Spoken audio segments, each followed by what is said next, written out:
how are they not starting? Like, what the fuck, dude? I was already late.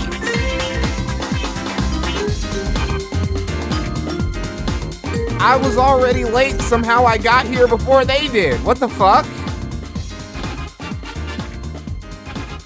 Like, this shit is ridiculous, dude.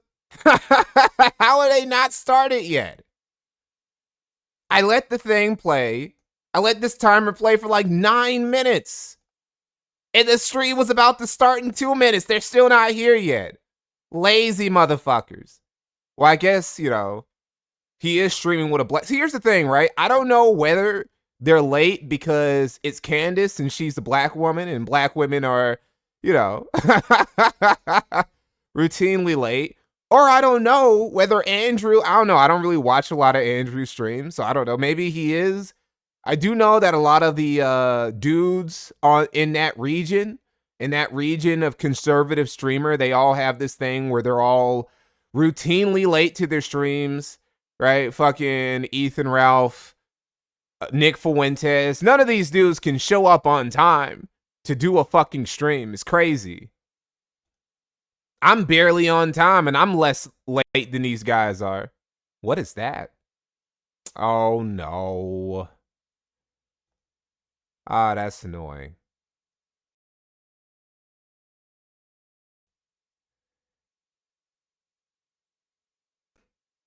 Let me see. Now, okay, did I fix it? It did. All right, I just need to turn that off. All right, we're good. Jesus, that was going to be very annoying. Came in midstream yesterday, have no idea what was going on. Oh yeah, it was a wacky stream.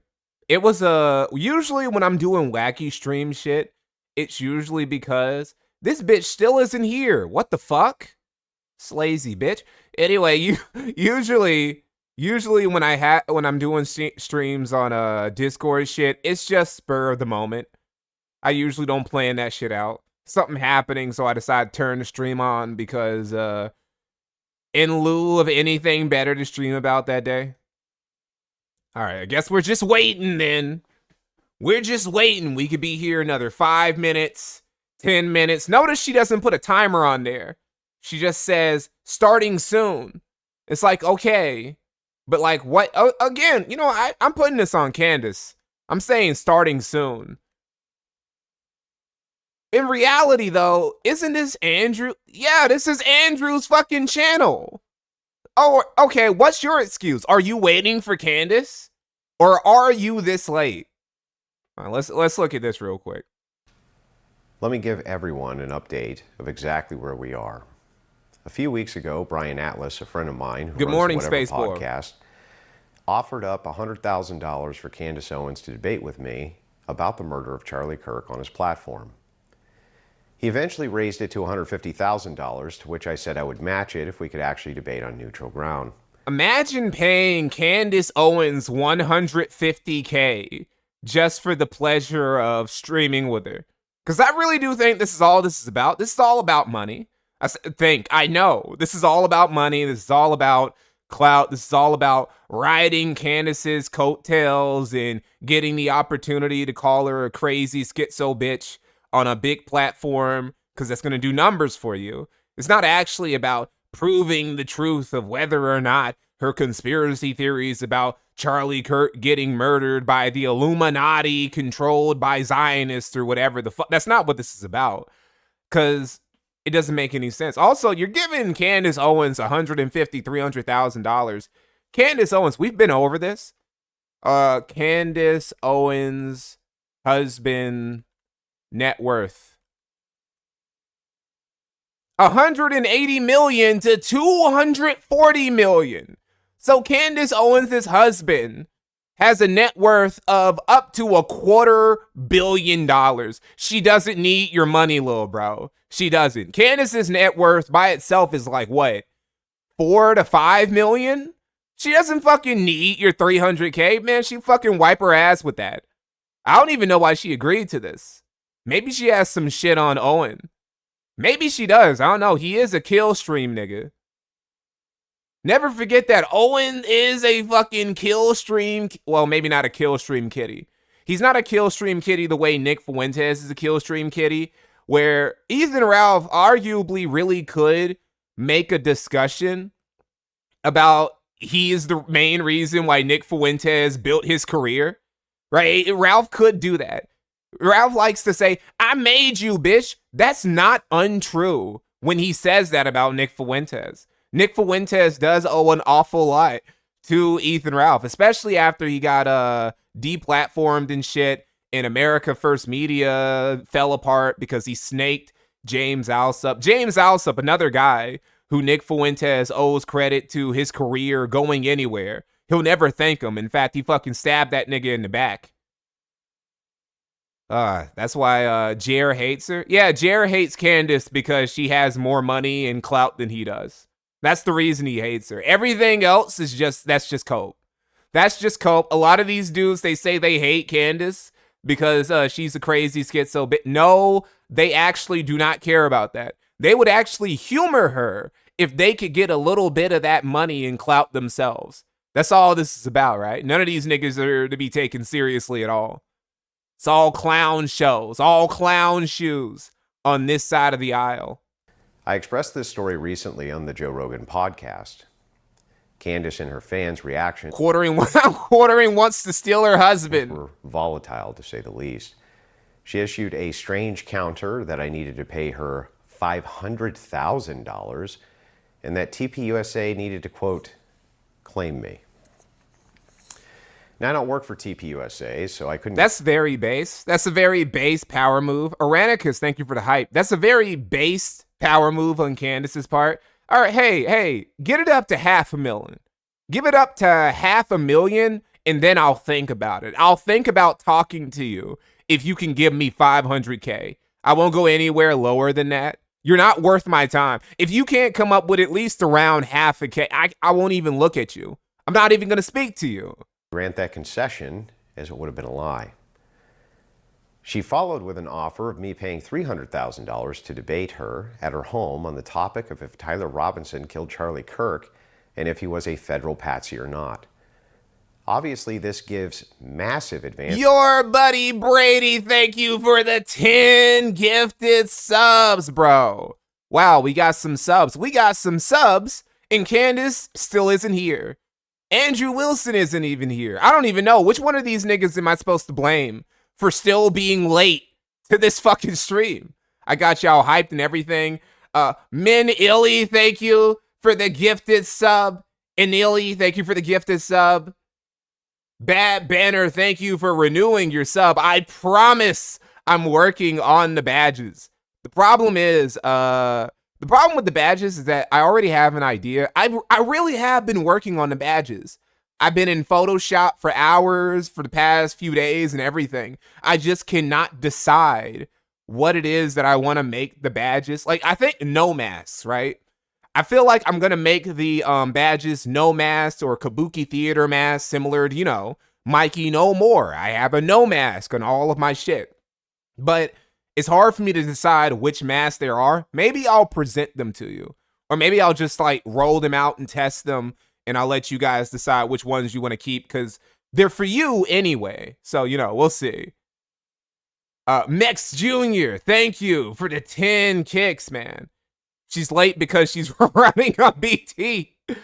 Mikey likes funk. Yes, I do like funk. You know what's funny? I didn't even know that nigga. I didn't even know that nigga who made the funk music and who had the exact same mask as me.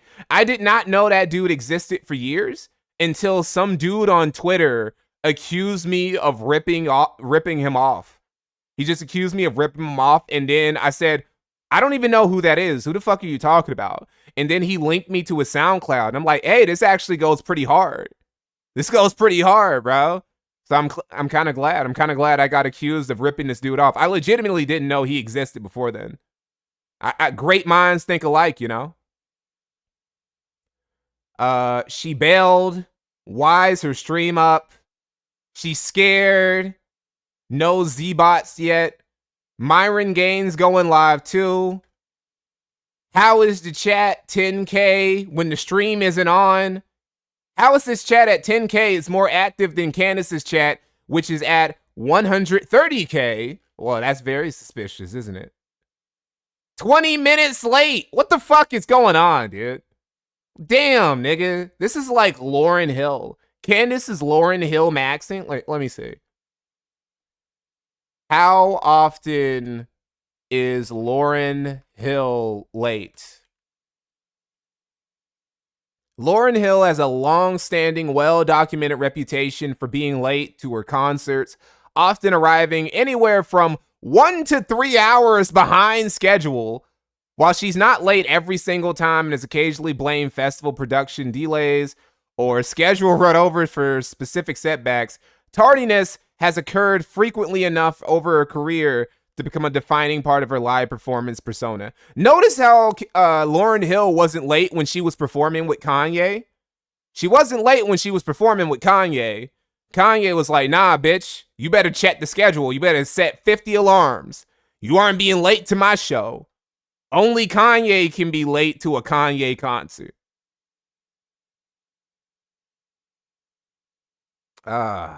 She's always late to everything. Well, she's a lot like Nick in that way, isn't she? Nick Fuentes is also late to a lot of things. Maybe that's the reason why they aren't being that mad at her. Because then you would have to get at these other conservative influencers who are also late to their shows. Kanye should have been the moderator. Yeah, he should have, actually. They should have gotten Kanye to be the moderator for this debate, if it happens. Imagine if we're sitting here for another 20, 30 minutes. The shit gets delayed. We sit here for another 20, 30 minutes, and then they tell us it's going to get delayed until tomorrow. Some bullshit like that. Who is the greatest political black queen of our time, chat? Well, unironically, it's Condoleezza Rice. Condoleezza Rice is unironically the queen. She is the most elite. She is what people want to present Kamala Khan as. Condoleezza Rice. She kind of looks like, I don't know, does she kind of look like the first black? This is what you would think. If you were thinking about the first black female president, this is who I would think the first black female president would look like. She kind of looks like a dictator of sorts. Like she's from a sci-fi, authoritarian, post-apocalyptic setting, and she's the president of the destroyed United States. This is the most qualified black woman who's ever been in politics. It's just, you know, she was attached to George W. Bush Jr., so her reputation ain't the greatest. Give us an update on RTU while we wait for her, Mikey. I need some fat-ass content. Oh, I was planning a Review Tech USA stream. It just takes a while. It takes a while to get the RTU content going. Because Rich, he takes dedicated viewing. You can't just... Rich isn't like DSP. Dark Side Phil. Dark Side Phil, you can just tune in whenever. Live?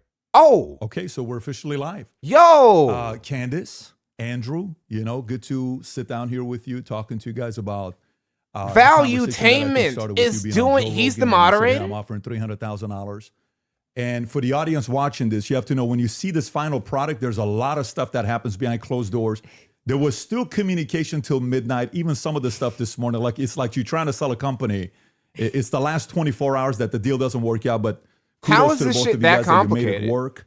The topic of discussion today, how this got prompted is, Andrew, you said there's overwhelming evidence that Tyler Robinson shot and killed. Like, this shit is ridiculous, right? Because in reality, they could have just come on the stream together. They could have gotten on anything, any fucking program, fucking Discord call, Telegram call. They could have just called each other over the fucking phone. Like, it was unnecessary. This shit didn't need to be that complicated. We have a lot of love and admiration for what he did. He changed the lives of many people. Young men, young women. You worked with him for many years. You guys were friends. You've said a lot of good things about Charlie, respectful towards him. You guys may have disagreed on some things, but you had a lot of respect for him. The second audience. Who's Valuetainment? Valuetainment. I actually am not sure, which is weird because I've watched a couple of his shows before. He's a Jewish dude who I thought forever was Indian. Right? Like, I thought forever this dude is like, he's an Indian entrepreneur, like Vivek or some shit like that. No, he's Jewish. So he's the swarthiest Jew. Like, this is what Jews used to look like. This is what, is he Iranian? Is that what he is? Is that no, Iranians aren't this dark, actually. He is, let me check because I'm confused. Just so everybody knows, on the back end, both have agreed. In the back, there's 3 people representing Andrew and 3 people representing Candace to do fact checking. So at any point, Armenian no wonder. Nigga, no wonder we were confused. Okay, so his name is Patrick Bet David. That's why I thought for sure, okay, he has to be Jewish. No, he's Armenian and Assyrian and was born in Iran, and his name just happens to be Patrick Bet David. So that's why I was confused. Okay, he's one of those ethnicities that's been untouched for thousands of years.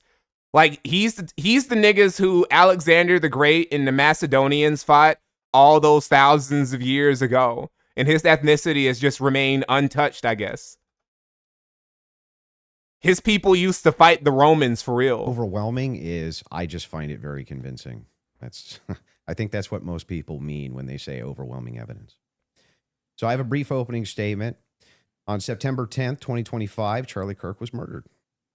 Many of you already know a lot about the events which occurred after Kirk's death.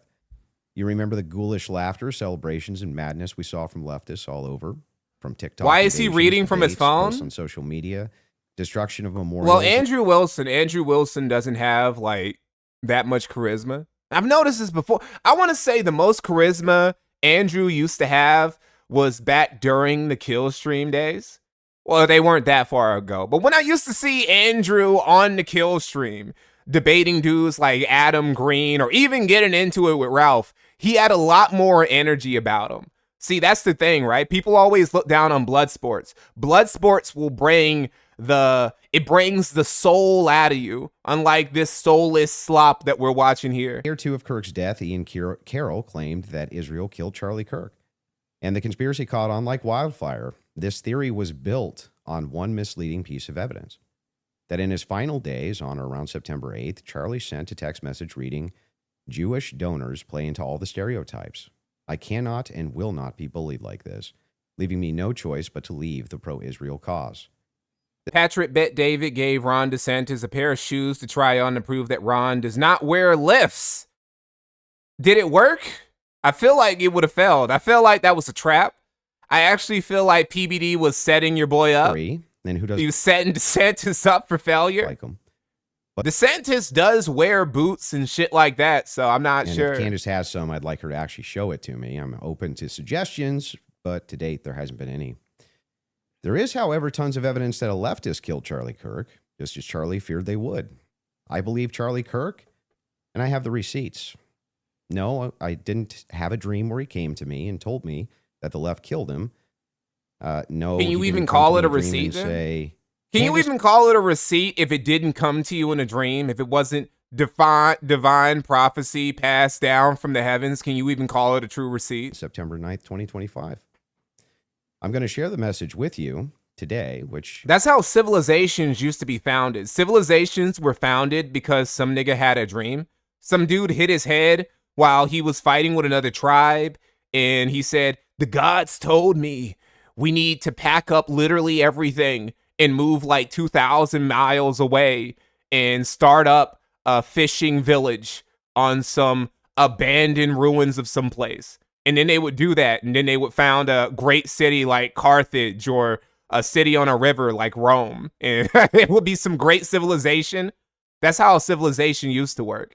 Now everybody is gay, and we have to get everything based off of facts and data and statistics and and shit like that. Going to try to kill him. Now, we'll discuss this more later on in the debate, and maybe I have more never-before-seen evidence that exposes just how wrong... How is you still going? How are you still going? It really takes you all that? You gotta yap it up that much just to get to the point? We know why you're here. Candace is crazy and is saying that the Jews are responsible for murking Charlie Kirk. Apropos of nothing with no evidence, and that's why you're here to disprove it. You don't gotta do all this. Prophet. He's fucking Richard Spencer maxing. But we came here today to debate. And so let's get to it. The debate topic today let's is get to one, it, bro. the belief that there's overwhelming evidence that Tyler Robinson killed Charlie Kirk, and 2, yeah, let's get to it while I continue yapping on. He's Richard Spencer maxing, bloviating, just going on forever. For anybody who's ever watched Richard Spencer in a debate, he loves to do this. He loves to hear the sound of his own voice. He loves to give monologues and soliloquies, even though somebody else is waiting for him to finish so that they can add in their point. Even when he's just repeating himself, he just loves to wax poetical forever. It's fair to have doubts, as the trial has yet to occur, and the state hasn't even begun to try to prove their case beyond a reasonable doubt. But Candace makes a more forceful claim. She claims that there's more evidence that Tyler is not guilty of murder and was set up as a patsy than there is for the state's case. And I just think that that's absurd. And she will not be able to demonstrate that in any way. In fact, she has almost no real evidence at all of her theory. Wrap it up, Unc. Wrap it up. Wrap it up, Unc. Multiple confessions, all of which are independently compelling, but which are even more convincing as each piece of evidence. Brevity is the soul of wit, and these witless niggas love launching into whole-ass speeches over nothing. Mikey, is it true that Richard Spencer's a zesty nigga? Yes, that's pretty obvious, actually, if you watch a lot of things about Spencer. Here's the thing, right? He's zesty, but he still can take one for the team and pinch his nose and get into some pussy to put the zesty rumors at rest, something Nick Fuentes is incapable of doing. Nick Fuentes isn't capable of going down in some gash just to be able to put the gay rumors at rest. He can't do that.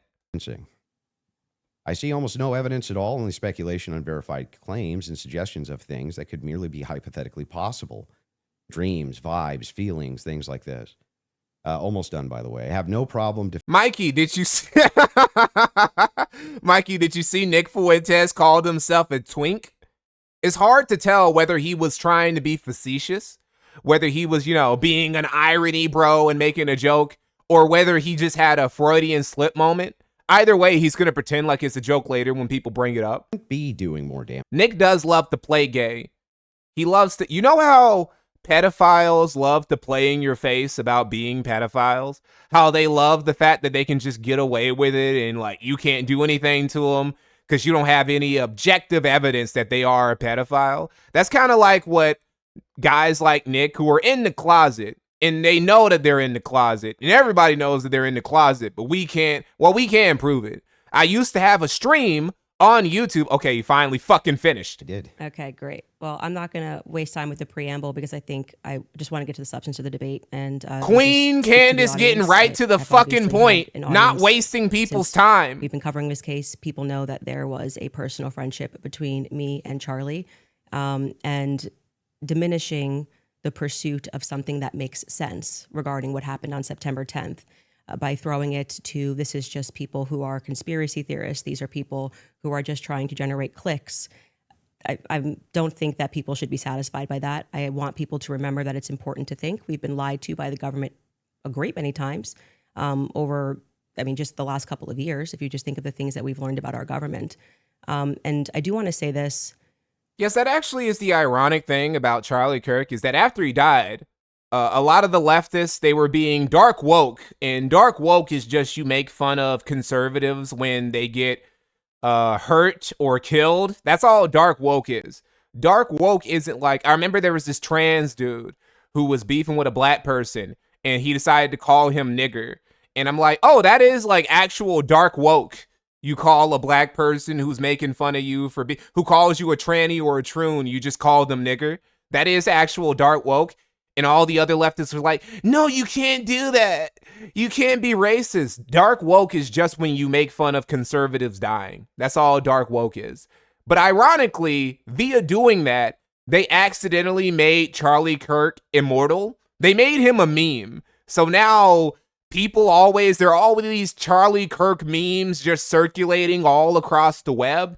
And even though they are mocking him, he is like immortal in a way that he wouldn't have been otherwise. I feel like eventually Charlie Kirk would have fell off and nobody would remember him. But now they've made it in a way that he is a part of like the culture in a very unconventional way. regarding that topic, that the day he died, he just loved Israel so much. And I demonstrated via a text message, which you just mentioned, and you're now contextualizing and pretending it was just about Tucker Carlson, which is not true. It was a part of a broader shift that Charlie was having over the last, I would say, actually on your show, it began since October 7th, which is when I began asking myself more questions about Israel as well. And so, yeah, when all of these things happen in the immediate aftermath, and then I drop a text message after everyone is denying that, Tucker Carlson then comes out and confirms the conversations that he had with Charlie. Megyn Kelly then comes out and confirms the private conversations that she had with Charlie. People then begin to ask a reasonable question, which is, why are we lying about this? If they were forthcoming with that and they had said, hey, yeah, Charlie was starting to ask questions. I think after October 7th, it's reasonable that people are starting to re-examine our relationship with Israel. We wouldn't be here today. But it has been lie after lie after lie, debunk after debunk after debunk. Man, this shit's so fucking boring. Real quick, we're going to get back to this, but let me show you guys some Kino. Some Kino that Andrew Wilson used to be part of back when he was on a superior platform. That.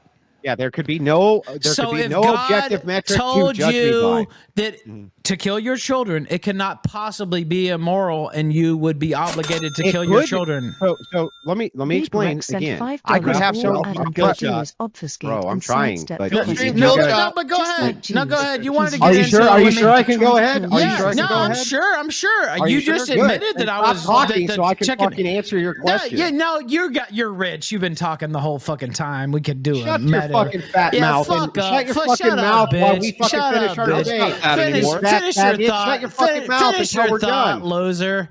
Yeah, whatever. Yeah, finish your thought, loser. You just admitted you would kill your children. You fucking made a about if your God told you would kill your children, you said you would do it. You just made it up. Okay. You said it could not be immoral if God told you to kill your children. You don't understand logic because you're as dumb as Adam Green, your best friend. Yeah, I'm good friends with him. Yeah, he's as dumb as you are. You don't believe in God. You understand what I'm saying. Okay. All right, we'll get back to it.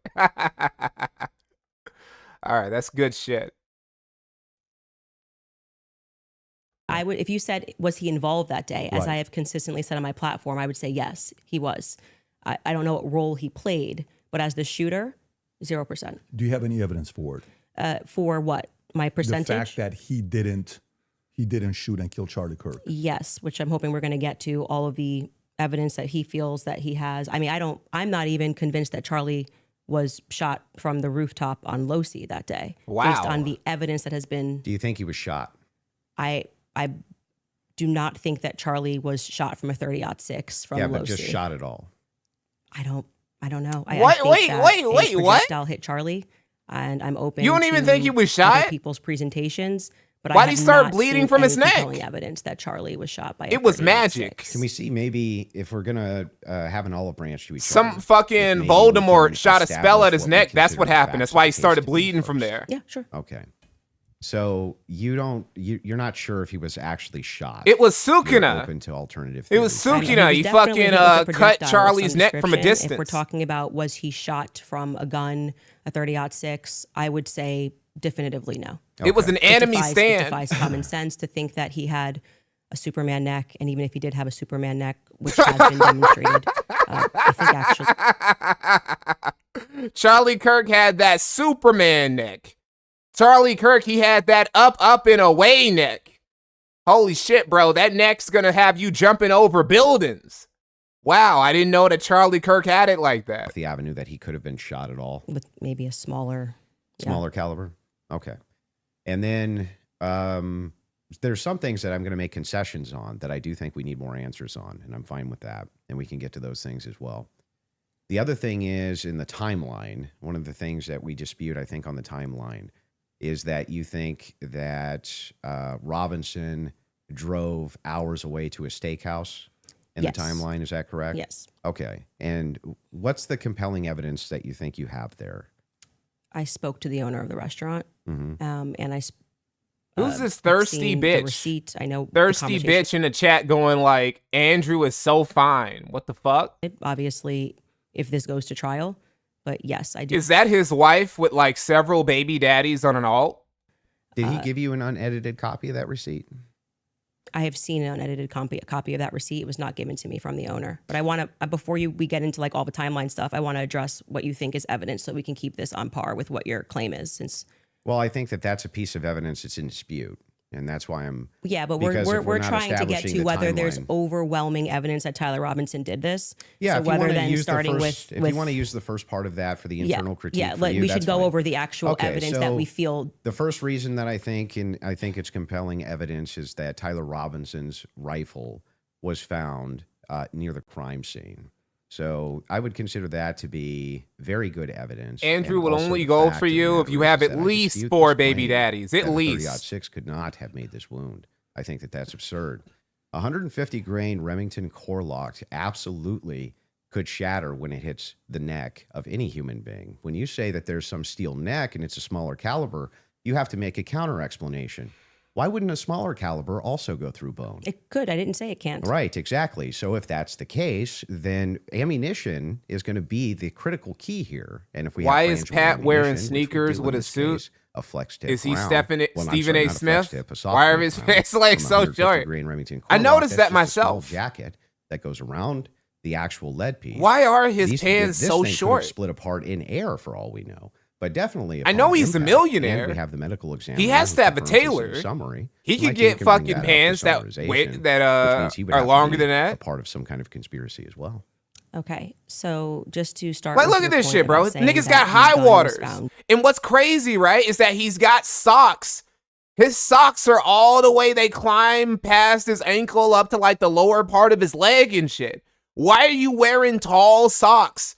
But then you're wearing these itty bitty little pants that don't even go down to like your shoes. Why are you doing that? Who dressed bro? Near him. I mean, is he not aware? Is he not aware that the camera goes below his waist? We can see everything, bro. Yes, I recall. You're talking about the bullet analysis. Yeah, when they went into the DNA. Okay, so that's kind of the most relevant part. Okay. I'm not denying, I've never denied on my platform or anywhere else that a gun owned Andrew Tate does wear pants like this actually near the crime scene, right? That doesn't remove if you think somebody set up as a patsy, you could take a gun out of this room right now. I'll say this about Andrew. He does Andrew Wilson does dress better than a lot of these other conservative dudes do. So you I think have said on a platform that you were a gunsmith. Mm-hmm. Okay, and for how many years? Many years. For many years. Mm-hmm. You also said that you were an Army sniper? I wasn't a sniper in the Army. Okay. And I never said that. Sorry, your wife tweeted that you were an Army sniper. Yeah, I don't know. Like 15 years ago, she said something. Does it change 15 years later? She said that it was colloquial. So, colloquial. Army sniper is a colloquial term? Yeah, I was never an Army sniper. Okay. What did you do in the Army? Did you teach this? Then I corrected it and said you taught rifles in the Army? No, I didn't teach rifle. No, I taught rifles as a private citizen. Okay. Mm-hmm. And I was an NRA instructor for many years alongside my gun shop. As with your expertise. Yeah, his dumb wife. Andrew Wilson's wife really does talk way too much.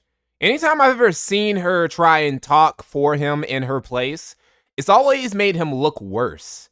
She really should do what a conservative, right? A trad conservative wife would do and just stand behind her husband and let him do the talking. Because he always has to come up and try and defend her whenever she says some stupid shit that damages his reputation. Point in time. No, well, sure. If you want to respond to, but I want you to respond to 2 points. I want you to start with 2 points. Okay. Dust and debris in the gun barrel. Yeah. Secondly, the fact that there were 5 sets of prints, 5+ actually by the end of the testimony, 5 sets of prints for which we already had the woman who worked for the FBI forensics testify that above 2 prints, if you're taking a sample, it's no longer a science, right? She testified that when they took the sample of what was on the trigger, they saw 5+ prints. And among those 5+ prints, Tyler Robinson's was the most degraded. Mm-hmm. So I would like you to explain how Tyler Robinson's prints could be the most degraded when she said, actually, You could have DNA. She's very dumb. Sadly, I think she is the bigger influencer due to her being part of the Pearly Things crew. That's actually a good point. They've looked at pieces, items 20, 40 years on that don't have degradation. Yet Tyler Robinson's prints, amongst 5+ other prints, were the most degraded on that weapon. Yeah. So let's get into all three of the claims. First, with debris. When it comes to debris, firing a rifle doesn't always blow the debris out of the barrel. Okay. You think there could be debris and dust. Yeah. He just fired the weapon. Sure. Okay. Not only that, he left it in a forest. Now, I don't know if you agree with me, but if you leave a rifle in a wooded area, it's also possible that debris. Who is dimmer, Pearl or Wilson's I'm not even wife? Sure that's easily Wilson's wife. Far more likely that he fired the shot. It just didn't blow all the debris out. And Pearly Things has managed to do the impossible, which is she almost exclusively dates busted up, busted, chopped, bummy ass niggas. Like, she only dates black dudes who are chopped. She's a super mud shark, and she's very open and proud about being a mud shark. Somehow she hasn't gotten pregnant by any of them, which I guess is better than Andrew Wilson's wife, who's like baby mama of several men at this point. She was to Andrew Wilson too, before they got married. No, hold on. First, let's go to your first point, because that's wrong. We can get a fact check on that. What do you mean we don't know until it goes to trial about the degraded prints? She testified, and this is the person who took the prints. Yes, but the problem is that inside of this particular testimony, you agree with me that there's going to be much more of the DNA analysis during the trial, right? But you also agree that her fact is not going to change among the prints. If Pearly Things had met EDP before, the cupcake incident, she could have saved him. She could have saved him, right? He would have gotten that below average snow bunny pussy, and he would have been fine. He would have never had to try and fuck children again. Unfortunately, it wasn't meant to be. What do you mean, so what? They could have saved each other. It proves that if his prints were the most degraded amongst 5 of them, you're going to have to explain how that's possible if he's the one that recently fired the weapon. Yeah, so wait a second. You're saying that it's an impossibility that if his fingerprints are the most degraded, I'm telling you to explain it. You're the gunsmith. Well, so wait a second. How would a gunsmith give an analysis on fingerprints or DNA? Do you think that I work in a DNA laboratory with fingerprints? So your answer is I don't know. You can just say you don't know. But you don't have to. But I did. No, you said so what? So Yeah, say, I don't know. I actually don't have an explanation for that, prove, Candace. Though, is my question. Well, I think that what it would prove is that it is a more viable theory that people who had stronger prints on the gun may have used it more recently. Did they say who else had fingerprints on the gun? They named Matt Robinson explicitly. Okay. And this was a part of the testimony where she was speaking about how they got samples of elimination samples from the home of Amber Robinson, Matt Robinson, and Lance Twiggs. Those were the 3 names they named. So are you saying that Twiggs Would you like me to finish my statement? I just want to make sure I'm clarifying. I'm trying to finish the answer, but it can't be clarified until the answer comes Let out her of my finish. mouth. Okay. So let her This speak. was a portion of her testimony where she was explaining how they got elimination samples from the home. And she named Matt Robinson, Amber Robinson, and Lance Twiggs as the elimination samples that she was using. And so she explicitly said, some of them, so we can assume 2 out of the 3, their prints were found on the gun. She explicitly named Matt Robinson as someone who had prints on the gun. Yes, this is basically what this is. This is basically just Lee Harvey Oswald over again. This is the new Lee Harvey Oswald type murder. This is what this is all over again. The Charlie Kirk's murder is the new version of that, where it's just nobody agree. There's like the conventional agreement we all have that it was just that one dude on the grassy knoll. But in this case, it was that one dude fucking a troon on a roof with a rifle. And Candace is like, no, it wasn't him. It was somebody else. It was the Jews. I can't wait till she gets to the Jews. That he was set up as a patsy. That wouldn't prove anything about him being a patsy. It said it's evidence to support the claim that he could have been set up as a patsy. So this is why I said earlier, so what? Because even if it's the case, this doesn't have an explanation for it yet. That doesn't actually. I don't know if Andrew's going to be able to keep up with Candace throughout this, because she's got a lot of volume. I didn't cut you off, right? You would need to actually explain how this would demonstrate Tyler Robinson. This is tied into to Robinson being a patsy. Are you claiming that these fingerprints were Lance Twiggs or that he had any DNA there? I'm saying that it could be Matt Robinson, it could be Amber Robinson. That sort of information is going to come out during the trial. How would that tie into the idea that he's a patsy? Yes, though? because if his is the most degraded prints and the information that I shared on my platform is true, that this gun was given to Tyler Robinson as an heirloom. I had conversation with members of the Robinson family, Twiggs family, both of them. She talked to his family? I said, we're not just dreaming.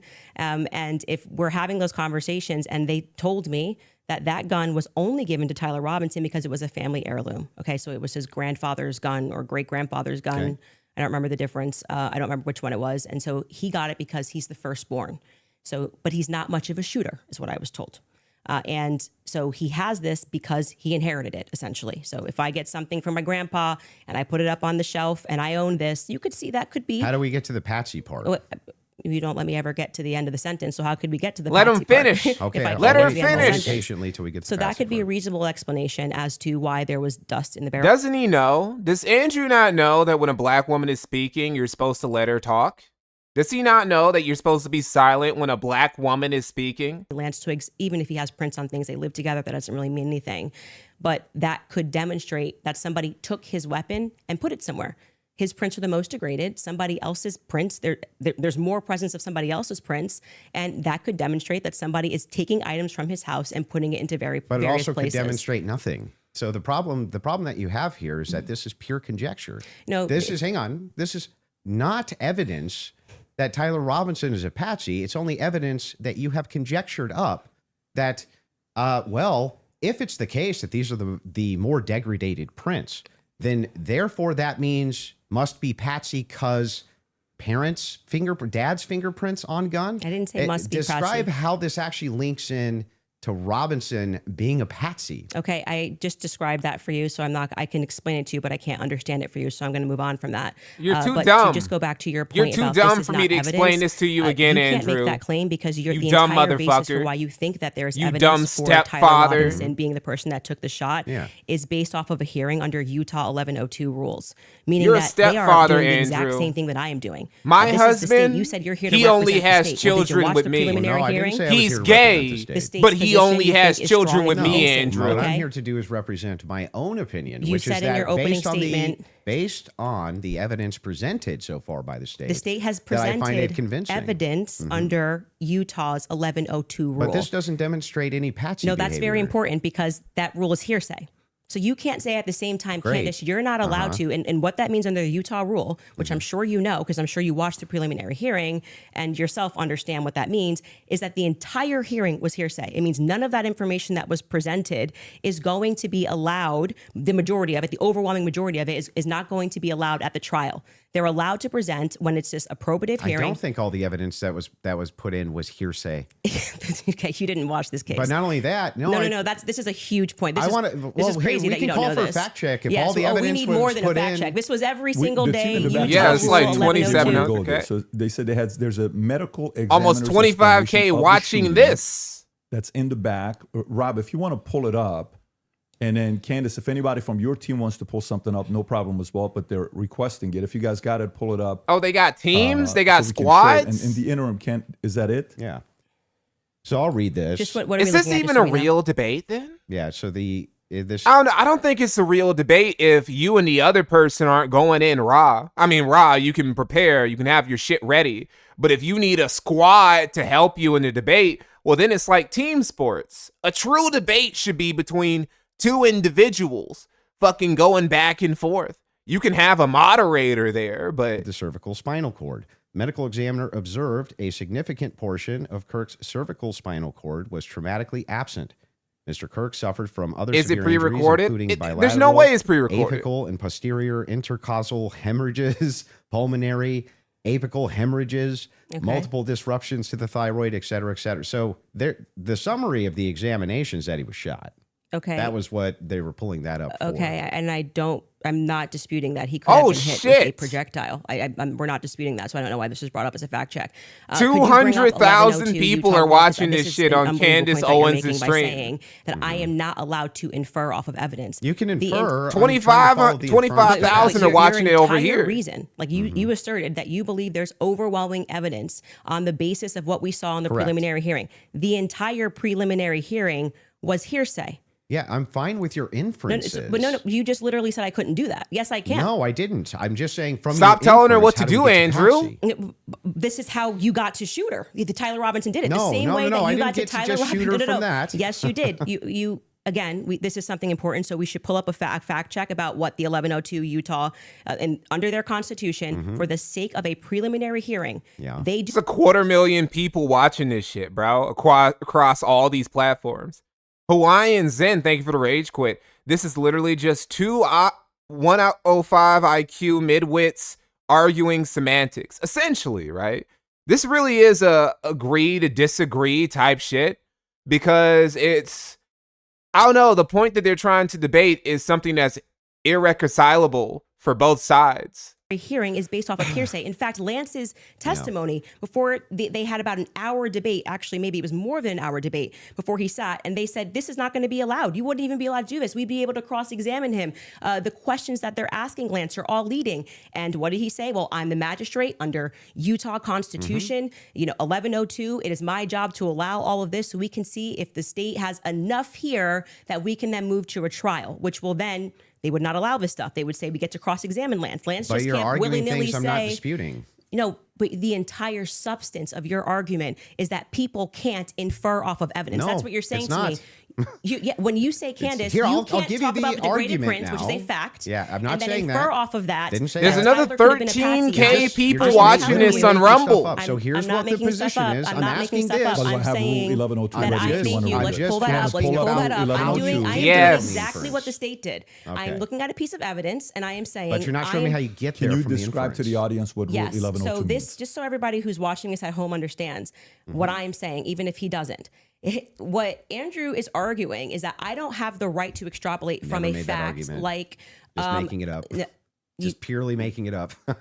I'm asking based on Andrew, I like how she just accepts the defense's arguments. Hearsay. You'll get a chance. Reliable hearsay in criminal preliminary examinations. The entire preliminary hearing that you just saw was on the basis of reliable hearsay. And what that means essentially is the people who are making the statements can just say, Patrick told me that he did this on Monday. Patrick's not here. And that is, they can allow that into the hearing. That's just because it's just meant to be probative. And so it's the state saying, here's what we have inferred. So you are allowed to take a piece of evidence and then you are allowed to infer off of that evidence. Okay. Case in point, that's a demonstration that's a demonstration of what I just did. I said the prints were the most degraded off of Tyler Robinson. And from that, what I am inferring is that it's plausible that Tyler Robinson was set up. That doesn't, that's the point in contention. That's not a point in contention. That's the point in contention. It's not a point in contention. If you're saying it's a point, it is the point in contention. It's not the point in contention. I'm telling you. It is the point in contention. It is the point in contention, though. Like, what do you mean? Maybe you have other points you also want to contend, but it is the point in contention in this specific context. Fact. Great. Inference, not fact. So what they are inferring off of the facts. So again, we're going to take this. Why can't Tyler just scream N-word at her? Because he's not on a better program like the Kill Stream. See, if it was Kill Stream, this was the Kill Stream, he would have just called her nigger bitch or some shit like that. And then, the debate would have gotten really good and they would have started yelling at each other. But because they got this not Iranian, Assyrian, Armenian, Jewish nigga moderating the debate and they're on YouTube, they can't do what we all want them to do. So that I understand. It's not a fact. It's not a fact. When you show a blurry image, which you kept citing that we have images. I'm talking about your inference that the fingerprints, even if they're degraded, equals Patsy. How do you get that inference? I didn't say it equals Patsy. I think it is enough evidence that it should be explored, which is exactly what this preliminary was in the inverse. That's not in dispute. What's in dispute is when you said, I'm using this as evidence that he could have been a Patsy. I'm asking, how do you get the inference to Patsy from that? Because what I am saying is that it shows that somebody White dudes don't call black women bed wenches because they sleep with white men, because white dudes think that it's a plus whenever like any non-white woman wants to sleep with white dudes, even if they don't date non-white women themselves. It's the same thing. Like, I don't know, I'll make jokes about mud sharks, but how many black dudes do you know ever insult a white woman for sleeping with black dudes or any other type of brown dude by calling them mud sharks or curry sharks or any shit like that? They don't do that. Why would I insult a woman for wanting to fuck dudes who look like me? That would be silly. Evidence that he is set up as a patsy. Now, a woman who's of my ethnicity who's trying to fuck outside the race, that's unacceptable, right? That's, you know, mechanism that you are accepting for some reason in the Utah courtroom. Yeah. Right. To say, I'm going to look at the evidence and I'm going to infer an alternative theory. So you just saw the states and you're accepting it. And they have not presented any concrete facts. You listed on your own Twitter that what you found to be convincing was something that looked like his car pulled into the driveway, a blurry image. No, I didn't. A standard white guy coming up the steps that could literally be anyone. This never happened. Can we get a fact check on that? Can we pull up his tweet where he goes over the four? I didn't say that's what convinced me. When you actually didn't say it's what convinced me, but you said this is the evidence. No. Even when Dr. Umar, he will shame black men who are sleeping with white women instead of being in relationships with black men, with black women.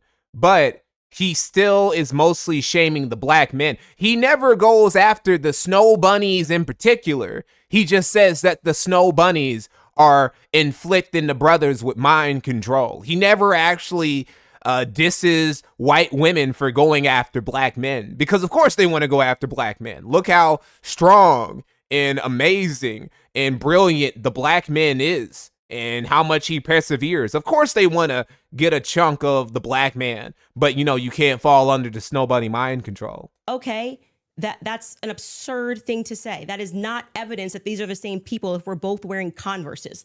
That was what he said. That's what flew on the stand. But I still don't understand how that would be absurd. If somebody, it's an absurd thing. For instance, if somebody were to change their clothes but keep the same shoes on, wouldn't you utilize the shoes to try to track that person? If the they were idea that on a college campus, two people wearing this totally different outfits, but both wearing Converses can't happen is such an absurdity that I don't even need to like argue that. I'm just going to let people deal. Why is it absurd? Just concede that point. Obviously, it's an absurd thing to say. I'm not I know sure, these are the same people because they're both wearing Converse. Yeah, I'm not sure if in context that's what happened. But even if you can get a fact check on it. But even if it is, again, and it was if we're utilizing inferences, whenever we're dealing with logic and we're dealing with making a logical inference, we're going to take the entire collaboration of evidence. They turned the AutoMod up 11 years ago. They turned the AutoMod up to 11 last year when Mr. Beast started streaming on here, which only lasted like 2 months. You know what? That might actually be true. That might actually be true, because I remember I wasn't really streaming on Kick back then, but Kick chat used to be a lot messier. And then it started getting cleaned up. It's still not as bad as YouTube or Twitch or some shit like that. But yeah, I feel like Mr. Beast did have a negative effect on this website just by streaming on here for a little bit. Otherwise, you could never have a true or false claim. But you just told me I couldn't. So when that never happened. You're just making stuff up. So anyway, when we're talking about logical inferences, what I'm looking for is the logical inferences that it skipped a lot. If you got, Skylar has. If you want to pull it up so we can see it. Oh shit! So give me the clear evidence right here, bro. Candace's chat is insane, dude. Tyler Robinson. Is belief something you go as a fact? You wrote the car pulling in. That's a totally blurry image. Robinson getting out of it. You have no idea if that's Tyler Robinson. The fact that he is seen 4 other times on camera, the fact being just a standard white boy with brown hair was seen walking up staircase. The DNA on the roof, we should discuss that. And on the okay, so I want you guys to look at something real quick. Let me show you guys something. Overwhelming, man. Because somebody, and this is Andrew Wilson's channel, right? So this is his chat and all that other shit. Somebody in his chat was talking about, man, Candace's chat isn't moving that fast, even though she's got way more viewers. Okay, so we look at Andrew's chat. That's moving pretty fucking fast, as you would expect from a chat of 25,000 people watching. Now we go to Candace's chat. This is the chat on Candace's channel. Nigga, it's fucking rush hour. I can't even read the shit. You would think that it's spam, but it's like you can't even spam. You can't even spam in this chat. It's moving so fucking fast, dude. She's got 200,000 people fucking watching this stream, dude. It's crazy. Also, we look at these super chats, right? $100, 100, fighting for America, fighting for truth, fighting for Charlie, go Max Candace, CIK. Go Max CIK. Holy shit, I can't even read these. Andrew wants a cigarette so bad right now. Notice shaking foot, dramatic hand gestures, redness in his face, looking at PD for emotional support. I don't think the voice in his earpiece is helping him at all. I don't know, bro. It's kind of night and day. Her chat is very schizo, a lot like Candace herself, but it is fast. I don't think it's fake. I don't think she's pulling a quartering. I think this is just how her chat is. Okay. Let me unmute this now. Your claim that the evidence is overwhelming, and this is a tweet where you listed what you felt was overwhelming. I think that's fair, but not right? I feel like that's fair, but not exhaustive. Just so you know. I never said it was exhaustive, even though you said I did. Sure, whatever you want. But yeah, so going back to that, all of that, as you say to me, well, Candace, why are you addressing and making inferences off of the testimony? No, I never asked you why. You're making inferences. I asked you how, with the inference you made, you got to the conclusion. Okay, so I would like to know how you got to the conclusion. And I'm just going to throw it right back at you because for some reason you permit yourself to do it, and that's what I'm demonstrating. What Candace Owens has is basically she has a bigger version of what Nick Fuentes has, which is she has a truly dedicated, fanatical audience that loves her unconditionally and exists to just give her endless support and money forever, even though she really isn't doing anything to deserve that level of loyalty or financial support. She basically just has what Nick Fuentes has, but like 10 to 15 times as big. Everybody, you that's call them literally what I'm trying theorists. to explain to you. Okay. So if you're asking for my inference, why I think it's Tyler Robinson is because Tyler Robinson said in his text messages, you'll be able to see me on. Andrew is Timu Sargon of a cat. Messages. You know what? Twigs. Yes. You know what? You're on to something. That's a very, very good way to put it. You can pull them up if you want. He's even an inferior stepfather compared to Sargon. Back check that. He did say. Yeah, I would. I'm sorry. I actually think I really did miss that. This nigga probably didn't even read Locke.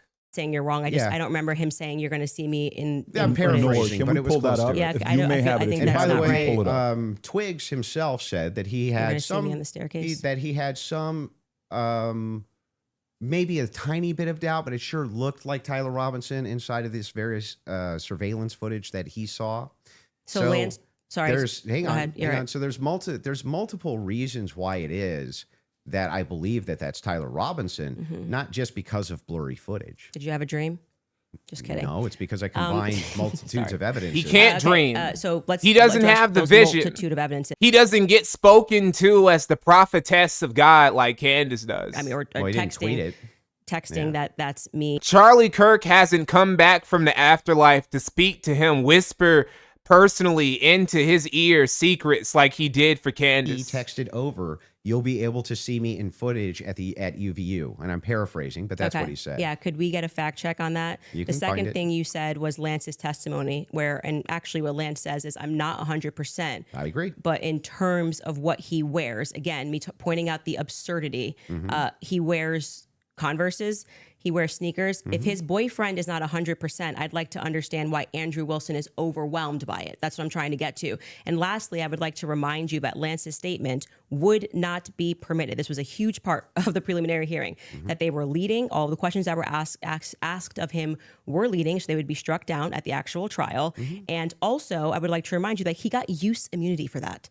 Use immunity. I understand. Which means like... That happens, by the way, all the time in these cases. And I'm wondering why it particularly happened for Lance and this testimony. And I would also like to point out that something that's remarkable about this, again, leaning to my perspective, that Lance has a lot more, which I have said many times, Lance has a lot more involvement than the feds are letting us know. I think more is going to come out. That either. Because She looks like a bag of chocolate milk. Is that like a compliment? Out of what was supposed to be slated. Like, are you turned on by Candace? Like, what was that? They bring him back to do this interview, which, in my opinion, should have never been allowed. And I actually agree with the defense that it's a violation of his constitutional rights not to allow them to have cross-examined him.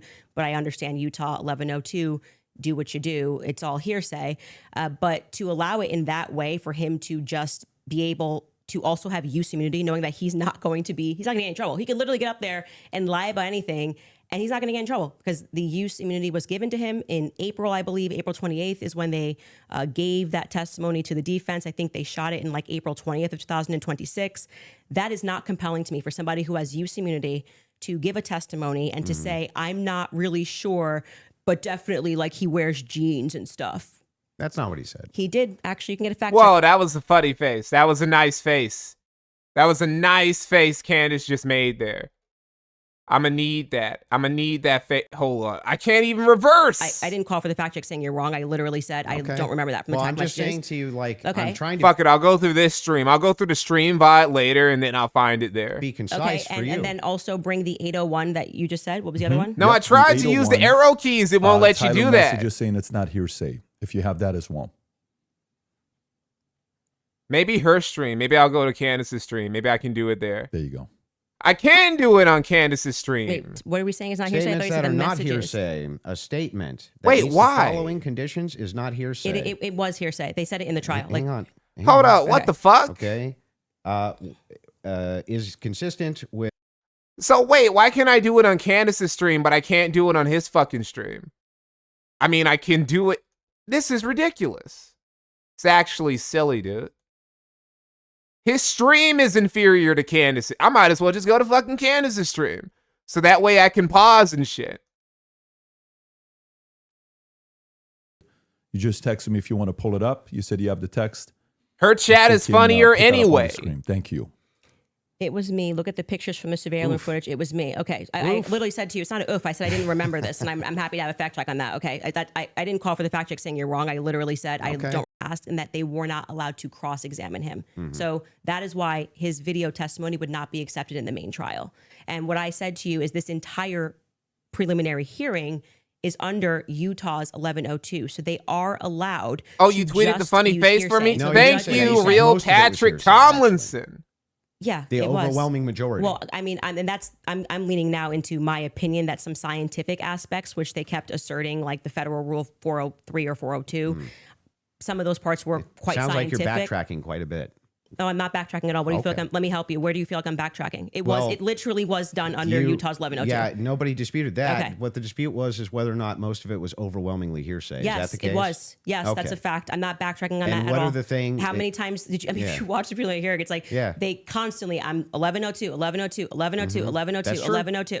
And the reason for that is because it's allowed. I'm not saying it's illegal. It's allowed at this stage, but I'm just reminding you that when you're going to sit across from someone and your claim is going to be, where is your hard evidence? This is what I heard and I agree with what I'm watching. You are watching the state put on a hearsay preliminary hearing, and all of those things are not going to be allowed, right? Even when they got into witness statements. I love that. Everything else that everybody else says in this case is hearsay, but everything that she says is gospel. Literally, it's like literal gospel. Why they swear you in. Buffy Bassett, thank you for the rage quit. Not to be a body language fruitcake, but the queen looks calm and confident, while the pickle cuck looks her vow and nervous and wound up. Candy OW as usual. Thank you for the 500 kicks. And they say you swear. Yeah, she looks very comfortable. Tell the truth, the whole truth. Did you? It's like you're watching a boxing match, right? You're watching a major title fight, for a belt, and you have one fighter. He looks like he's fighting for his life. He's nervous. He's afraid to get hit. He's biting on every feint. The opponent, they're just casual. They aren't even taking. They don't even look like they're sweating for real. They're so comfortable in the ring. Write this statement. So it's the overwhelming majority of what you saw was hearsay because other people were representing other people's statements. They were saying they had conversations. We don't know where it came from. All allowed at this stage. Okay, but it's hearsay. So, but even a lot of that stuff may not fall under hearsay. Under what we just read, right? But the too. It's not like we're limited now to 240 characters anymore. Wait, so anything that I tweet and all other tweets that I've ever made are now excluded because he does tweet like a retard. Though. Well, even though all of this information I've said so publicly over and over and over again is what informs my position for why. See, this is what happens when you're one of those people who you try and say, oh, well, when I'm on Twitter, I'm a different person than when I'm IRL. Look, bro, you see me type some edgy shit, some dumb shit, some retarded shit on YouTube, on Twitter. That was just how I was feeling, bro. I was just feeling retarded that day. I was just feeling kind of stupid that day. Oh, you thought that take was ass? Sometimes I just have ass takes. I'm not going to walk back on it and pretend like I was a different nigga while I was tweeting that dumb shit that you saw. I'm not going to do that. That's ridiculous. That's ducking accountability. That's womanly behavior. Hawaiian Zen, thank you for the rage quit. This might actually have been Kino if the moderator was current year Jesse Ventura or Alex Jones. I'm still waiting for Jesse Ventura to announce his presidential run. I'm still waiting for that to happen. Do we want to do a quick ad break? Are you guys good to keep going or I'm fine to keep going, but we can also. Would you like to take a quick break? Doesn't matter to me either way. If we're going into a different topic, then of course. See, stuff like this is why I thought this nigga was Jewish. What do you mean take a quick ad break? They haven't even been going for that long. It hasn't even been, it's been an hour, but really it hasn't even been an hour because it took them an extra 20 minutes just to start the stream. Hey, you guys need an ad break? 40 minutes. I don't want to stop you guys in the middle of it. Let's end it on what you find to be more overwhelming. Yeah. So if for me, it's the confessions, the text messages. They're dividing this shit. Is what I consider to be. They're breaking this shit up into quarters like it's a basketball game. Like what the fuck? We should discuss the text message confessions when we get back, if you'd like to. Okay. I think that's a good idea. Armenians are number 2 on jury. I remember there's a joke, right? There's this old joke. Oh, they are played ads. Continuously in a small village just outside of Jerusalem called Taipei. They remained through the Roman Empire, the Crusades, the Ottoman Empire, and countless changes of power. Today, that Christian presence is in serious danger. One father in the West Bank put it simply. He said, quote, "I don't want to leave. My family is buried here. My church is here." In Taipei, the church is more than a place of worship. It's a school, a medical clinic, a food distribution center, and a safe gathering place for families. When the church can no longer serve the community, families begin to leave, and a living Christian presence in the Holy Land begins to disappear. But you can help. Just $35 provides a full day of protection and support for vulnerable Christian families, and $83 a month can help sustain. See, I've never seen fucking Nick Fuentes do no shit like this. Like, there are vulnerable Christian communities being threatened by Israel. You need to donate to them so that the tradition can keep living on and these Christians in the Middle East can maintain their land.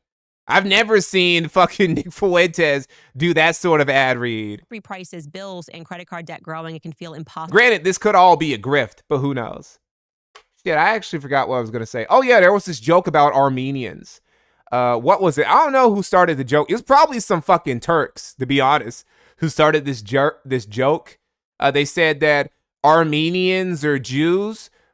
The first Armenian, they said, well, no, the joke was Armenian Christians were just Jews who, when they were chasing a coin, accidentally ended up in a church instead of a synagogue. That's the joke. I don't know who came up with that joke. It could have been anybody, actually, because that whole region hates each other. It could have been the fucking Turks, the Georgians, the Russians, whatever. But I remember that was some Black Sea joke about Armenians being very Jewish in a way. 1,000 confirmed and Candace. Kits are available for United States residents only. There's nothing wrong with being Jewish, by the way. I just want to know, these are all jokes. There's no actual anti-Semitism going on here. Some people are like, Mikey, you hate Jews. No, I don't. Mikey, you hate Israel. Not for real. I think Israel is annoying. That's like a completely different, thing, though. I don't know. I say slurs here. I insult everybody. Everybody is welcome here, so long as you aren't being an annoying faggot about it. That includes gay people, right? You can be gay here. Just don't be an annoying faggot about it, and it's cool. We'll be back. Late 20 minutes, and then you fucking take a break after working for less than an hour. You love to see it. Black girl magic. Italians? No, I'm not. Look, y'all need to stop with that. Mikey is racist to Italians. Y'all gonna have to chill with that. I am not racist to Italians. I fucking love Italians, bro. They're some of the best guys. They make that good pasta, that good gabagool. You know, I love Italians. They make a lot of good movies and stuff like that. They dress nice. They have funny accents. Italians are very lazy. Well, that's not an Italian thing. That's a Mediterranean thing. Mediterraneans in general are kind of lazy. And it's like a modern Mediterranean thing. Because Mediterraneans back in the day, they used to be the hardest working niggas in the world, right? The Romans were building civilization. The Romans and the Greeks and the Carthaginians were building these great cities and great monuments and these fleets that sailed up and down the Mediterranean and the Black Sea and shit like that. Meanwhile, the rest of Europe, they were living in fucking mud huts, waiting to be conquered by Caesar and eventually civilized. So no, it's like, it's not in the DNA. Maybe that's why, because Rome got invaded. Rome and Greece and really North Africa, they all have been invaded and colonized by Northern Europeans and Middle Easterners and Arabs and shit like that. Maybe that's why they're kind of lazy now, right? Because the said, well, no, I can't even say that because Europeans, I don't know, Europeans weren't lazy until like the last century. Europeans used to work themselves to death. They discovered industrialization just so they can work even harder. They were already working harder than the rest of the world. They're like, what if we work even harder? What if we got fucking women and even children to work 12 to 14-hour work days in factories? Holy shit, dude. Just finding ways to work themselves to death. And then, you know, they started getting lazy again. And now it's just Americans who work themselves to death. And also the Chinese are also working themselves to death. And so now it's a contest. That's what the soft war. That's what the competition between the United States and China is. It's the last two major civilizations on Earth who still think that working themselves to death is a virtue. Have you ever tried to work after eating a shit ton of spaghetti? Shit's hard. I can tell. Entire world decided that war was really bad after World War I and II went down. China refused to suffer the consequences of the world wars. I mean, fair enough, right? Because the idea that war is fundamentally like bad and evil and that we should never do it, it's the worst thing ever. That is a relatively new thought. I'm not going to say that old people never thought old people. I'm not going to say that people centuries back in the past, thousands of years ago and whatever, didn't think that there were no bad sides to war. Obviously, it destroys economies. It can destroy your home. A lot of people die. You lose sons and shit.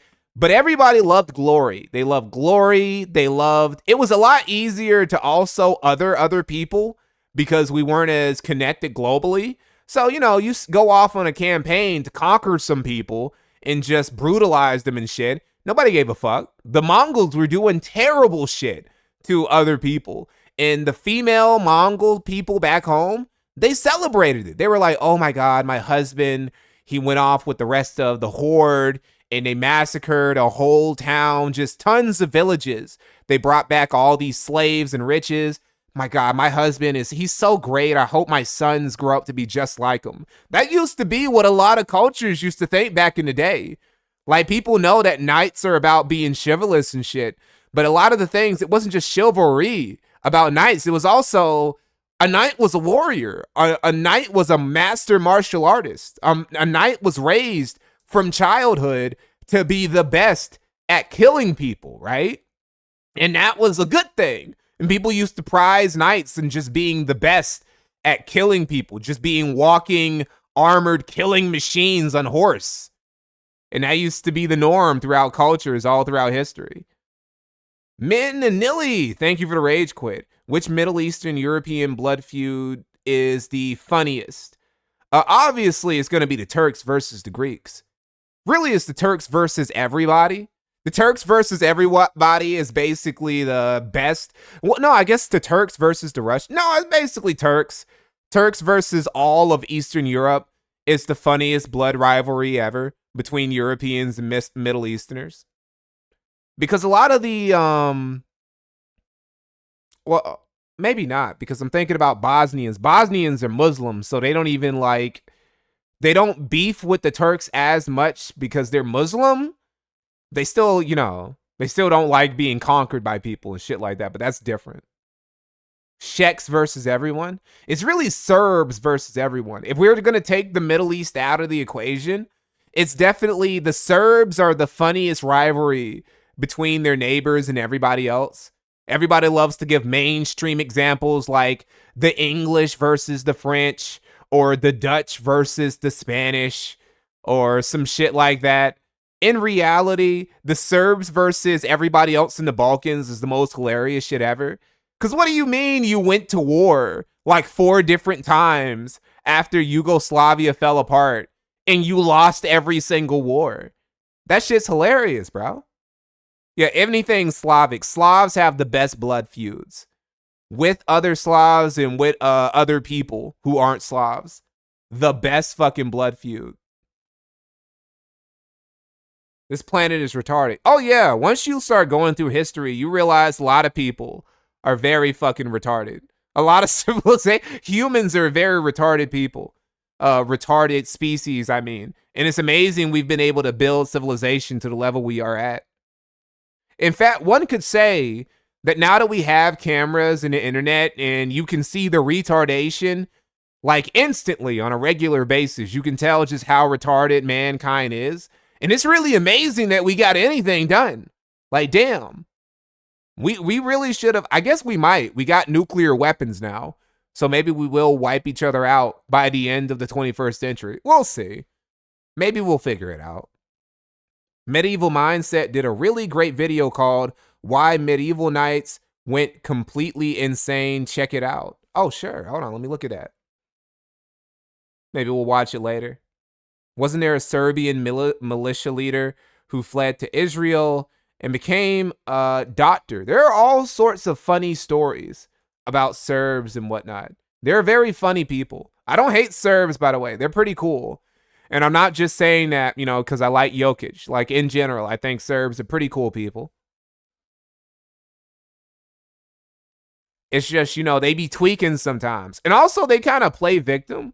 They kind of play victim as if all of that shit, all of the Yugoslav wars weren't mostly their fault. That was mostly the Serbians' fault, right?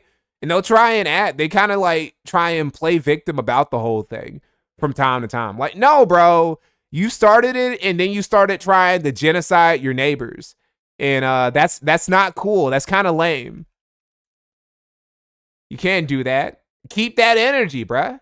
Keep that energy. Funniest thing about Serbs, they think they are God's chosen people. Oh, they are definitely not.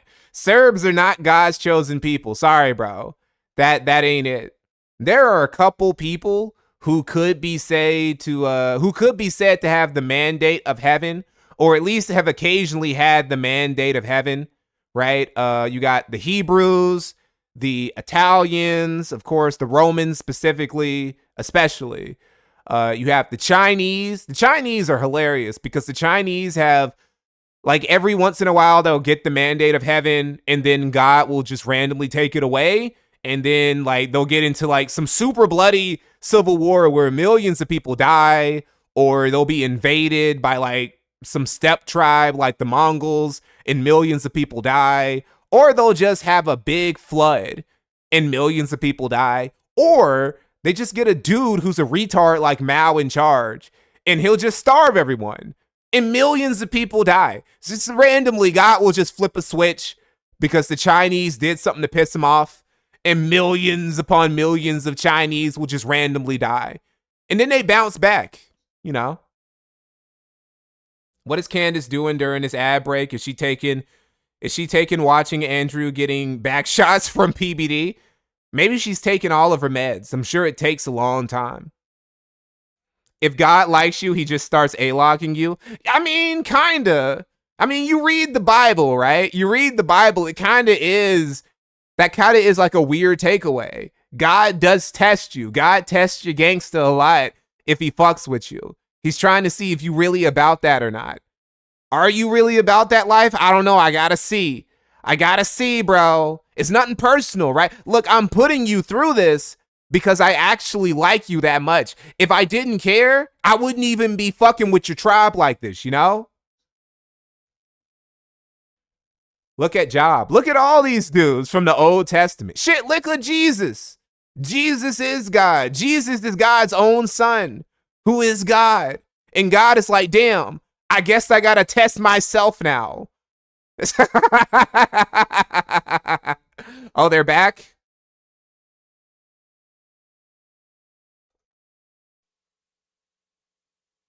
What the fuck?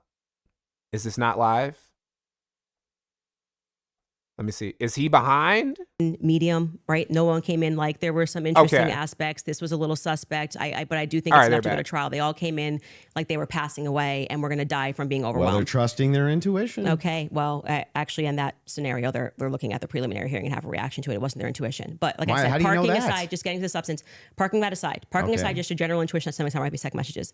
Then we look at the filings, which came from the defense, and they were requesting an extension saying, we have gone to the prosecution and we have requested all. Mikey, so far, who has the edge in the debate? Do you think Andrew smoking the cig like he got the sensu bean? Collected his well, part of the reason why this debate shouldn't have been in person is so Andrew could have did that, right? Because if it wasn't in person, Candace would have been spurging out more. She would have been going more schizo. She would have been schizo-maxing to a greater degree. And Andrew, he would have been smoking a cig, acting like he's a mob boss, acting like he's the godfather that stepped up that he truly is. So we don't really get to see them at their peak because they're in person.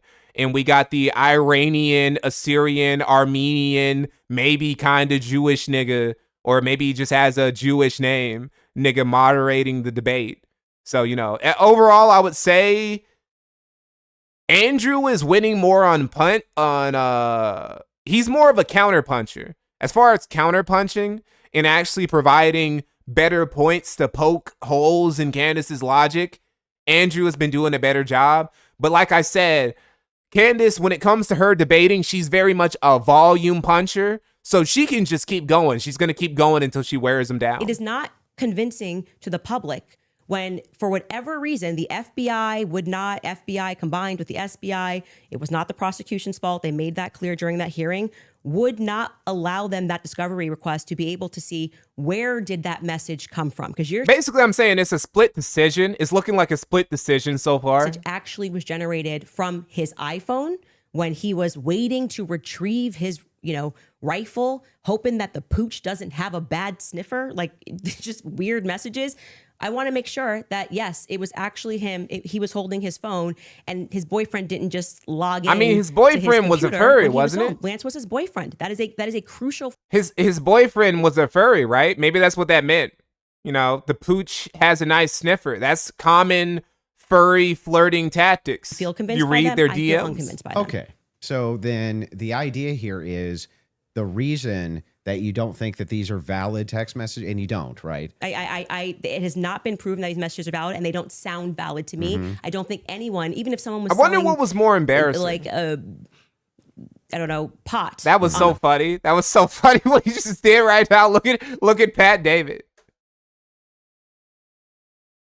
I don't know why that made me laugh so much. Had to sit up in the big boy chair, but he's not smart enough to. But his undersized pants. Maybe not text. It's such a confession like we've never seen. I think this would be like the first time ever somebody has start to finish written an entire. I'm in this surveillance footage and I'm here and I'm wearing my Converse. I'm being a little facetious here, but it was a little ridiculous. Facetious. It didn't pass. We be a little facetious, kids, and you love them more than anything. I do. If it was the case that you thought that, hey Mikey, have you ever seen the X account Candace Owens trying to read? It's pretty funny. Maybe you can also get some weird faces from her. Oh, we'll see. Maybe recant and say, I'll look at that up in the background. He didn't actually confess to me. He didn't actually. None of this happened the way that the state is presenting it. What would have prevented the parents from testifying? Well, two things. I can answer that. And if you watch my show, I keep telling you it's not vibes. So right after the shooting happened, Lance Twiggs, the FBI put him into a safe house they paid for. They went to the parents as well, to Matt Robinson and Amber, basically said, your life's at risk. There could be somebody who jumps up and wants to avenge Charlie Kirk. And, we're going to watch you. And they went into a federal safe house. What happened next is that they started thinking that the feds were maybe gonna, maybe not as honest as they thought. And how do you know any of that? You gotta watch the show, right? You gotta watch the show. Hey, bro, you gotta watch the show. This is what Nick Fuentes. This is unironically what Nick Fuentes and his fans say whenever anybody question any crazy take that Nick Fuentes has. Hey, you just gotta watch the show. Okay, but how do you know that? Do you have a receipt? Can you show us how you came to that conclusion? No, you just got to watch the show. See, I can tell you didn't watch the show because you're asking questions. People who watch Nick's show, they don't ask questions because they know that Nick is always speaking the truth. You have a source, an anonymous source, of course. So there's no way for us to verify that what you're saying right now is actually even true. Do you find it to be reliable hearsay? No, I don't find it to be reliable at all. He's just asking you, where'd you get that information from? What you're doing is a cool story. It's not cool. Well, you must have hated watching the preliminary hearing. You're giving us a cool story. You're saying that according to your sources, that the reason that the parents haven't recanted any of this. Recanted what? They have no statement from the parents.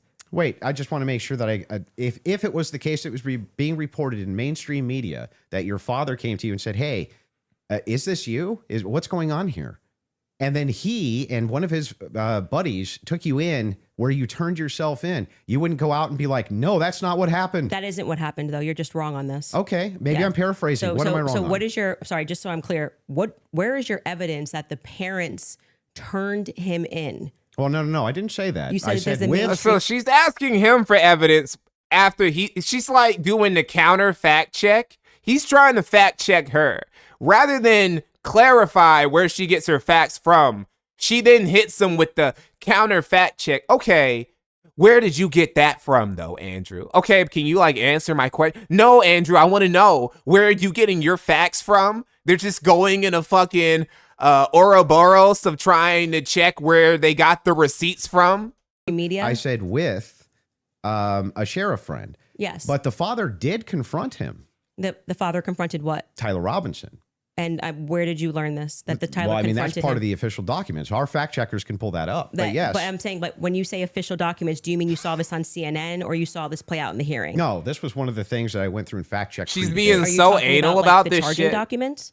I think it was it could have been in the charging documents, but we can pull them up. No. And yes, are you disputing this? Do we have that in the back to pull it up? I can already tell you what you're talking about, the charging documents, because this is where we had to. Oh, so you already knew. You already knew where you got it from, but you kept trying to ask him about it anyway. You're out where. See, this is what I'm talking about. She's a volume fighter, bro. She's a filibuster queen, bro. Story came from because mistress of filibustering and just filling up air with bullshit. Everyone was operating on I'll tell you one thing about Candace. You're never going to get dead air watching her. Assumption that Matt Robinson turned him in.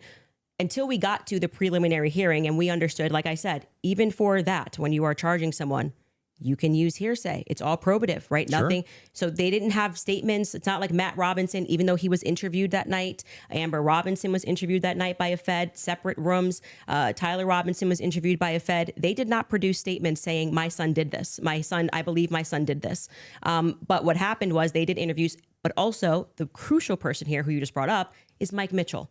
Mike Mitchell is the biggest unknown in this entire case. Everyone keeps saying they heard from Mike Mitchell this, they heard from Mike Mitchell that. So when the person wrote up the report that night, and it was Brian Davis who wrote up what became the charging document, he after they transported Tyler Robinson from the Washington Sheriff's County office up to, I think it's Salt Lake City, I think it was 4 a.m. in the morning that they got up there. He then writes the what becomes a charging document. So he's basically saying, we all spoke to a bunch of people and here's the information that we got, right? We've not seen that. So it could have come from Mike Mitchell. Mike Mitchell could be saying, I don't know how this negates the point, though. Why wouldn't the negates the point, because you don't have a statement from the parents. You are going. Why wouldn't they just? Oh, see what she's doing? She's confusing him. He's got his hands up in the air like, what the fuck are you talking about? She's got him right where she wants him. He's getting confused. He's like, what? That doesn't answer my question, Candace. What are you talking about? How do we even get here? Correct. It's not correcting. That doesn't negate the point. The point is that we now got the preliminary hearing.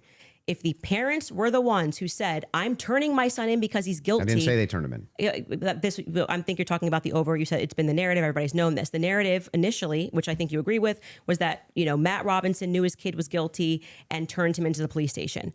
What actually happened in terms of Sheriff Brooksby, who was present there and gave a press conference, what happened was this Mike Mitchell character essentially peer pressured him, and we can get a fact check on this. We can find Sheriff Brooksby's press conference. And he said, they know it's you and you're going to come in peaceably, or people are going to be banging down your door. He was a undercover cop, which I don't like that. I don't know what he did undercover. It's very hard to find anything about Mike Mitchell, but he worked with them. Well, yeah, he's an undercover cop. That's the point. The reason why Tyler Robinson knew him was because he lived nearby and he was also his Boy Scout leader. How does this negate the parents could write this second? And by the way, if you had the evidence, I'm going to address that point. I'm just saying that your first point, which is that the parents did this. Yeah, we don't know that the parents. I didn't say that they did ever. Never happened. You're quoting the parents as having said. You said that Matt Robinson. Like she went on a completely different tangent. She went on a completely new line of conspiracy off of Mike Mitchell and all this other shit that Andrew didn't ask her about at all. He was just asking her about, like, well, how does that prove that the parents did that? And she went in a completely different direction. Said that his kid was, did you say involved? I don't want to misquote you. Confronted him about Confronted him. Yes. And I'm telling you that we have not seen any evidence that is true. We can fact check that. Okay. Because we do have evidence that and that's I'm saying it's the charging doc, which could have been derived from a statement Mike Mitchell said. Two things I have ready in the back. One is the charging doc, and the other one is a video of Kathy Nestor saying she hasn't seen Tyler's phone. Okay, we can run Kathy to go back, and then just to go backwards to Kathy first in court saying she didn't get her client's phone. Yeah, and then I think we'll go to the. If you're okay with that, a thing not in dispute. These are all things that are not even. It's crazy that dudes with Pat David's fucking phenotype still exist after all this time, right? This is like, I really do think this is what people would look like. You read the descriptions of, say, the actual Assyrians, like the ancient Assyrians, the ancient Midians, the ancient Babylonians, the ancient Persians, the ancient Hebrews. This is what those niggas look like, right? Like this right here. I can't even tell you. If I didn't already know where this dude was from, I wouldn't have been able to guess. Is he Turkish? Is he fucking Israeli? Is he Iranian?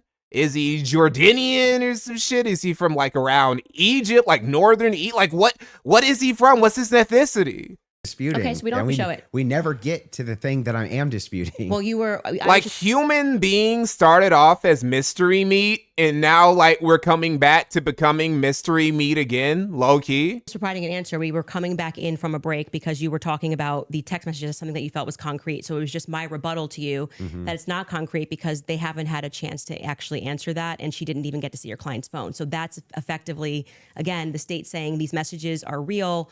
You don't get the discovery on these messages just yet. She will during trial. They will actually get discovery on the messages. Don't you think that would make their case fall apart if it was the case that they weren't able to actually pull the data off the text messages? Do you think the prosecution would go to court with fabricated text messages? It's called winners and losers. They may not be fabricated, but by the way, as what they are saying, like I said, if there was somebody logged into his phone, they may not be fabricated. All right, let's fast forward. They're violating it with them? I'm not speaking to a source, but what I am saying to you is speaking just... I'm not speaking to a source. What are you speaking to then, Candace? What are you speaking to? I'm not speaking to a source. What the fuck else could you be speaking to? Your dreams? Your imagination? The voices in your head? What are you using, if not sources? We have not seen any proof that statement that is included in this charging document. I think it is highly likely on the basis of the preliminary hearing that all came from Mike Mitchell. And Mike Mitchell would be a part. He's based saying, on the statements of the it's parents. him saying, the parents told me this. The parents could dispute that. They're still on the parent shit. They're going to be able to seat the parents.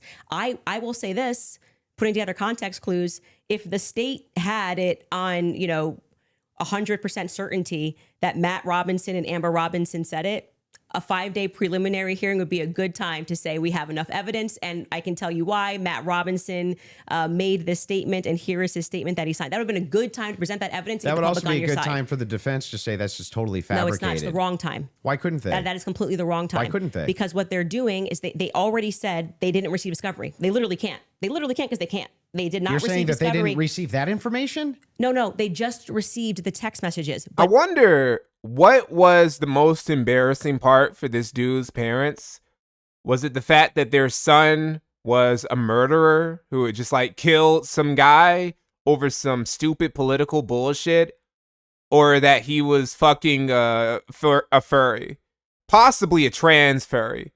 Like their son was a gay furry, right? What was more embarrassing, that their son was a murderer or that their son was a gay furry? I wonder which was worse for them. In order to That's not the text messages. The probative information. Yeah, we're talking about the information that we just reviewed. That's not the text messages. They never presented it. The state never put it on. Yeah, they didn't. The defense could easily still have presented this. Yeah. No. They could have said they're no. They're not allowed to. Are you sure? In a preliminary hearing, yeah. the defense is engaging with whatever evidence the state decides to put on. They did not put this on as evidence. Brian Davis was up there. So they're not allowed to present anything? They're responding to the state's evidence. I'm asking, are they allowed to present anything? They are allowed to say... Like if there was a conspiracy that they could prove right then and there, would they present that in one of these hearings? No, it wouldn't be the right time for that. I disagree. I think it's that not they disagreement. I think that they not only do it, but they would do it. Do you think Nick Fuentes was trying to slip into that trans boyfriend's DMs? I don't know. I wouldn't be surprised. Then again, he did show up as a normal guy in court. So he knows that maybe that turned Nick off. The appropriate... He wants you to keep up with the LARP. This stage of the hearing is the state is saying we have enough evidence. It's like how he stopped keeping up with Pariah the doll after Milo caught him, and he de-trunified Pariah the doll. So now he's just like a feminine nigga.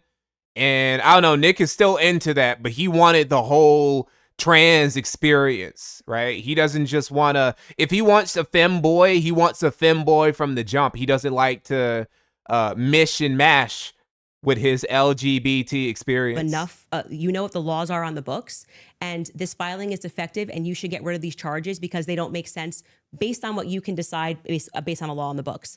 So then that's why they then file the dismissal. Right. So in the dismissal, what they're doing is they are engaging, and this is what was widely misinterpreted. Well, yeah, they're engaging as though as it's a hypothetical. If this is hypothetically true, then so X. they're saying all of these charges. I'm not disputing any of that. So that's what you're asking. Why you're saying could they just put asking Oh, the Thorpes were reacting to this, were they? Okay, I feel this could be a little too highfalutin for them. Ridiculous. They would be shouting it on CNN. They would be. This is a pretty disappointing debate. I'm not gonna lie. Like, this is disappointing. It's a lot more. This would have been better. Like I said, it would have been better had they done it over stream, because then there would have been a lot more chaos. They would have did it over a stream, and there wouldn't have been a moderator. They would have been yelling over each other. We would have gotten some blood sports. But this professional setting with Patrick Bet David fucking moderating over everything, I don't know, bro. It just ain't it. The energy is in there. My argument to you is what? Your argument to me is that, hey, wait a second, Andrew. Andrew is wrong here. It's a prelim hearing. Don't show your cards early. There's not enough here that convinces me, right? Well, that's actually my rebuttal to you, is that you are saying, why are people engaging in what you term to be conspiracy theories? No. I term it to be thinking. They're just thinking because they're recognizing there are a lot of holes in these stories and that this is not strong evidence, right? This is the reason they're doing it. I'm explaining to you, this is the reason that they're doing it. I'm addressing what you view to be overwhelming evidence. And by the way, I want to be clear. That which convinces me. But thus far, every point that you've brought up, every point that you've brought up, did you feel like this is beyond a reasonable doubt? I mean, you realize remember what I said in my opening. Going to be it's not beyond a reasonable doubt. It's just what I find convincing is what I find overwhelming. So why are you so upset when people say they don't find it convincing? If that was the limitation of the claims that you made, if it was just, wait a second, there's a little bit of problems. There's some problems in this case that I have questions for that I want answers to. Nobody have a problem. This is, hold on, let me see. Actually, a chance to cross-examine your evidence that you've presented. I'm going to show a lot of that. A lot of this conjecture that's based on.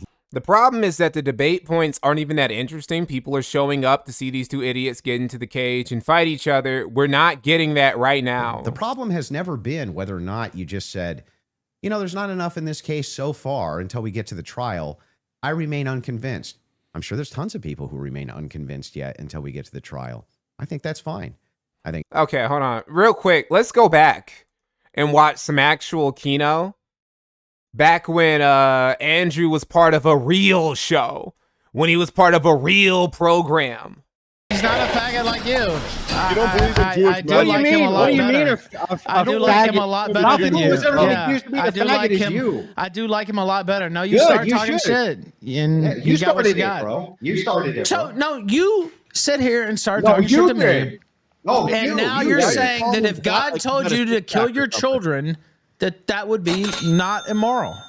Yeah, well, if God told you not to join Cozy TV and back up a pedophile, would you have done that, Ralph? Oh, you going to war with Nick Fuentes again? I just asked you a question. Answer it. I'm not going to answer shit. I'm the moderator. Yeah, that's right. So then why is it? No, you answer my question. I'm asking you a question. I'm asking you a question. And I just answered your question. So you would or would not kill your children if God told you to? So here's what I'm going to explain. I could have some type of preference, some type of personal preference where I could say, God, I don't want to do this. I loathe it. I have some intuition against it. But regardless of what my choice would be, it wouldn't matter because from a subjective, ethical viewpoint of a guy like Adam Green, he could never make the claim that what I was doing was immoral. It would just be preference-based. That's it. Just preference. That's it. You just repeating over again. You can't argue for morals. I've been doing it the whole stream. Explain it. You're just like a broken record. No morals. Yeah, I know. Logic is hard, Adam. I know. No logic, no morals without. Where's this energy, logic hard, Adam. Where's this energy in this debate? Yeah, what the fuck? What is Ralph doing? Ralph, what are you doing? Where are the dudes actually in the debate?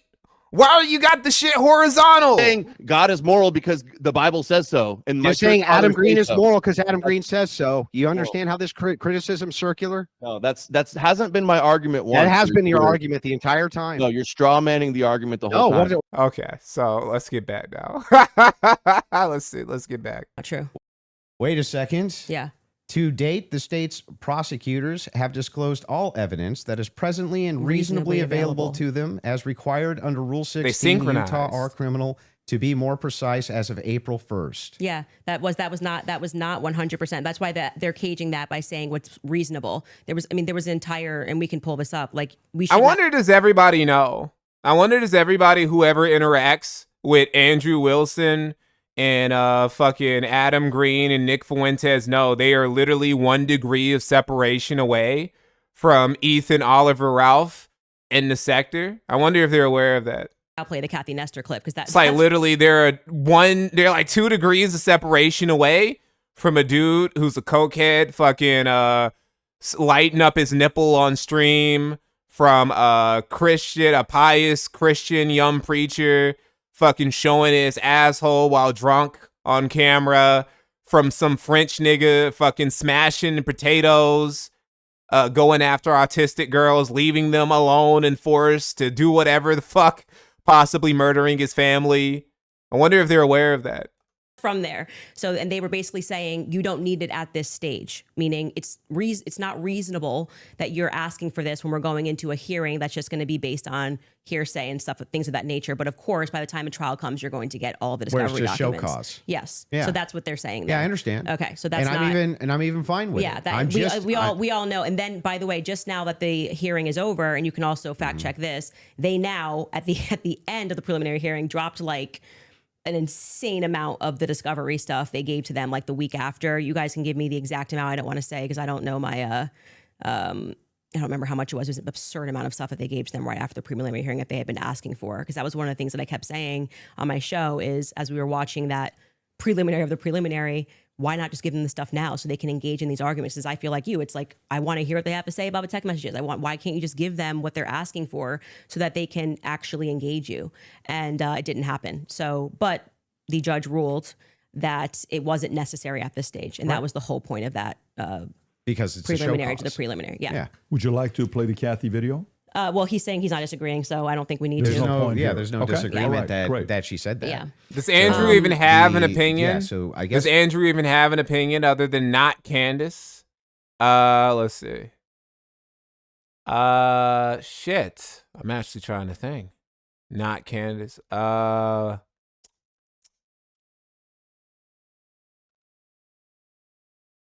Oh, fuck. It's actually hard. Stepfather? Maybe that's it. Maybe stepfather. Yeah. the disagreements now would move into the evidence Not Candace, and also he's a stepfather. that you have stated on the record, which transcend elements of reason. Why- Trans what? I didn't know this was an LGBT Are stream. we in regards having to this a case. transcendental Trans again. What the fuck, bro? conversation now? Because I mean, Because first, they're all because related to this your case. It's not even Pride Month. Why are you guys keep bringing up trans shit? entire thing was about looking at the evidence, which never made sense to me, again, because all of the evidence that you felt to be overwhelming was hearsay. That was bizarre to me. You told me that I could take as much time as I No, wanted you to can. question you on No, these but things. I'm just asking you just to lay the groundwork of what you're saying is Because you've problematic, made that many, you decide many that it trips claims. into I'll something explain. else. And I do still want to hold you for going through, because we've discussed the gun, we've discussed your... and you can hold me to those things, but I yeah. would like to get into the and things we should that you've discuss said. the screwdriver as So, well. and I'll explain exactly what the groundwork is. When you make claims which pass the idea of I'm just asking questions because the state's evidence is not convincing, I think you have to answer for those claims because they are in regards to this case. You're saying, I have a claim. It is in regards to the assassination of Charlie Kirk, which is what we're talking about, not just the case of Charlie Kirk, his assassination. You should have to answer for the claims that you've made in regards to the assassination itself. You should, yeah, agreed. So if that's the case, then I would like to finally dive into some of that evidence and dive into Well, it. just to be clear, Evidence. and I'm happy to have you Dive talk into about some of like that I said, evidence. publicly. You want to engage in some conspiracies, but I said I want to make sure that we get to the substance of our debate. The substance of our This is debate is part- They This still is the aren't at the major substance of their demonstrating that debate, all of bro. the quote unquote evidence. Bro, this shit has been going on for an hour and a half, almost two. Now you got to take away.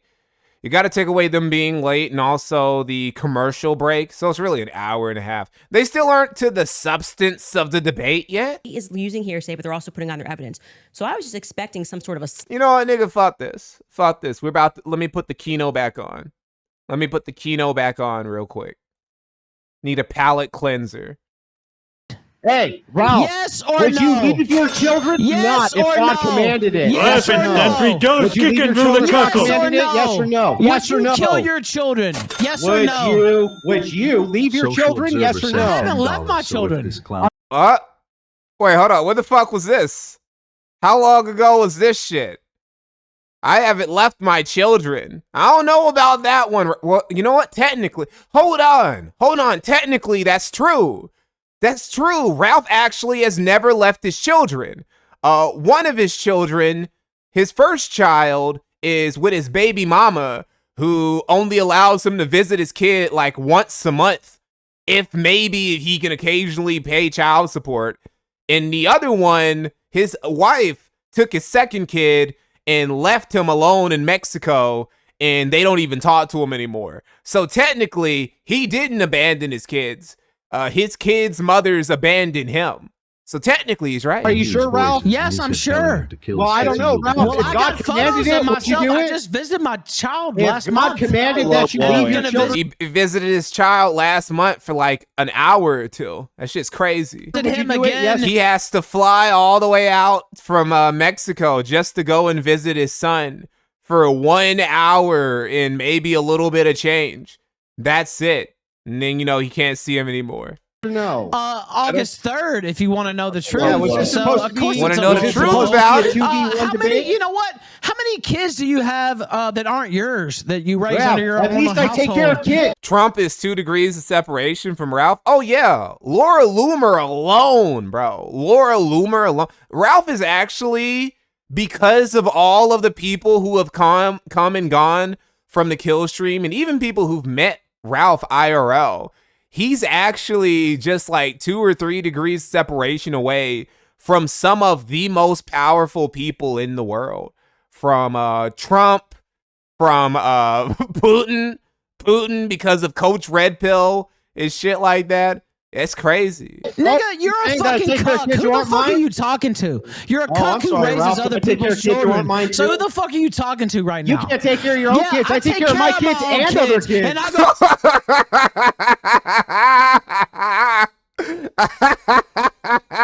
go, Ralph, you aren't even half the man that I am. Not only do I take care of my kids, I take care of his kids too. That nigga's kids, I feed them. I put fucking clothes on their backs. I buy them new school supplies every fucking year. You aren't half the man that I am. You aren't half the stepfather that I've become, Ralph. I visit them all the fucking time, as a matter of fact. Ralph. Yeah, I do. Yeah, so how many of your wife's kids are not yours? Yeah, well, Ralph, how many other men are raising yours? Hey, Andrew. How many other kids? How many of your kids are getting raised by other men? Andrew, just answer the question.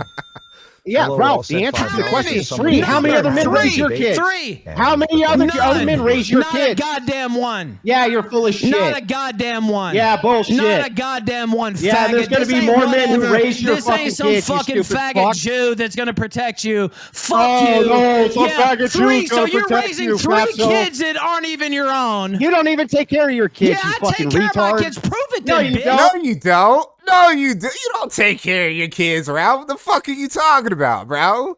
I take care of my kids. I pay child support like every 2 to 3 months. Yeah, I take care of my fucking kids. The fuck are you talking about? Yes, I do, motherfucker. Oh, okay. Yeah, I pay $800 in child support every fucking month, as a matter of fact. Oh, yeah, because you moved to Mexico to avoid it. And your dumb You fucking literally ass is fled the actually country. paying for my child support right now. You fled the fucking country to avoid paying it, you That's piece of shit. incorrect. There's agreements is between the true. United States and America that you have to pay child support between the 2 countries. You didn't if know you that knew before you anything moved, about Ralph? the law, You didn't like, know that act before like you know moved? about No, he didn't know that. He didn't know that before he moved. He thought he was coming up on something. He thought he had figured out a loophole. He didn't know. It's like, nah, bruh. You still got to pay that child support, Ralph. Nah. Jesus Christ and You God, didn't which you move. actually don't, motherfucker. Oh, okay, You're a fatso. fake convert who jumped onto the Jay Dyer train to try to make bucks. You're And a you fucking jumped on the phony Catholic and train a and fake sucked faggot. Nicholas I didn't Fuentes' do a dick. goddamn They are both right. Holy shit. These dudes are both felt at each other. They're both destroying each other with facts and logics that neither of them can actually deny. Those are both true. They both just made 2 very devastating claims against each other. See, this is what the debate was supposed to be between Candace and Andrew. We didn't get this shit. We didn't get this level of Kino. Very disappointing. Slam dunk. Like, we got him on camera taking the shot. At least we have him clear on camera. You're telling me this guy drove 13 hours all around. Like, we can definitely show you a picture that it's going to be beyond a reasonable doubt. Before we even get to the trial, people are going to see and go, oh crap, like it was really Tyler Robinson. Right. Here's him taking the shot. Most of this doesn't take place on a college campus that has surveillance everywhere. Yeah, One clear image of his. But I don't understand when you're his asked car plates. If you're asked like, the question, what would it take to convince? It'd be the same question be asked to me, Andrew. What would take? Like that moment between Ralph and Andrew, it was like in anime, or maybe even in like the 3rd Creed movie, when 2 boxers, they're boxing each other, or shit, even like in any shonen anime, like Vegeta versus Goku, where they're fighting each other and then they both throw a punch and they end up hitting each other in the face at the exact same time and knocking each other back. To convince you that the oppositional is true, right? That he's a patsy or something like that.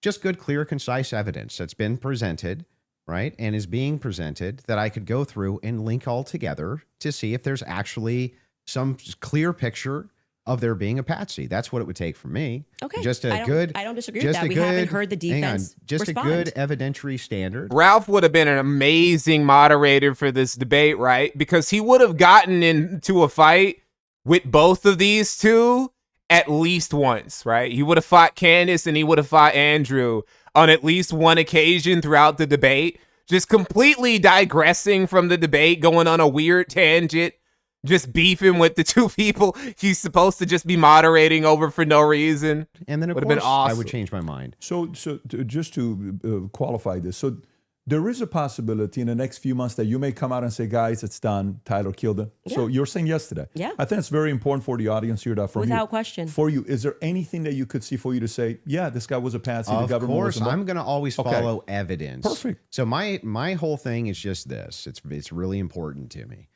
I don't mind people being truth seekers and justice searchers, and the internet has helped solve tons of crimes. There's no ifs, ands, or buts about that, right? However, there's also people who, they not only don't solve crimes, but they just come up with conjecture and what's called flooding the zone. You flood the zone with tons and tons of conspiracy-based ideas, and they go nowhere, right? And in fact, they actually take away from legitimate investigation. Now, I'm not even saying anybody here is purposely flooding the zone. That's not even the claim. All I'm saying is that the claims made absent, this is just me not being convinced by the state's evidence. Those become claims, and claims have to be defended. Just like mine have to be defended, yours have to be defended. And that's what we're going to get to now, yeah? You want to get into it? Would you guys like to take an ad break? We'll take an ad break. Sure. And then we'll talk Erica Kirk and TPUSA. And the conspiracies that have been conjectured by Candace Owens in regards to this case in the Charlie Kirk assassination. Folks, we'll take a 3.5 minute break and we'll be back soon. All right, you guys, you have probably seen all the buzz around red light. Oh, look, let me just go ahead and Ashley, hold up. I can just skip past this. To the gut. Did we really need 2 commercial breaks? Did we really need 2 commercial breaks? Is this the fucking Super Bowl? Is that what this is? I guess to some people, right? This is the Super Bowl. It's like, imagine, you know what this is? This is kind of it's like a Super Bowl, but then it's just like a disappointing game. Neither of the 2 players play their A game. It's very lame. Or it's like you watching the NBA Finals and it's just a sweep. The other team just gets their ass beat. They barely put up a fight. They just get swept off the fight. It's something like that. Thyroid. Well, I can't even say that because neither of them are doing particularly well. Head to They're both sacking right now. PurgeMyParasitesNow.com/Candace. Buy your detox and gut renewal restoration bundle. Yeah, oh, I just remembered. Yeah, Ralph actually is kind of connected to Epstein because of JF. Holy shit, dude. The sector is an evil place, dude. The sector is, a couple years from now, some dude, some schizo YouTuber is going to make some big conspiracy theory video linking all of the most powerful people back to the sector. They're going to start treating the sector like it's the new Illuminati. And it's like, oh, they were using these weirdos on the internet as a way to connect to each other. And using them as like agents and stuff, so nobody would notice because they're just retards on the internet, right? I'm gonna end up in the documentary. I'm gonna end up in it. Cog's gonna end up in it. All the sector niggas are gonna get involved in some new Illuminati world order conspiracy theory because too many people ended up breaking containment and ended up affiliated with powerful people like Epstein or Trump. Today and get your free red life therapy belt plus your in-depth protocol. That's PurgeMyParasitesNow.com/Candace. I also want to remind you guys about Pure Talk because you do not have to overpay for your wireless network. Not when Pure Talk. Oh, wow. This is really saving the West. Okay, she ran out of commercials. Damn thing. Yeah, you did. You were on Cozy talking about how great you were. You've always been a fucking loser. We make fun of you for fun. You're a joke, Ralph. I know it, faggot. I came on the platform to be monogamous towards you. Yeah, and you're getting blown the fuck out right now. Not by you, faggot. Yeah, you're a fucking weak faggot. No, You've always been my bitch, Ralph. I never You've always been my bitch. I don't like you or your kids or whoever's kids they fucking are. Yeah, you don't even take care of your kids, Ralph. Metaphorical hell. You I don't give a motherfucker. Are you really you don't care about nothing. You're right. I don't. Yeah, the only thing you care about is you. Century Dollars remember that Andrew was scared of was because he challenged him to a fight. To burn witches, like the Bible says, to stone people for blasphemy, and to stone people for breaking the Sabbath. Just put your sunglasses on. Go back to the debate like nothing happened. Like, we just had a little bit of a tangent there. Sorry. Sorry, folks. It's the kill stream. Every once in a while, the fucking moderator, the host of the show, gets into it with his guests apropos of nothing. It comes with the territory. Yeah, we're not done with our fight here. Is that moral? Adam. We're not done with our fight. It's not moral. moral. Well, I mean, he's just lying about things about me. It doesn't matter. But yeah, go ahead, Adam. Well, I don't know why you think you can start shit and I'm supposed to just sit here and take it, Ralph. You can say whatever the fuck you want. Yeah, great. Are you going to be an unbiased mod for the rest of this, or is it going to be a 2v1 for the rest of the time like it has been? You started. So, how did I start it? By talking shit. No, you started talking shit, Ralph. No, you started talking. Oh, my platform's bigger than this and that. Oh, this no. Adam, pop that up. Okay, well, whatever. No, Ralph, I didn't say that. I actually didn't say that, Ralph. That was actually the other guy. You thought it was me. It's like, oh, well, whatever. What can you do? What can you do? Yeah, sometimes you make mistakes. Oh, boy. Came here to watch commercials. She had Candace had 250,000 people watching this bitch. And almost, 25,000 already tuned out. How many people are still watching over there in the Crucible? Oh, hey, he's maintained the same amount of viewership. Hey, good for bro. I thought Jer was going to moderate.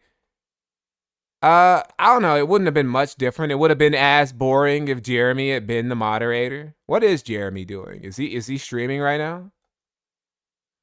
I don't think so, right? Let's see. When is the quartering going to... Oh, I wanted to bring this up since I'm already here. Since I'm already on the subject of this shit. I might as well... Oh, hey, we can do this. We can do this real quick. We can do this real quick while we wait.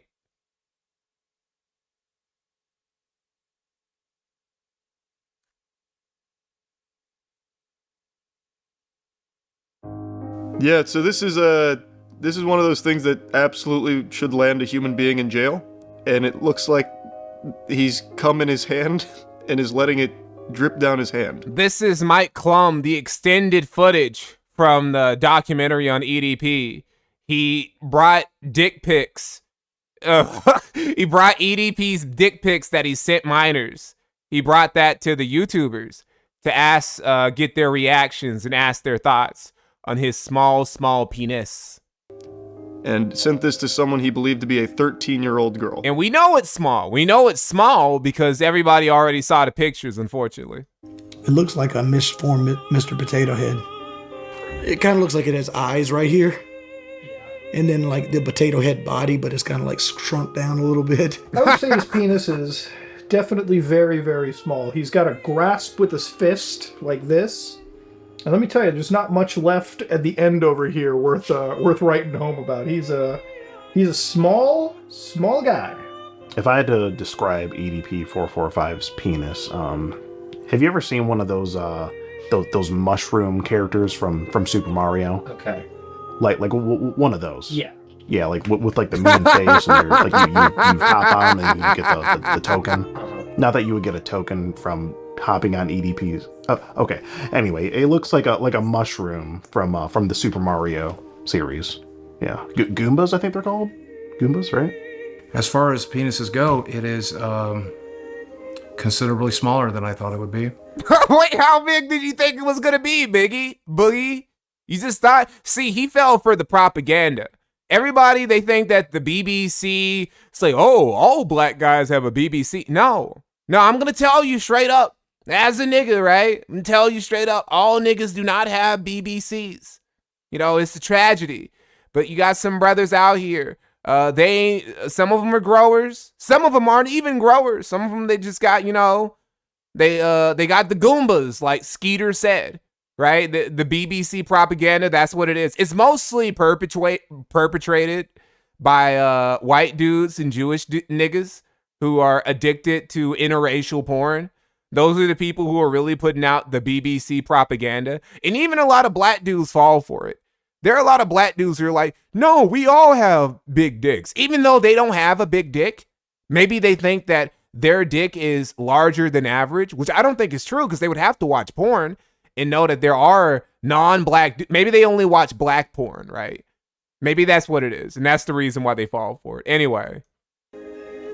I'm an old man, but I was always told the black man had larger genitals. So literally it's just the lore. It's like American folklore about the BBC.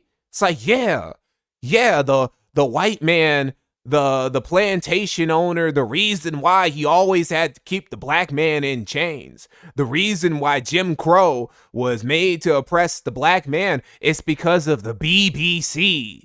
It's not even because of racism. It was specifically the black man, the white man was afraid of the BBC. That's why. So I just, I thought he would have a more impressive penis than that. I'm not rating another man's Becca. You want me to really rate this guy's dick? What do you want me to rate it? Low. Very low. I would rate this penis very low out of 10. Extremely low. What would be high? What would be a high out of 10 penis for you, Oompaville? I'm curious. What would a 10 out of 10 dick for Oompaville be?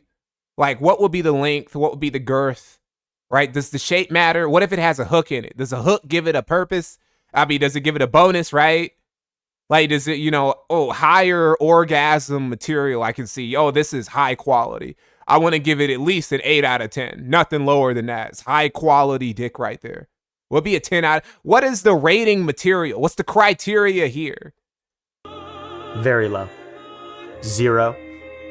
It doesn't even look like a penis. It just looks like it's vertical and it's round looking. Absolutely disgusting. Like the very tip is brown. And then Mikey, how much does EDP fit the ninja stereotype? Not very well outside of rhetoric, which is mostly just a character. It's mostly a character still on break. These lazy motherfuckers. Still, it's mostly just a character he's playing in his videos. It's like, oh yeah, fucking your bitch all up in your bitch guts. Yeah, let me tell you about these motherfucking Falcons, nigga. Let me tell you about these motherfucking Ravens, nigga. That's all that shit was just him, playing a character for the most part. He's not really, like, there are levels to being a nigga, and he is very low leveled.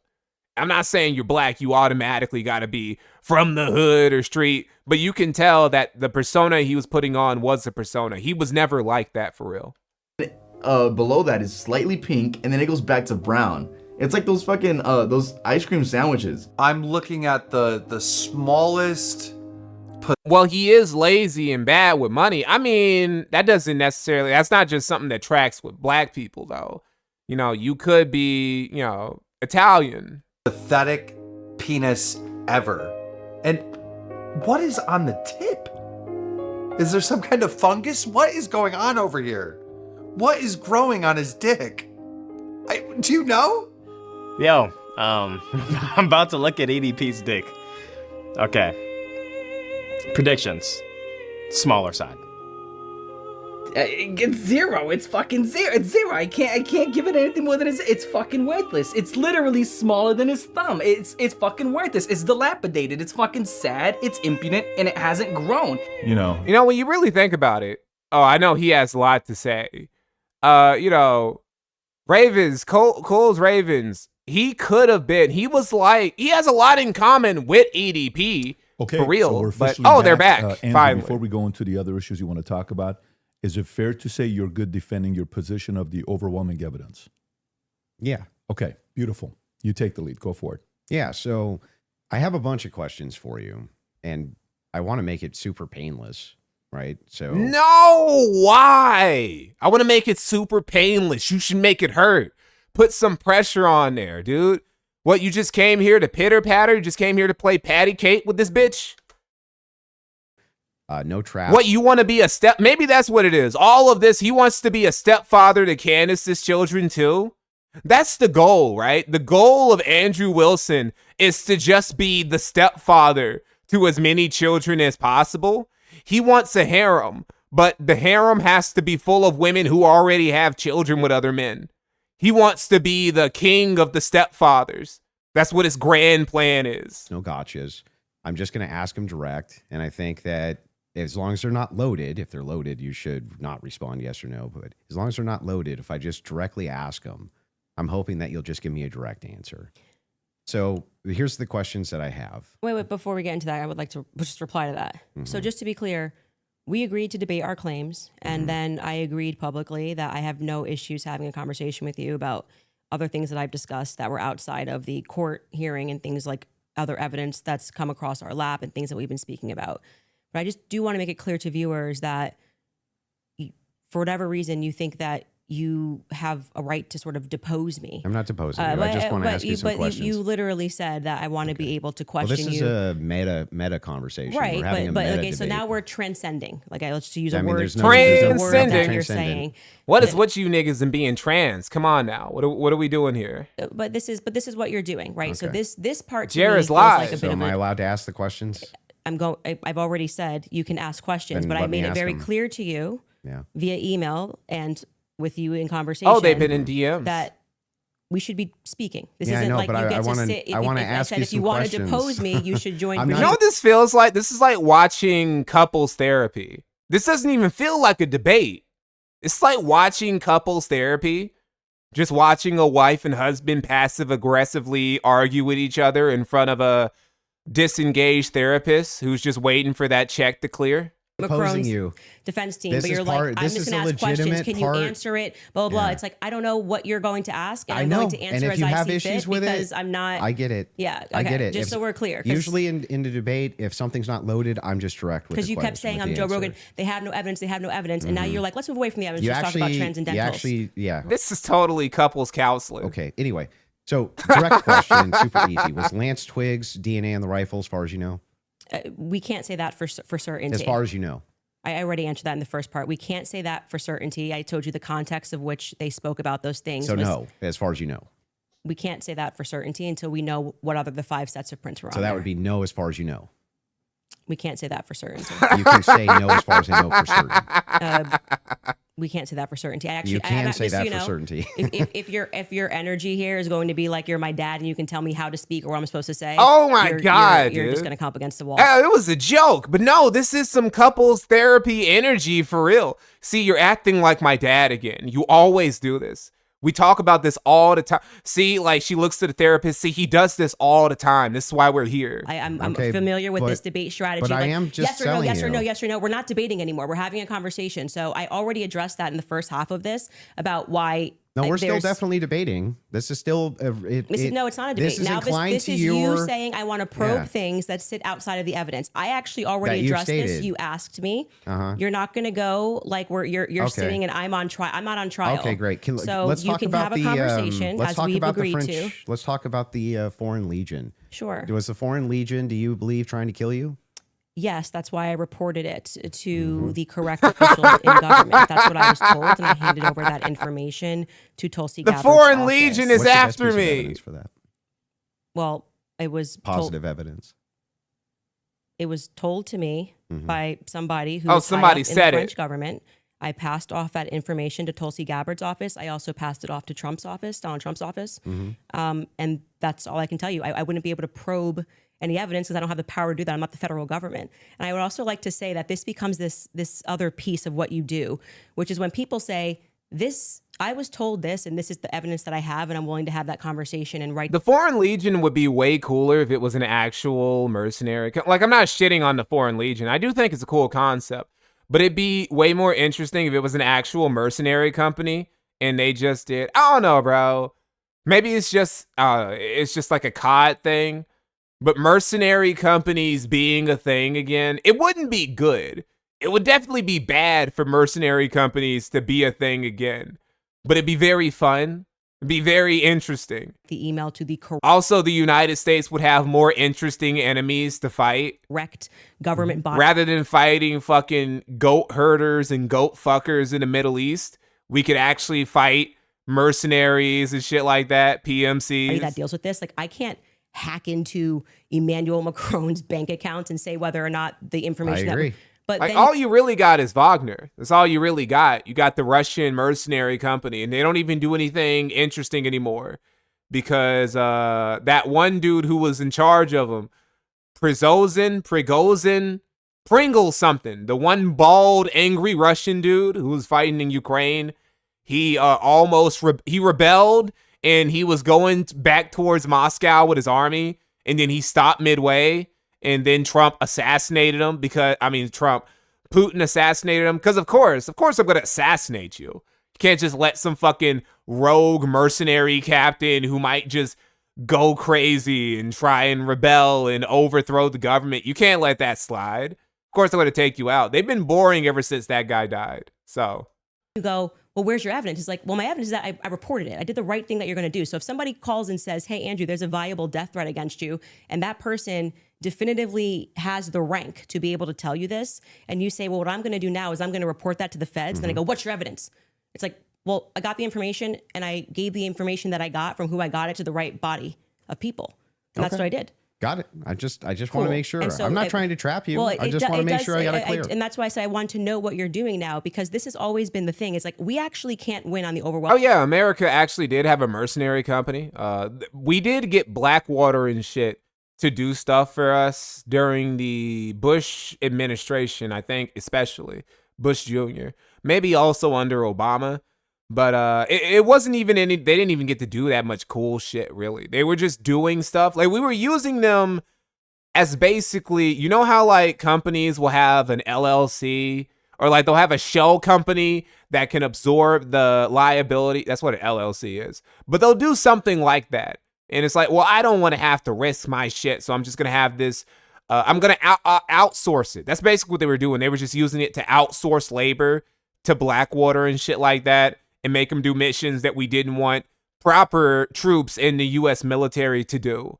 And people were complaining like, you're using mercenaries to do all this heinous shit in the Middle East, when they really weren't, for real. The most heinous shit that Americans were doing in the Middle East were being done by Americans. Like, it was being done by the CIA and U.S. military, shit like that. It wasn't even, Blackwater wasn't even doing most of it. They were just mercs.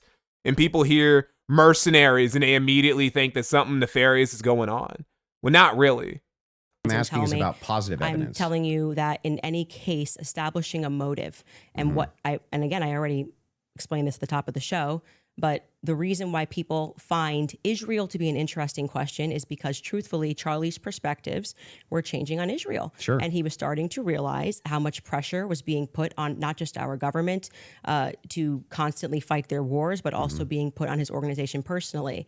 If people had come out and been honest about that, rather than rabid claiming he never flinched and everybody's lying and this is not true, you would probably have people that just go, that's life. People change their opinions. I understand. And then there was the rabid, I mean, not even that. It's like everything was about trying to convince the public how much he liked it. So then, other than intuition, how you feel about things, do you have any evidence Israel was involved in killing Charlie Kirk? I have already said, and if you're watching my show in the context of what I said, this is the general sense of why people think Israel's involved.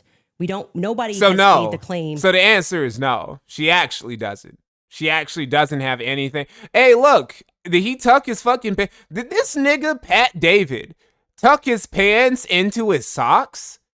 Bro, what are we doing? What are you doing, dude? Just wear pants of the proper length. What the fuck are we doing?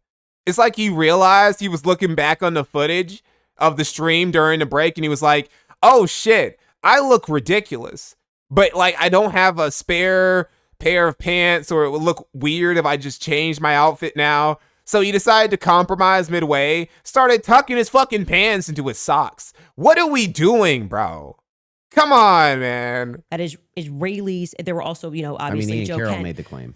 Well, Joe Kent, who I think would have the right to assert it, noted that there were 12 Israeli cell phones on the ground that day. I think most people would like to probe that. Now, it could be maybe they were students, and they were Israeli students in Utah that day. But we'd like to probe he's that insecure narrative, because what we've seen after. He probably saw that little moment where he was inching himself back on his chair. He probably thought, they're going to laugh at me.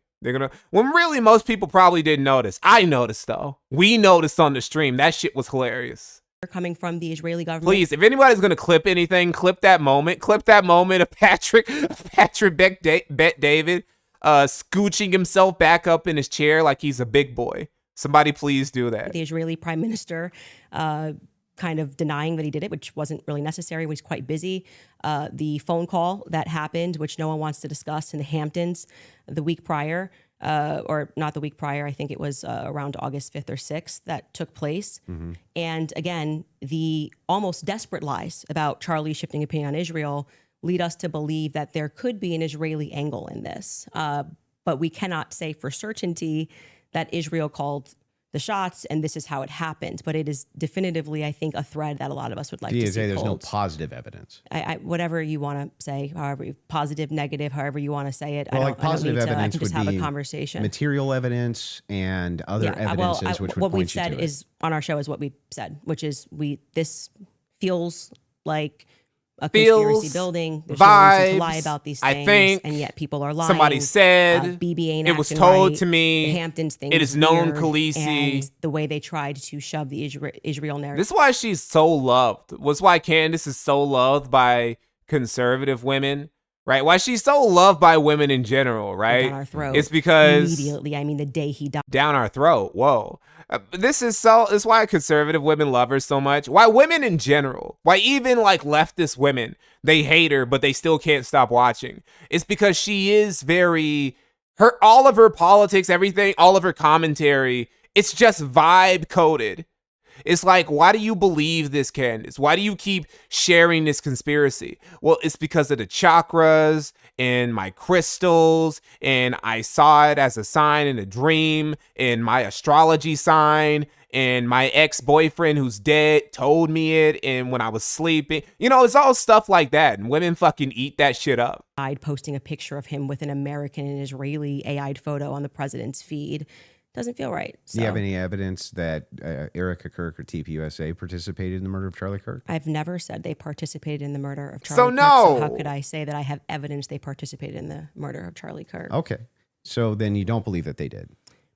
I never have said that statement. She can't give a yes or no answer to anything, bro. Just ducking and weaving, not going to bobbing and weaving, moving like a fucking butterfly, bro. Okay, fair. Your team is sending messages in the back saying they have a video they want to play. Okay, go ahead.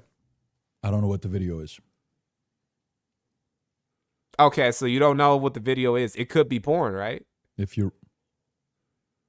Yes, you said that there's a video you want to play that Candace said she has full confidence Israel was involved. Yep. Yeah. He said evidence that play the clip. They're okay. referring to a clip. Yeah. Via whom? My guess is Pierre. Erica. I think that there's a reason Pierre knew that Charlie was dead first. I think there's a reason he was a priority. How? Why? I think France and Israel are involved in Charlie Kirk's assassination. And I'm going to put that out there with full confidence. I understand. Yeah. So you think you with full confidence, you think that I think Israel's France involved. and Israel. Yeah, I mean, the person that gave me that thing that I reported said that French Foreign Legion were on the ground that day. Mm-hmm. Again, this would be at a professional limitation for me to then go and probe that information that the French are involved too. Those fucking frogs. Over. I can't do that. I'm not but the United States government. But you don't have any positive evidence of that. Okay. Right? Liz, I don't. Can you just stop? It's actually just like when you really think about it, the French are the Jews of white people. Going to hear you keep saying positive evidence. I've just asked me what I think, and I just tell you, yes, I think they are that's involved. That's a claim. No, I said here's what I think. I have every right to ask you about your claim. Yeah, but and if there's positive evidence in for this your statement, claim, I literally just said I think. And I am allowed to think. Yeah, stop asking. Stop asking for evidence, bro. What the fuck are you doing, Andrew? Positive evidence. Stop asking her for evidence. Leave her alone.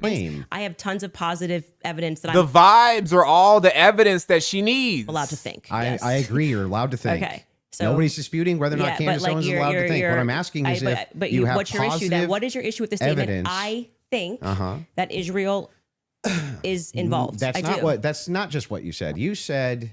I did say I think. It's with full... Yeah, the French Foreign Legion are not special forces at all. I don't know. Does she think that they are? Like there's some special spec ops or something like that. They are not that, right? They aren't fucking Navy SEALs of the French or Delta of the French or fucking Rangers. They aren't. It's literally like a volunteer force for anybody who's not French, but they want to join up in some, I don't know, they're like pseudo mercenaries, sorta, kinda, not really. But they're not a special force by any means, you know. Confidence. Yes. You would think that if you had full Can you have confidence confidence to think when you think? If I said, for instance, I think I'm going to be late to work, right? With full confidence, I would say my evidence for that is that I'm 20 minutes away and I need to be there in 5. Andrew, that's how you would know whether or not you had full confidence. I'm just going to tell you something. Hang on, let me finish. Sure. Let me finish. If it was the case, Let him I speak. have full confidence I'm going to be late to work, I would say my evidence that I'm going to be is that work is 20 minutes away, right? And I have to be there in 5. So I have full confidence. That's why I would think that. So I'm asking, if you think that Israel and France were involved in the assassination of Charlie Kirk, and you say with full confidence, I'm just asking for the evidence, or at least walk me through the mindset of why it is that you could think that with evidence. I actually don't have to walk you through why I think. Africans join the French Foreign Legion to fuck around in Africa and get French citizenship as a reward. Essentially, yeah. That's what it's used for today. So I can give you. That's not what it used to be used for, but that's what it's used for a lot of cases today. Something that I think with full confidence. I think with full confidence that you know you lost the substance of this debate, and now you're moving toward things that I have said that I think you already lost. See, the problem is, Andrew, you already lost. You already lost. So now you're trying to get me on technicalities. Because I've already defeated you. To this debate. It's not exactly pertinent to this debate. It's 100% pertinent. It's not pertinent because our debate These are claims made about Charlie Kirk's assassination. That's the complete substance of the debate. No, actually, would you like to remind him of what our debate claims actually were? And would you like to remind you said I could ask you about any of these things to my heart's content? Feel free, but you do not get to structure how I'm allowed to reply or ask me why are you allowed to think. I'm not structuring how you're allowed to reply. I'm just asking you direct questions. I have full confidence that you do not feel that you represented your claim well. And so now what you came prepared to do is to present yourself like a professor of fallacies. I just want to know. And to say, you are not allowed to say that. You can't. You can say whatever you want. They're doing a couples therapy thing again, where they're just going back and forth, passive aggressively taking jabs at each other. Let's check. Let's check on our boy. Let's check on our guy, our favorite guy, the best guy, our top guy. Jeremy Hambley. Let's see what Jeremy is doing, because Jeremy is also streaming the debate. Jeremy is also streaming this debate, restreaming it. And oh, hey, what's going on down there? 31 dislikes. Damn, bro, you just got started. It's crazy. Isn't it weird? 19 likes, 31 dislikes, but he's got over 3,000 people watching him live stream this debate. I don't know, that's kind of suspicious. You're a little bit suspicious. Nothing here. There's just nothing here. To one of your There's guys no to guarantee say, they didn't look into it. How do we know? Exactly. It's pretty loud. A report. Like, I mean, I've never made a report with the federal government. Are you sure? Let me just ask one question. Let me just ask one question, and I'm going to bring it to you. Sure. The question is in regards to, I've not seen that checking clip, so his pulse. The I'm full confidence. I believe that Israel French was involved. Is that also based on a source that somebody told you that Israel was involved in the assassination of Charlie Kirk, or is that a gut feeling? So in terms of Israel, I mean, what I've said is what I publicly have said here. I do think that at the end of this, we are going to find that Israel was involved. I do. Now, it's okay to think that. In terms of any of the hard evidence that's been presented, I think this has been a huge problem that a lot of us have had, is that they won't even explore anything else that was going on in Charlie's life personally. So if we're not satisfied... What's flashing in his face right there? He's got this big thing from another screen. We know he has multiple screens. What is he looking at over there? It's just flashing in his face so much. Is it chat? Does he really need like a whole big thing for chat? I don't know, man. That Tyler Robinson did this in any way. Then also, why is he watching this on Rumble? Why is he watching this debate on Rumble? Go watch it on YouTube. Every alternative theory should be explored. Other evidence should be brought forward. We've done that in our in our capacity. Like when people keep saying she has no evidence, it's kind of crazy. I think we've broken like more stories than any news source in the world. I mean, down to pictures, she actually does details, have zero evidence. police officers. Wait, what? We've broken more stories than any other network in the world. Bitch, what? According to who?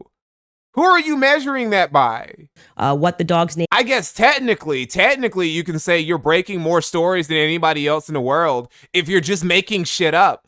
I guess technically, right? Name wars, because we're not none of that is believe there's evidence. conspiracy Those are here. just fun the facts. Police officers that were involved, the many police sheriff's offices $2 million ring that were departments that were involved that day all believe that there was a conspiracy. Down to the U.S. Marshals believe there was a conspiracy. They were my sources at the U.S. Marshals. It's funny to me how he completely just gave up on streaming on YouTube.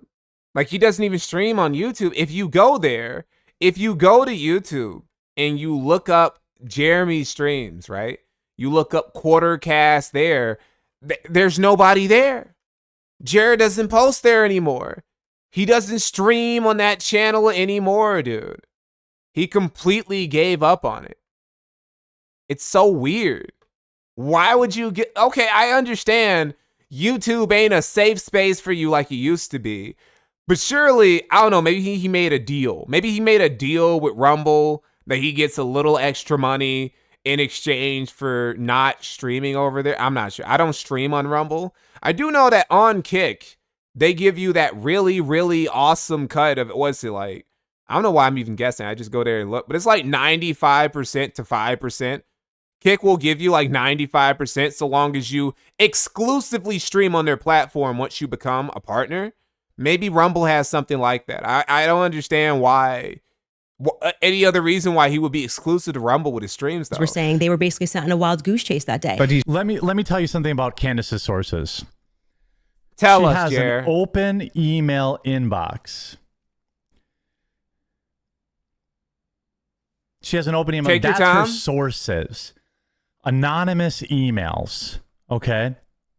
She does not have sources inside the FBI or the sheriff's department or any of that crap like she says. She might have people that email her and say that they're law enforcement, but they're not. You see how you say my sources? Oh, get it. You're not allowed to have sources. Well, like the thing is funny. So is CNN allowed to have well, sources? hang on. I that have we can't- sources. If I said I have sources that claim none of that's true. In fact, my sources claim that her sources are lying. My sources claim Right. that there is none of them believe that there's a conspiracy. My sources claim all of them really think that Tyler Robinson was a lone Candace, all gunman. you want. If I just said that as hypothetical, wouldn't you say what? Yeah, I think what probably adds weight is like Exactly. then when I drop photos of the car that no one was supposed to see, people go, okay, her sources are legit. So, and then when what I say is then proven in court and nobody knew those things. Okay, so we're going to just go back to them because Jerry isn't really adding much. Jerry isn't adding much to this, so we're just going to go back to the proper debate. USA or Erica Kirk or Erica actually. Also, yeah, Jeremy's sources are shit like somebody posted something on Twitter. And also, he'll just say bullshit on Twitter that isn't true. Like he was saying some shit about American ammunitions and logistics and shit like that. And then somebody who actually works with logistics and works with ammunition and missiles in the United States came and he just completely demolished them, destroyed them. He deleted the tweet because he got destroyed so badly. Participated. Homicides, it's usually conducted by someone you know, right? And the fact that that was never even considered, that like I said earlier, the backpack was returned. How do you know that was never considered? Because they gave back the backpack as just one example. They gave back the backpack. They gave back the... that doesn't show a conspiracy. Well, I mean, it shows that the police trusted everybody and didn't just hold things up for a second. They ruled them out as suspects. That quickly, I'm not comfortable with that investigation. It's a pretty big organization. There's a $100 million incentive. People, this is... What $100 million incentive? What I'm saying is his organization, like it had grown to, I think it was 100 plus per year. Yeah, per year. If that's something you want to factor, Yeah, but that's fine. your team wants to play video, if you don't mind. Yeah, There's a video they want to play of Candace said it's impossible to not believe Erica's complicit. If you guys want to play that video. Could also just ask and them, so but right sure. now their guys are going out and they're going to look for evidence. And then by May, which is fortunately around the corner, then she'll see what they found. So what the F is that performance? How could you sit up there and say, yes, I 100% believe Tyler Robinson did it? That right there is why it is impossible for me to think that Erica Kirk is not complicit somehow. Because what? Those two thoughts actually don't even follow. How would it be the case that even if Erica Kirk did believe that Tyler Robinson was 100% responsible for the death of Charlie Kirk, let's just say she believed it with every fiber of her being, believed all the evidence, because she did. She just actually did. Would it then follow that somehow she's complicit in his death? I didn't say complicit in death. You added those two words. Okay, so what's she complicit in? Yes, so sowing this narrative that Tyler Robinson is guilty. So you're chopping up clips. Like I said, you didn't have the confidence to come in and debate. So what now does you're that mean? chopping What it does up. complicit mean? We are showing a clip of her on Barry Weiss, which I can't remember the date that she did that interview. And Erica, when she is asked, "Are you do you feel with 100% certainty that Tyler Robinson did this?" And she says, "I do." Then again, context matters. I sit down with Erica for 4 hours under the assumption that she had some evidence, right? Like I'm like, this is why I did not engage in any like Erica, everyone's questioning what she's wearing and all this stuff. I was like, I'm going to wait here because I don't know, just it feels weird to think that, did I think that some of her mannerisms were weird? Okay. All right. This is kind of, we need to get back to this video. We didn't finish this. Anyway, what was I saying? I was saying something about how this dude, Cole's Raven, right? He's kind of like the light side version of EDP. If A, he wasn't a pedophile, and B, I don't know, I guess he was from, I don't know, where is EDP? EDP is from the West Coast, right? Ain't he? No, he can't be. No, he is. He is from the West Coast, right? So this is a classic West Coast, East Coast beef right here, ain't it?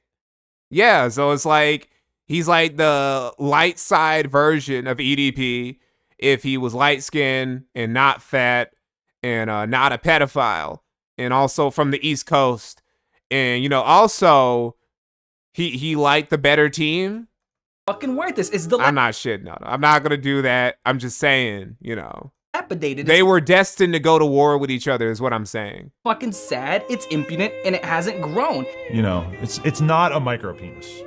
And I've seen quite a few micro penises. Oh, I know you have. This nigga is, for people who don't know, people who aren't familiar with Adam 22, it's that his shit is mostly about porn.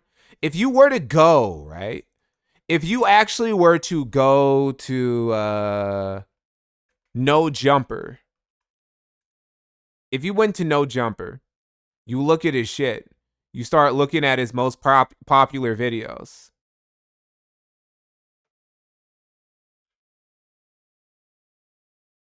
Whoa, what the fuck? Anyway, a lot of his most popular content is with sex workers. A lot of people think it's with street shit or stuff like that. It's not the case at all, right?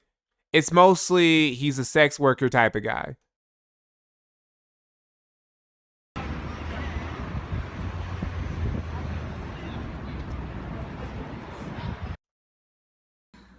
Doing some reading, ordered some food. But I swear, this vlog is going to get a lot more interesting in a little bit because I'm about to give you guys... Okay, well, she just got here and she's bringing food. Or she just brought in food. Wait, can you wait till I look okay? Do I look okay? Yeah, you look great. Okay. Hey, look at this though. Why would they even sell incense dispensers when it... Look at this one I made. All right, so this is some basic ass shit. Anyway. I used to go to the gym in Koreatown. There's a lot of micro penises out there. So it's not a micro penis, but it is rather micro compared to what else is out there. Yeah, I mean, for a 500-pound man who's dying of dialysis and wants to bang a child, I guess a smaller penis is better. Boogie is so fucking privileged. Boogie is so fucking privileged, bro. Because he's also a morbidly obese dude. But he faked his cancer. He faked this fucking... He didn't actually even have cancer for real. But EDP got the cancer. I've seen worse. What do you mean you've seen worse, Wings? What do you mean? How many dicks have you niggas seen in your lives? What's going on? But this is easily a 2. 2 out of 10. 2 out of 10, yeah. Hey, well, at least it's not the worst. I'm trying to remove it from my remove it from my brain now. I'm Dante had no commentary whatsoever to give. And stuff like that, yeah, for sure. And the fact that she lied to me. So I sat across from her and, I wanted to have that conversation publicly, but they're probably grateful they didn't do it publicly. She would have destroyed her. She would have destroyed Erica. So the next thing that happens naturally when somebody lies that fake bitch to you, you go, when any person lies to you, whether it's a toddler. She had her husband assassinated so she could steal his legacy. People only lie when she's skinwalking her husband. They're trying to obscure something else. Have you addressed what that lie was? Yeah, I've talked about, we have a list of lies that we've been told by, we can find that, I'm sure. In the meeting with her. Well, no, I didn't want her to cage up. I didn't want to do this, and because I didn't know what to expect. Like I didn't know if she was going to be like, I'm so overwhelmed with everything, and I don't know who to trust at the organization. I'm not gonna lie, Lena the Plug is a very clever name for a porn star. That actually is a pretty clever name. And because you hear Lena the Plug, right? It's like, oh, she deals drugs, and it's like, no. Drugs is not what she's dealing.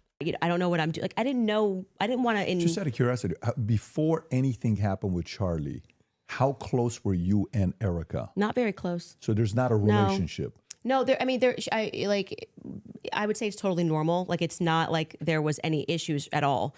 We were always nice to each other. It just is our life went to a different phase, right? So Charlie and I hitting the ground, running around, traveling 4 days a week. Now I get married. I find love of my life. I get married and I get pregnant. I haven't stopped being pregnant. And what you want out of life. I won't stop taking the BWC. Because you don't want to be running around for I can't leave the B-Wissy out of me. And call her Candace the Plug. Traveling on a plane nonstop. You suddenly want to start building at home and live. I was desiring that suburban life. Did you guys ever do the double dates? You, George, her, and Charlie? Was there ever double dates? Is this nigga asking if they were doing fucking orgies? Like, hey, did y'all swing? Did you swing with Charlie, Kirk, Candace? Just real quick, can you clarify that? We're trying to understand just how deep the relationship between you and Erica really went. Dates between the four of you. Did your husband get deep in Erica? I was, engaged to George quickly. We were planning our wedding. I was kind of in my bubble with George. George traveled with me and Charlie, but Erica and him were just. Oh, she didn't do the foursome. She just did the threesomes though. At the beginning of 2019, George and I were planning our marriage. She was getting the B-Wissy's train ran on her. Mm-hmm. So George really got to know Charlie.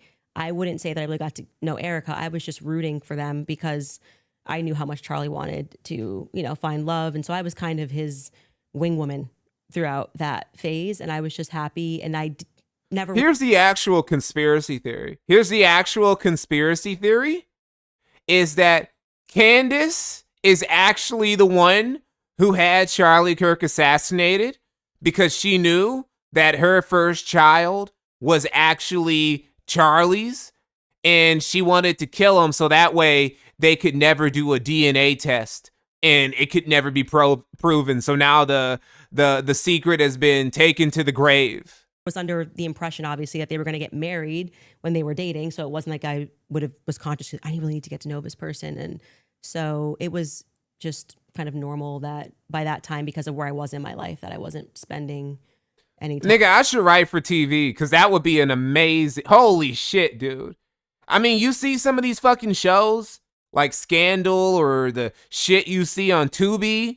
Nigga, I could be the greatest Tubi writer ever. That's an amazing twist I just came up with. I'm getting to know Erica, per se. So the complicit part about Erica to you, is that a gut feeling? You think it transformed when she lied. You can take the lead. I'm just asking questions. Yes. Go for it. I actually I still don't understand what you think she's complicit in. Yeah, so when I say Erica's complicit, that's my opinion. When you tweeted Erica's too retarded to kill her husband. Yeah.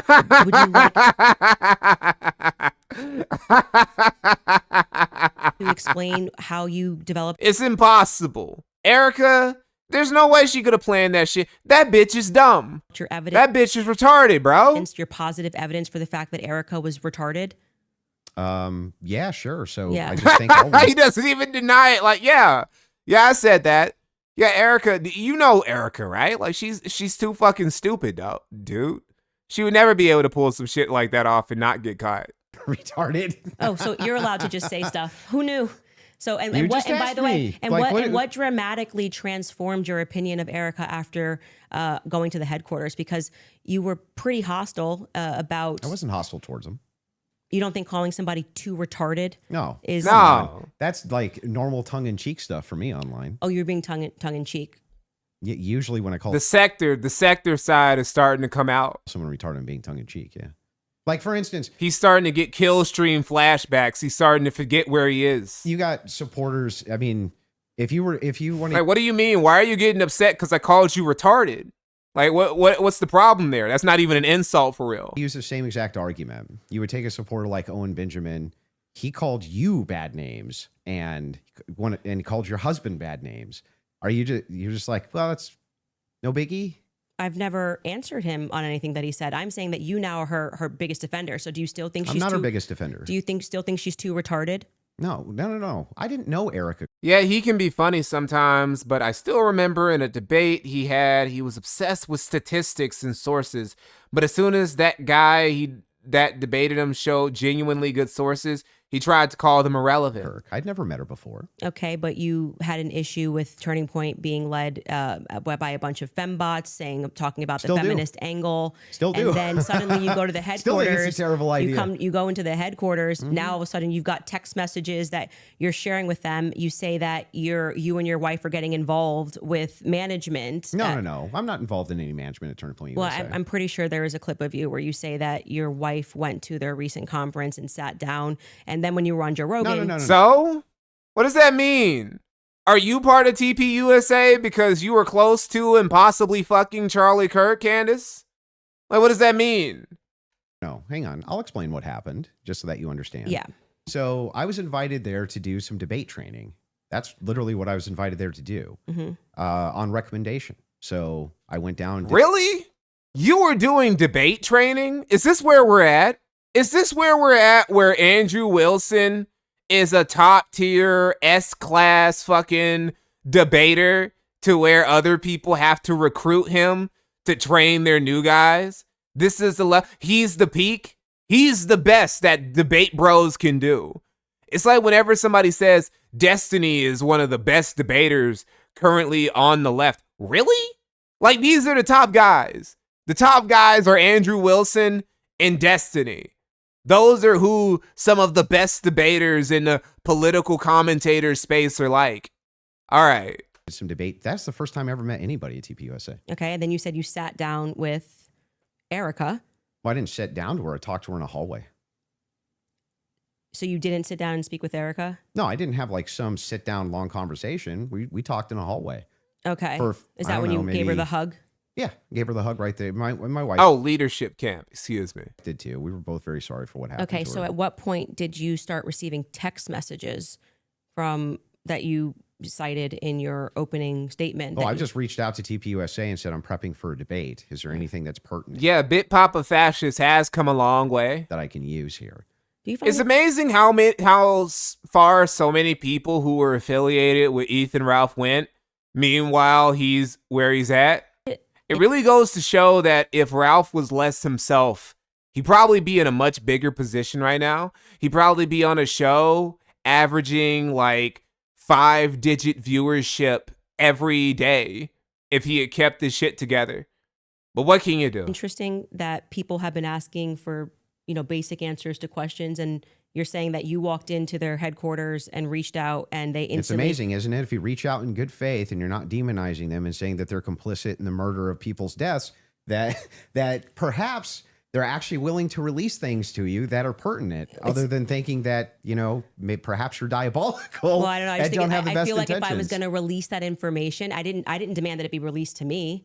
I actually never demanded that it be released. I just simply said that. No, I don't think beating his wife actually did do that much damage. I think that most of the damage was done way before then. This is what was going on in the last 48 hours. There are tons of successful dudes who beat their spouses. There are tons of successful women who beat their spouses these days. Maybe to the media. Hey, y'all keep seeing these stories of women just fucking murdering their families. I keep seeing these stories, bro. What's going on? First, we get the stories of... I noticed there have been more stories of women molesting children. Specifically, I've noticed that there have been more stories of teachers sleeping with students. Then now we're like seeing more stories of women just obliterating their families. Just there's this one woman who she sent her husband to do grocery shopping, and while she sent her husband to do grocery shopping, she murdered all 3 or 4 of her kids. There's this other woman, she caught her husband watching porn, and then after that she got so fucking mad she killed her kids, and she killed his mom or some shit too. Shit is crazy, bro. What's up with these bitches? They could release it. They could release it to PBD. They decided to release it to a guy that called Erica too retarded in June. So what? Yeah, I just think it kind of shows that turning point is... They're hitting you with the postpartum psychosis. Like, nigga, if you shut the fuck, sending you as their horse. Well, I don't know where you... don't have... Look, dude, I'm just saying, if postpartum psychosis is truly undeniable, I have no doubt that there are tons of hormones and all sorts of shit going off when a woman has a child, because you were nurturing this thing inside of you for the better part of a year, and now it's not part of you. Of course, that's going to do something to your biological chemistry and shit. But the idea that it just makes you want to wipe out your lineage, that's too much. If that's the case, we might need to go back to slapping women, or at least slapping certain women.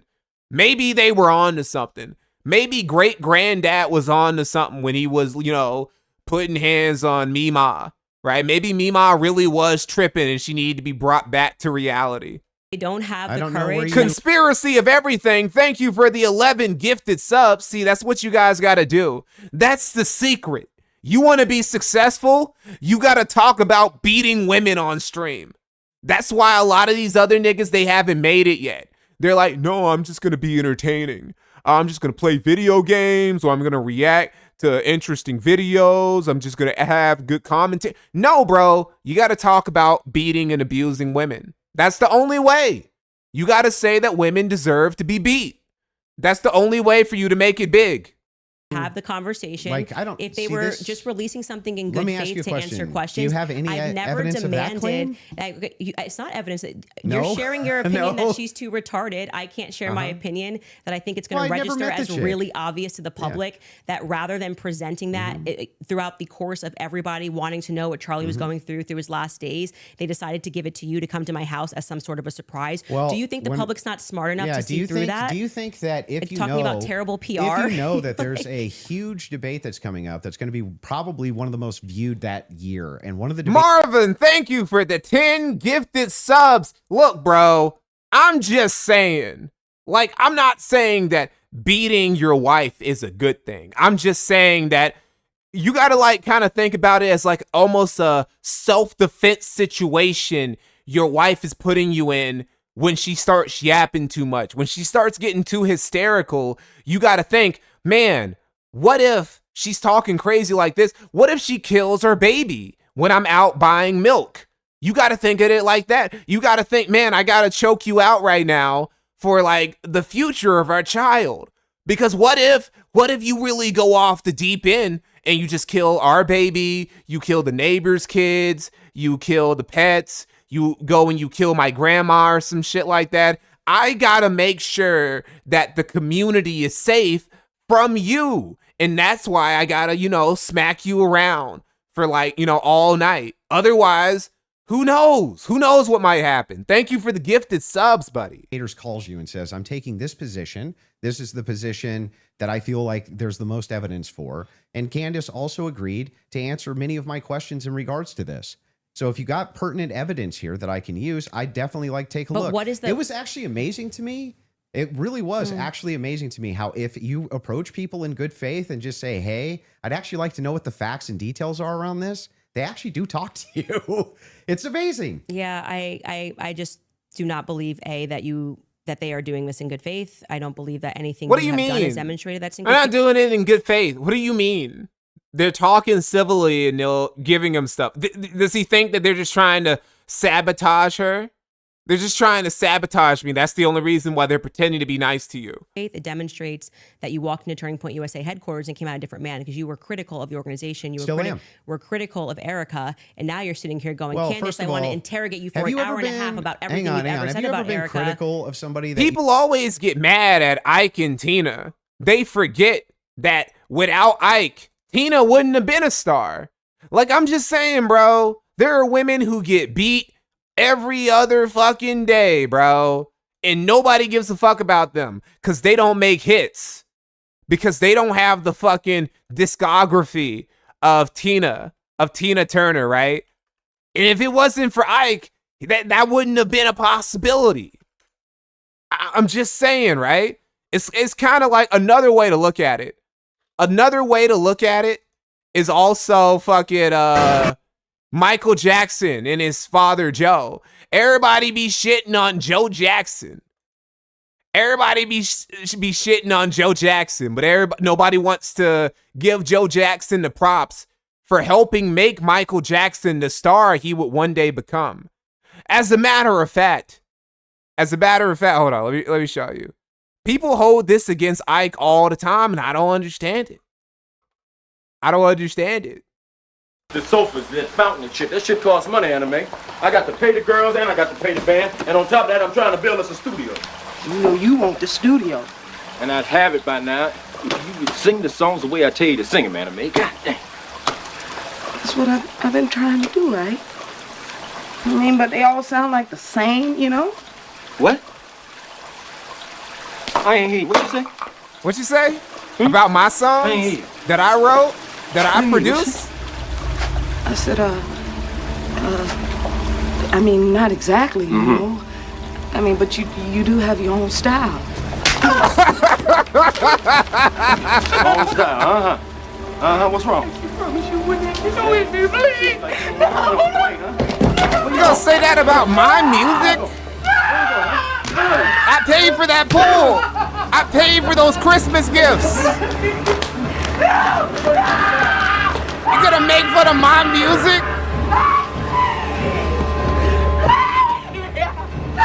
Yeah, that's right. Look away, little niggas. I bought those toys for you.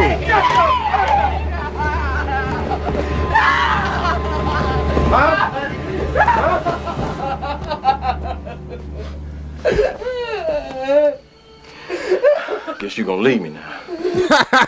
I guess you're probably gonna leave me for this, right? Maybe I went a little bit too hard. Maybe that was too much. Maybe you didn't mean it like that. Maybe I took it a little bit too personally. I don't know. You know how I get, though. You know I'm sorry. You know I didn't mean that. You know, I just get passionate about the music. You know how I get, Tina. Why are you overreacting? Watch and make up their own minds. We don't need to debate it. Whether or not that was the first thing I said was, why is his shirt moving first? That didn't make sense to me. It almost looks just like this. It goes across. His necklace breaks first before Charlie even reacts. If you watch it in slow, his necklace breaks first, which I thought was very odd. And then you see yes, one of Lawrence Fishburne's greatest performances ever. Puff here, and then I have never, like, I don't know. This is probably top 10 greatest abusive husband appearances in any film ever. Like, amazing, an all-time appearance, definitely. The entry wound on his neck. I would not confidently assert that I see smoke. I've never said it on my platform. Do you think that an explosion generally has smoke? I don't think that there's any quality version of video that would get us to be able to answer that question other than Terrell's. He was honestly better as Ike than he was as Morbius. You know, if I'm going to be straight up with you. 4K footage that he has from the front. So there's a lot of, if you look at the Israeli pagers, it's assumed that it's a similar, if not the same type of explosive that was used inside the pagers that would have been used inside of this road mic. I think that you should, since you love debating, you should debate someone like John Bray, who's worked on that theory for 11 months, and ask those sorts of questions of how a shaped charge would work. I presented the evidence of what was in the car, and I also, at that episode that you're clipping, said John Bray has done an unbelievable amount of work on this, and I think he has debated a ton of people, actually, regarding this topic. Do you think the BWC smoothed her brain, or she was always this retarded? So that's the route that I would send you on. For the purposes of my show. No, definitely not, because like smooth brain bitches, because like it wasn't any ordinary BWC, right? It wasn't any ordinary white boy whose dick she was sucking. It was she deliberately only went after white dudes who were like very, very successful, like Charlie Kirk. And of course, her husband was already a multi-man, like, you know, so she was set for life. And if she was smooth brained, she would have gotten pregnant by some fucking wigger, some fucking Eminem looking ass nigga who probably would have just like abandoned her, probably would have made her a single mom like any random nigga in the street would have. I do believe, to answer your question, that it is a hypothetical. I mean, that it is a theory that should be thoroughly explored. There's 2 clips your team wants to show. One of them is the Rob O'Neill clip, since we're on it. So if you guys are ready in the back before we go. You know, another reason why I thought that Patrick Bet David was Jewish is because he sounds just like Matan. You guys know what I'm talking about, right? The fucking Jewish kid. He went on the stage at the Game Awards show that one time, and he thanked this rabbi on stage. Everybody just pretended like he was. I thought he sounds a lot like him. They have a similar accent. That's why I thought so. The ad break. If you want to pull it up, this is a good time to do so. A lot of things bother it bothers me about this.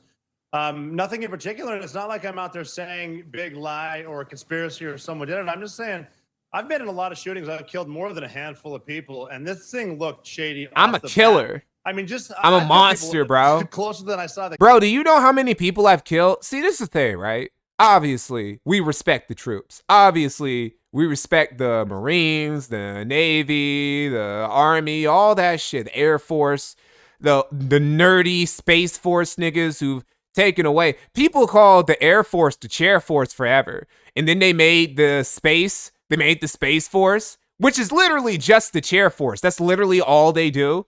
They just sit in chairs and do shit with satellites and stuff like that. So the Ultra Chair Force. But there really is something about SEALs where they have to tell you that they're like ultimate killing machines. I don't know any other like special forces operators who like to talk about how badass they are as much as Navy SEALs.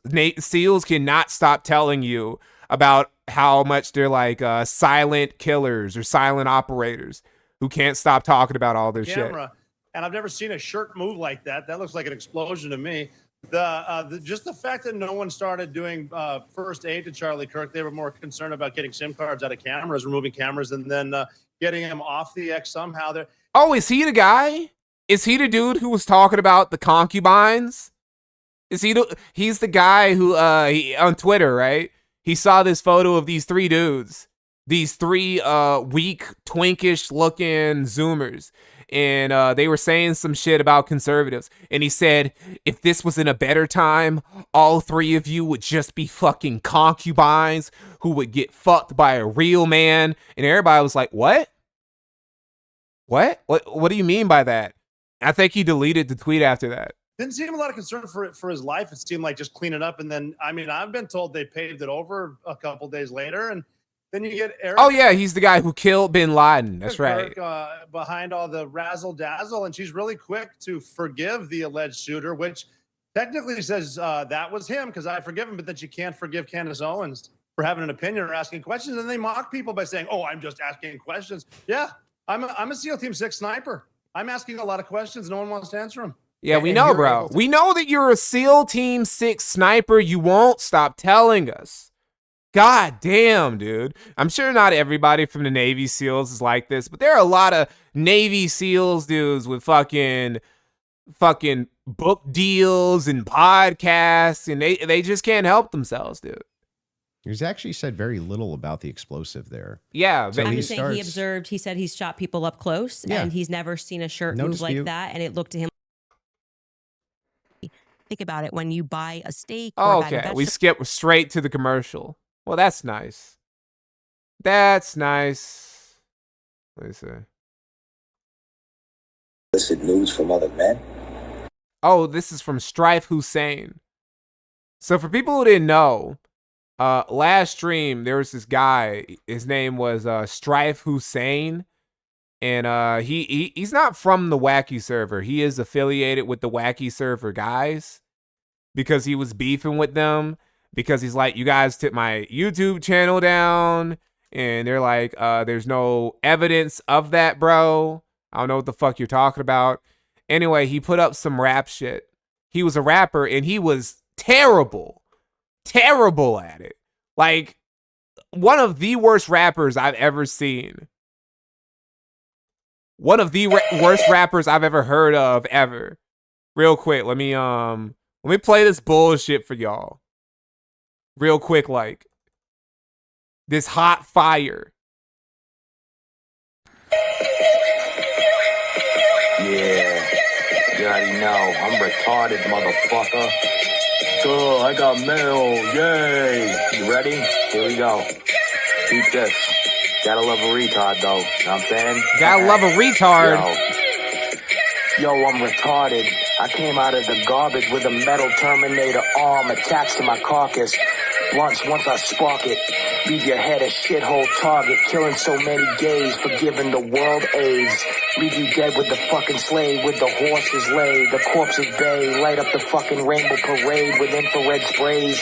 It's a hatchet chop to your fucking skeletal. Whores opening their ass and fucking so stupid and gullible, leaving a period blood puddle full. What the fuck? What the fuck, dude? The period blood puddle. What? A bloody bucket full. Motherfucker, you so full of dog crap, skull crack. Fuck your bitch in the ass till I clap off this bold ball sack. Also, he has a lot of bars about shitting. About him shitting, about other people shitting, about shitting on, there was one song we listened to where he was beefing with his ops. So he's talking about shitting on the ops baby, which I'm pretty sure that's like a pedophilic bar.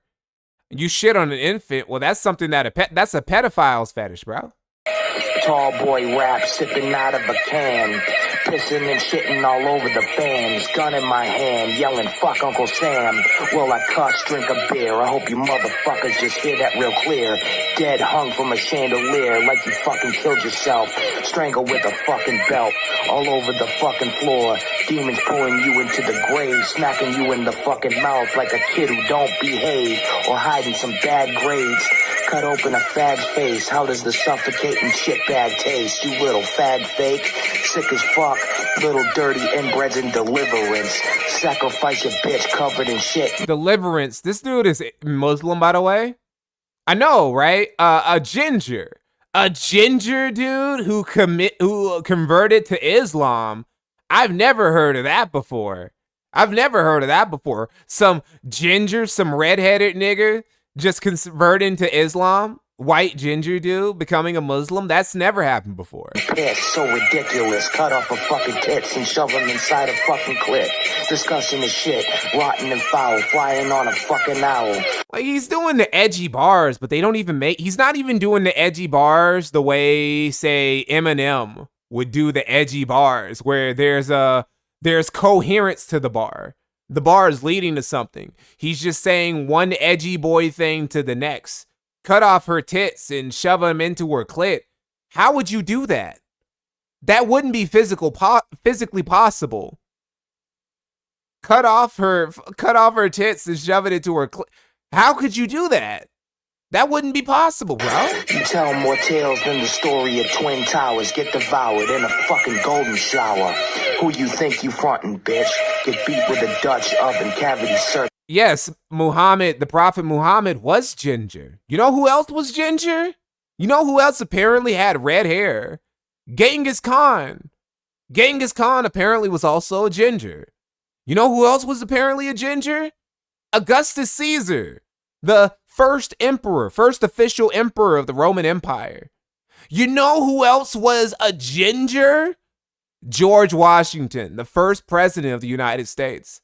This is the actual red pill. Actual red pill is that there's actually a ginger master. This is why they're so overrepresented, despite being such a small part, not just of the human population, but of white people even. There are very few red-haired white people in white countries. And yet you see them in all these prominent positions of power. Ain't that something? Glove, fuck your mother. Getting too over this shit like Danny Glover. Don't worry, bro. Fucking feds took that over. When they sent you to prison, this guy's in prison right now, by the way. Thank God. He should go to prison anyway, just for those trash ass bars. Never let bro see freedom again. I never want to hear another freestyle from this nigga. So this whole thing with pods and fucking, you know, what's his fucking hop, skip, listen, I don't care about none of that shit no more. You know what I mean? Ex-Neon, whatever. I did my last track, dropped some lines about them. I mean, it is what it is.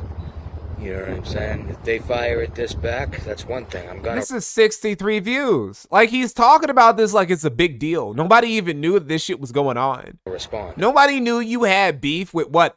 A fucking Discord server? Nobody knew that. You know, I'm gonna respond. And if they keep pushing it, it's gonna get worse.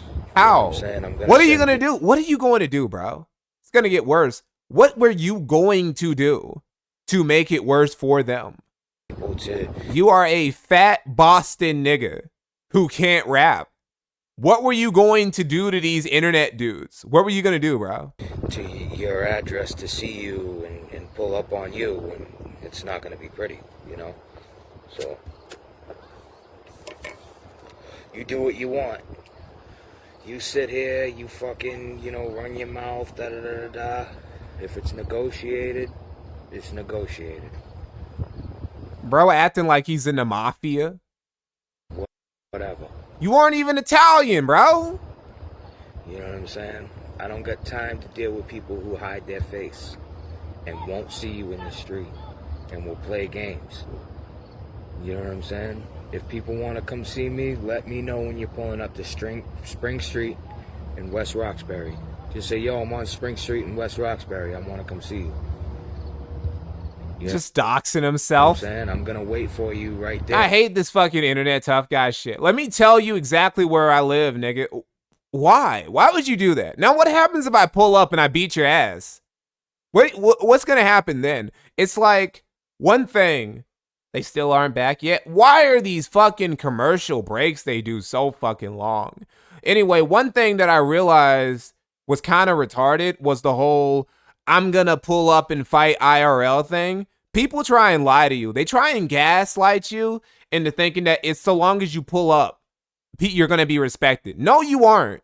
Because guess what? Sneeko pulled up and he fought Sean Strickland. He fought a fucking mixed martial arts champion and he got the dog shit beat out of him. Of course, he was fighting a mixed martial artist champion. Of course, he was going to get the shit beat out of him. And nobody ever gives Sneeko the respect for stepping in the cage with one of the most dangerous men on earth. Like a dude who can literally kill other men with his bare hands easily. Nobody ever gave Sneeko dap up for that. They just make fun of him for getting his ass beat. So no, even if you do pull up IRL, nobody's going to give you credit for that. You're just stupid.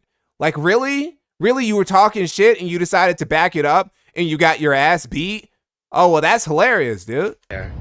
Don't tell me you're hiding in a car or hiding behind a bush and none of that shit, because I'm not even going to deal with it. I'm going to start looking for you. I'm coming after you, you know? So, however we want to settle this situation, the thing with Berserk is like this, okay? There was a business problem that me and him had, okay? That involved, you know what I'm saying? The Ralph Cog Dan thing is kind of different because everybody involved was a degenerate, right? And they love this shit. Fantastic. They live for this so shit. All right, they're Andrew, if you wanna back. go with Finally. your last couple thoughts. Yeah, so I just have all right, finally. two more We're clips near to the end. We're near the end. Holy shit, dude. I'm guessing. I feel like this has been a very unproductive debate. I'm not gonna lie. So let's get away from this ginger Muslim nigga for a minute here. That one is important to me. The Twigs DNA clip. At this point, being ginger, saying somebody is ginger and Muslim might even just be pointless. It might just be redundant. Yeah. And they're gonna pull it up. Just like, of course that dude is Muslim. He's ginger. To have you respond Well, to it. you don't have to play it because, like, if you're saying that when I initially watched it, I thought that Lance Twiggs is... Maybe that's the plan. Maybe the plan was that we're going to wipe out all the gingers, but they can't quite do it. So they're like, okay, what if we trick all of the gingers into converting to Islam instead? Right? We can't wipe them out. We can just make them Muslim. That's like the backup plan. DNA, like he was directly responding to that because the testimony was a bit confusing. They started by saying that they were going to, like explaining how they got the samples, and they said Lance, Matt, and Lance, Matt, and Amber Robinson, how they got their DNA samples. It's two retards fighting, Mikey. What else did you expect? No. If it was actually two retards fighting, should be way more entertaining than this.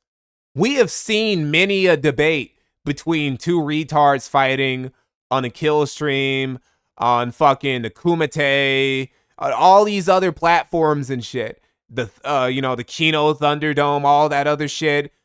This is not what high quality Kino looks like when two proper retards fight each other. This is two retards who are deliberately hiding their power level. They should be able to give us way more entertaining shit than this. We've seen Andrew Wilson in like fucking Fights with Ralph give better shows than this. We've seen Candace Owens give better showings than this. They did not bring their A game to this title fight. I'm very disappointed. And then they started speaking about the gun and said, multiple prints were found on them. And then they moved and they said Lance Twiggs's DNA was found on the screwdriver. When I went back and rewatched it, I realized, well, they haven't officially said that Lance or Amber are on the gun. So I think I've already conceded that we don't know that. So I think but if you want to... Wait, hold on. Somebody told me, I've been informed that Low Tier God is no longer on YouTube again? Ain't no way. No, yeah, he is. He is on YouTube. Oh, he must have caught a ban? Is that what happened? He caught a ban, so now he can't stream on YouTube for like a week or something? Damn, I was almost worried. They took Low Tier God away, bro. No, this is direct. I never want lolcows to be shunned away from fucking YouTube. I want them to be on all the platforms. You saying because that's more content. Is on the gun. Twiggs' I'm DNA saying is that on the I gun. feel Imagine if Nick Fuentes was on YouTube and you could easily download his VODs and shit like that. Like I've already said to you, like I've made that concession. Nick Fuentes, I mean. But just to be clear, whenever I make a mistake, I just correct it. So that's why when you were asking me 3 times, I've already said we don't know yet. Are gingers human? Of course. Gingers have all the souls. I just gave you examples. We got Augustus Caesar. We got Muhammad. We got Genghis Khan. We got George Washington. And I've corrected that mistake. So gingers got too much soul, actually. That's why, they got the problems they got. If the purpose of you showing this is to demonstrate that Candace makes mistakes sometimes when she's taking in a lot of information and she's reading through legal documents and she's trying to remember 9-hour testimony. It's just demonstrate something else. It is, in fact, the case. We're all going to make mistakes. Yeah. I'm going to make mistakes. And I've already You're going to make mistakes in the case. Yeah. Low key, it is ginger erasure because a lot of people are unaware that George Washington did have red hair when he was young. Like a lot of people don't know that. Because you only see George Washington when he has the powdered wig or he's old and his hair is gray anyway. So a lot of people are unaware that, yes, the first president of the United States, the leader of the Continental Army, was a ginger. In this case, you were very adamant that his DNA was... Ginger supremacy is the reason why the United States exists. I'm sorry. On the gun itself. Yeah, so I'm just saying that it's not ruled. Yeah, Jefferson too. We know that there's 5+ prints. I've said this so many times.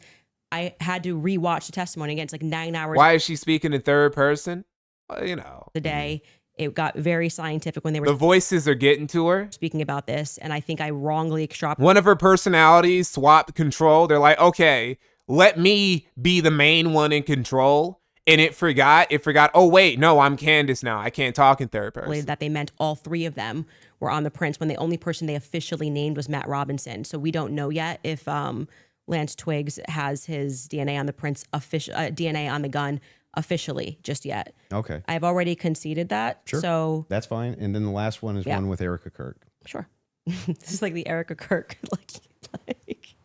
All right, Well, Erica. You could just sit down with me, Erica, but we could do it this way. This goes back to a previous claim that you made. Yeah, That's why sure. I'm bringing it up.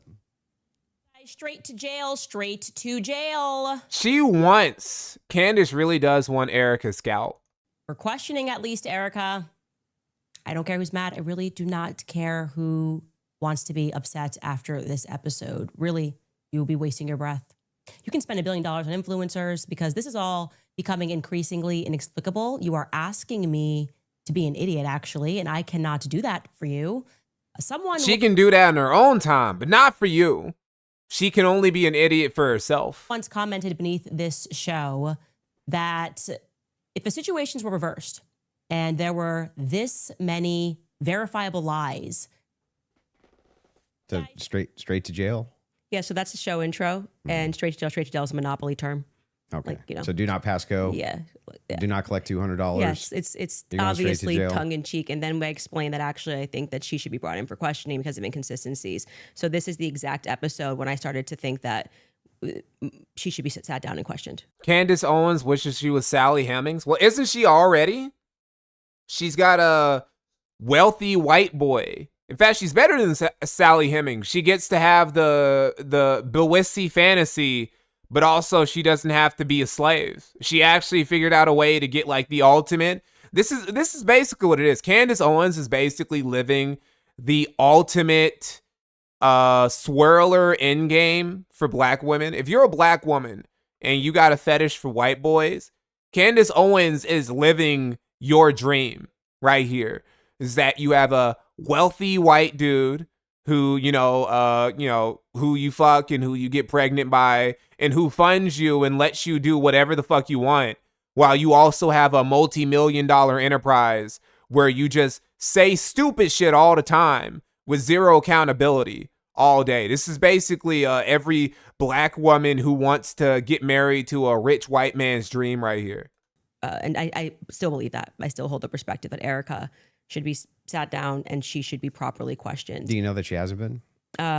No, actually. That would be a great thing for the spokesperson of Turning Point USA to say that she's already sat through. Why do they... I mean, my guess would be she hasn't because they returned everything to her. Yeah. But why do they owe you that? Her white boy might be gay or bi though. Well, hey, you can't get everything. That though. Why they don't owe me anything. That's my show you're watching. Just the clips that you're pulling are from my show. So if I want to say something on my show, I can say that. I didn't say they owe me something. I don't think that's ever, unless you have another clip. Let's fast forward through this a little bit. To the actual contract itself. The contract does not say that you are allowed to just question me without me being able to respond to you. I've never said you can't or have respond. a conversation. You've been able to respond to every question I've asked you. And by the way, the other thing is like, let's have it your way. I want it to look like still happy we've to done have everything debate. Andrew wanted to, so that people can fairly assess the situation. So you have it your way. I will not ask a question. Totally fair with me. So are you good with her asking a question or no? He said no. Waiting for the clip. Okay. So you want to wait for the clip first. Okay. You guys have it in the back?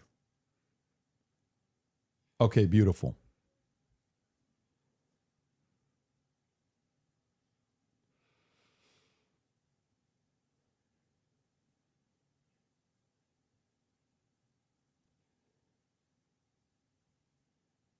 You need the Jeopardy Your team thing. told me they had it, so that's what I heard.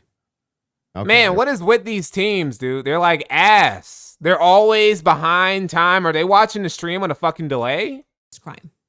Okay? Because Lance Twiggs has his DNA on the towel. It's fine. Lance Twiggs has his DNA on the rifle. Lance Twiggs and to be clear, Lance Twiggs' DNA was not as degraded as Tyler Robinson's DNA was on Tyler's rifle. It's Tyler's rifle. Oh, you but also Lance's said, it's not as degraded on the rifle. Yeah. Those 3 drinks, they've been multiplying too. Before, he just had this little, what is this called? Seltzer water, vitamin water, whatever the fuck.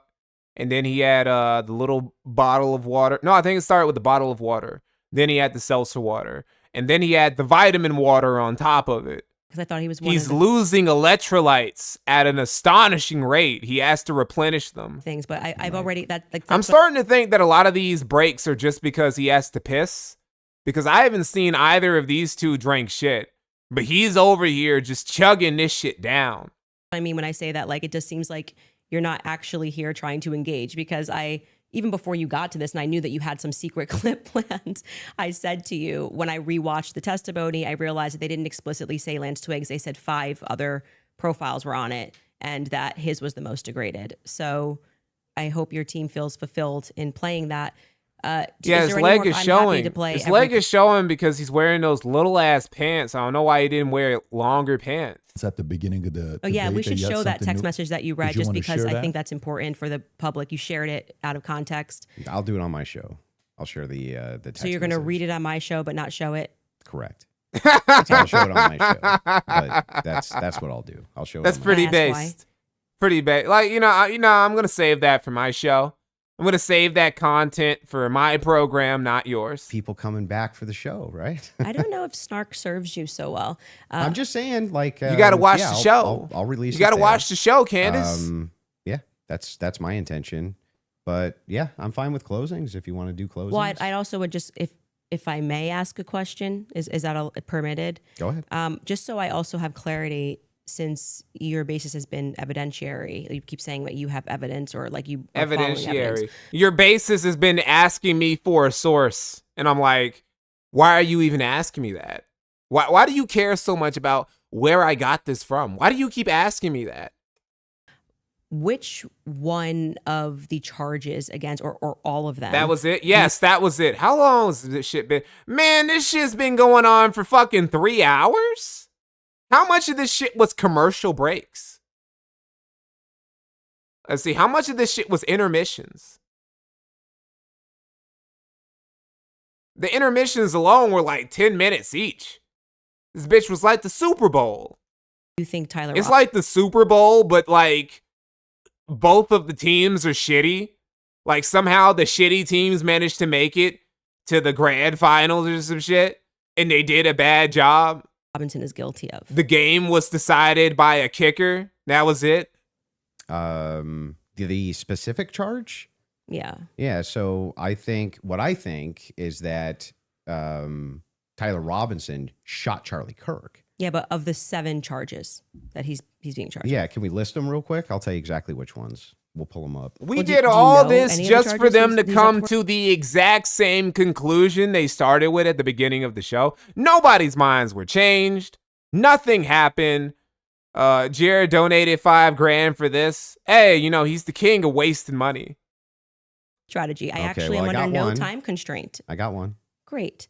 The second charge is the felony discharge. Candace just admitting that she doesn't have time to do more important shit. For obstruction of justice. Okay. The next 2 charges are for witness tampering, and what's the specific charges though? That is them: obstruction of justice, obstruction of justice, witness tampering. Okay, and there's no other specifics to them. Well, I can tell you why he's being charged. No, just the charges, and then 7. Yeah, see, the bad thing is when you try to be an a-hole and it doesn't work. What's the 7th? The last charge is violence in front of a minor. Okay, got it. So then, yeah, basically, with murder. Candace got paid $100,000 an hour to give us content, basically. This isn't even as good as her usual show, because her usual show, she's just going crazy. Her usual show, she's going all into the schizo theories, and she's telling you about the latest vision she saw, and she's telling you about the signs, the way that the birds were flying through the air. It looked like the Star of David, so I know that the Jews had to be behind it. It's some shit like that. We didn't even get all that over here. It's just bullshit, bro. You just say aggravated murder. It's like DEI blood sports. That's what this is. Distinction. You just want to. It's a massive. It's like you cannot say murder versus aggravated murder. Distinction. This gets to the entire crux of why him being up for the death sentence. And I actually find the defense's filing about why this is not aggravated to be bro, look at this bullshit over here. Of why it's not aggravated murder. I actually think that the state was going to even try. Look at this. Pull this off. They should have charged him. Quartering vlogs. It's been 9 days again, since he last published a video. That we were promised a new vlog video every Tuesday and Thursday. Somebody puts your hand up and they try to. What's up, Jeremy? It's Friday, bro. You didn't upload on Tuesday or Thursday. What the fuck happened? And Where's the content, buddy? I make mistakes all the time. Where's the content? At least be genuine in pretending that you care about fucking this case. lazy. One of the too lazy to even put up some vlog content, dude. If you would like to move to final statements, I'm fine. I want to make sure Andrew has had the time that he has requested. I think your team would like to pull up the 7 charges that he just asked you about. If you guys want to pull, I'm happy to do it because you're just going to get channel's double been embarrassed. abandoned. Where's my phone? You want to see it? I'm just curious. Yeah. You can literally do that. Here you go. PBD, you're the moderator. Okay. Take it. Let's see if anyone was texted at all during this debate. All right. About the violent charges or anything. I'm looking through this. You give me permission. You have full permission to go through my phone. I don't need to cheat. So the last one has nothing to do with it. Immediately. Oh my God, bro. Pat David. Pat David. You see, well, hold up. This, you know what this this made me realize? One, this is actually, he should have done something heroic and he should have immediately ran away with the phone to like, you know, so we could like look at it. So we look at all the DMs and all the shit she's been getting over the years and shit. I would have been very interested in doing that. 2, this proves without a shadow of a doubt that Patrick Ben David is not Jewish. Because ain't no way in hell Candace Owens is giving a Jewish nigga her phone. That is never, ever happening in life. So, okay, PBD, you have beat the Jew allegations, okay? I don't believe it. You have a very, very Israeli phenotype, right? I'm sure that if I went to Israel, I would just randomly walk past like 1,000 niggas who look just like you with a very similar sounding accent. But okay, you're just Iranian. You're Assyrian, right? Assyrian, Armenian, Iranian. What a fucking combo. That's a compliment. He's reading them. Like this dude's whole bloodline just got beat the shit of by the Greeks and Romans for like centuries. Okay, you'll give me permission. Yes. I'm just going to read 3 of them to 1132 because after that, I don't need to read it. And you know their texts. Could have been Telegram, could have been something All like I have is Signal. You can check that too. I only have Signal. Telegram I used in Russia, and that was a download for Russia. I'll take your word for it. Yeah. I don't need to like. I deeply care about this case. I don't need to pretend to know if you stuff deeply that I care don't about know. the case, I just I have my other question is about the steakhouse receipt. You just said that you were done asking all your questions. So nothing there. Do you have the steakhouse receipts? My question. I have said several times that I have never said I have the receipt for the steakhouse. I have said the person who's working on that story is going to be forthcoming with the receipt, and that was what I was responding to. And he then dropped the receipt. He redacted elements of it, and I said, "Stay tuned. He's the one working on that story." His debit card that he paid with. You haven't actually confirmed. I think that you should Robinson follow the was at- person that is behind that story. Well, the reason I'm asking you is because you always include it in your timeline that he traveled to the steakhouse. Yeah, we've been building a timeline with things that we feel are. But is there any actual Utah 1102 evidence? approved? I think speaking to the Wait, owner, knowing that I there's just noticed something. So right now there are 60. Hold on, let me show you something. Right now, 6,400 people watching the quartering stream, but 4,500 people are watching the Candace Owens and Andrew Wilson debate. I'm supposed to believe that there are almost 2,000 more people who would rather be watching the quartering watch the Candace Owens Andrew Wilson debate than actually watch the Candace Owens or Andrew Wilson debate on either of their platforms. I'm supposed to believe that. Like, come on, Jared. seeing the receipt. Come on, buddy. Is good enough to put on our timeline. But the receipt itself, the question I always had about it is, couldn't you just call the merchant? Like, if I've ever had a merchant account, I just call the merchant account processor and say, "What's the name on this?" Yeah, I would stay tuned. I feel that having spoken to the owner, that the evidence is compelling enough to put onto my personal timeline of what took place on that day.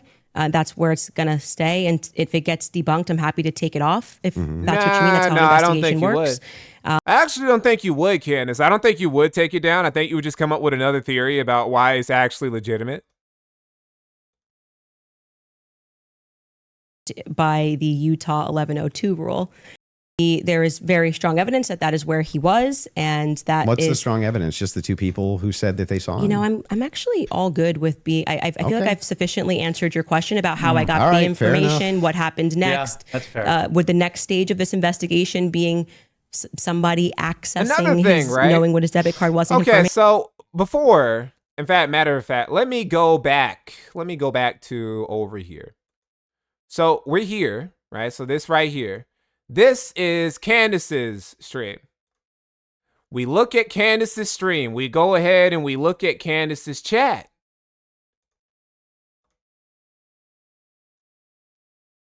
I'm going to look at Candace's chat. And oh man, look at that. Look at that right there. Woo! Woo, that chat is going crazy. That chat's going crazy. Okay, so now we go over to Andrew's chat. Right? We go over to Andrew's chat.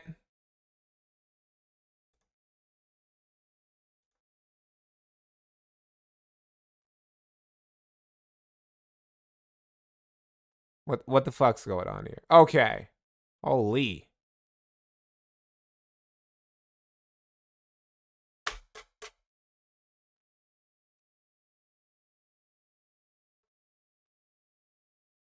What is that? Fuck, bro. OBS is so fucking annoying. Okay. So now we go over here to Andrew's chat. Andrew's chat also not moving quite as fast as Candace's, but still is moving pretty fast. Actually, hold up. I got it on top chat. I got to put this shit on live chat so you can better see. Yeah, see, that's a pretty fast fucking chat right there. Now we go back to the quartering. And now we take a look at the quarterings chat. It's not moving. Over 6,000 people watching. It's not moving. It's not even budging. You guys are moving more. You guys are moving more. How many people do I have in here? I don't even have 200 people. Oh, I do have. I do have about 200 people watching. Yo. Very interesting. Very interesting how there are nobody watching at all. Everybody's watching, but for some reason, nobody wants to say anything. Buffy Bassett, thank you for the rage quit. Never thought I'd be watching a guy on Kick who's watching a guy on Rumble who's watching some guys on YouTube, all in real time. Ain't it amazing how everything's connected now? Everybody's on the same 3 or 4. Well, I guess it's a little bit more diverse than it used to be.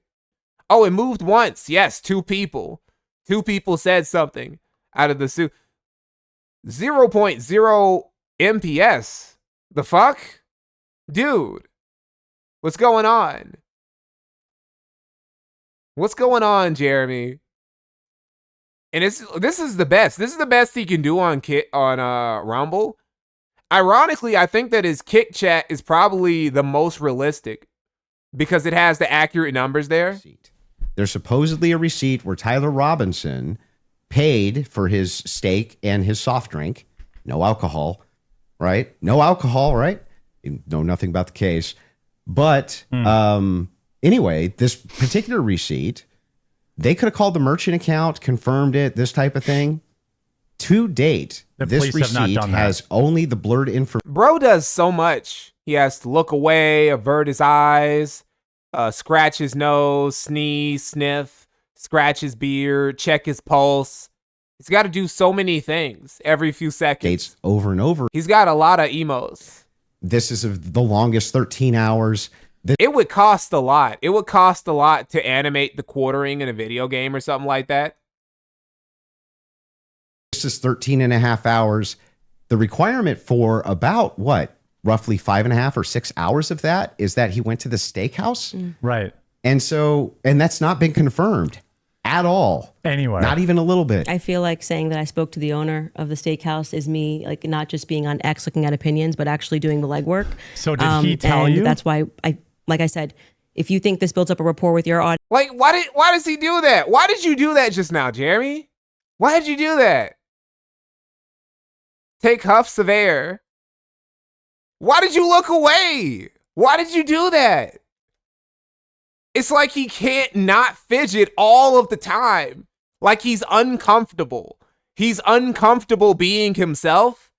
He's uncomfortable being alive. He has to keep fidget like he's trying to escape. Oh, now he's looking at his phone. His eyes look everywhere but at the camera in front of him. Look, bro, what are you looking at on the side? What could you possibly be doing right now? Taking more huffs of air? I don't know, maybe that's just what happens when you're obese, you're fat. Maybe when he loses some weight, he'll stop taking random huffs of air. Checking his pulse again. As to use your expression, so it's in my timeline, That's and I'm her going to keep it expression, there. actually. That's Sure, you can keep whatever you Great. want there. I'm Okay. just saying that there's no evidence he was ever there. Okay, thank you. I think No we hard made a good evidence point. anyway. Yeah, I'm fine with closing. Okay, so the last thing we're going to do before we go into ad break, right after this will be final thoughts. I'll be Ad asking break. both of you if anything, what? if anything on your opinion, thoughts, Hold on. on Wait, the repeat case. that I'm again. gonna do Her Gonna keep it expression, there. actually. Repeat that again, Mr. Iranian, Assyrian, Armenian nigga. What did you Sure, just say? you can keep whatever you Great. want there. I'm Okay. just saying that there's no evidence he was ever there. Okay, thank you. I think No we hard made a good evidence point. anyway. Yeah, I'm fine with closing. Okay, so the last thing we're going to do before we go into ad break, right after this will be final thoughts. I'll be asking. Why don't you give final thoughts now? Why do we need another ad break? We've already had like 3 or 4 ad breaks. And the only thing you're going to say after you come back from this ad break is final thoughts. That won't take that long. Do it now. Why do we need another ad break? Are you out of your fucking mind? Bro, what the fuck is this? Asking both of you if anything, if any. The fucking this guy doesn't chill that much in between. Well, actually, that's not true. I was about to give him some undue credit. He actually does chill about this much in his streams and shit. But this is crazy. Anything on your opinion, thoughts, changed on the case, and then we'll finish it up from there. So with that being said, a 3.5. They're stalling for more donos. Bro, you go down the stream. It's so many fucking red donos on both of their stream. Candace already made hundreds of thousands of dollars just coming here. How much more money do they need? How much more money do they need? Half minute break, and then we'll come back for final thoughts. All right. All right, you guys, if someone followed you everywhere that you went, recorded what you searched and studied your... All right, what is the chat? What do we think, chat? What do we think, chat? What do we think? All 5 of you How's guys it who are going? actually watching, what do we think?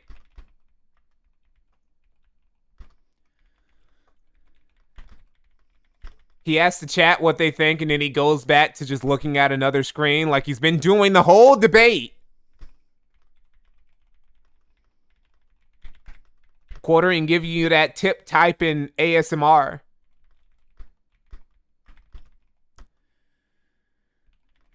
Giving you that obese office worker who's in a sexless marriage with his wife. ASMR.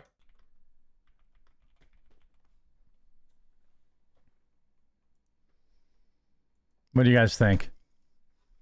Ask us how we think again. One more time. Maybe we'll respond this time. She's doing the I know my truth bullish. Yeah, she is. I do want to give a huge shout out to Rumble Wallet real quick here. Here he goes. All right, shit. So I was right. He's taking the moment to shill himself. Fucking commercial break for him too. Everybody gets a commercial break. Shit, I guess this is a commercial break for us too. Got to do something else. What are we doing? What are we doing while we wait for them to come back from the 15th commercial break? What were we watching before, actually? Oh, I remember now. We were watching Tina get beat.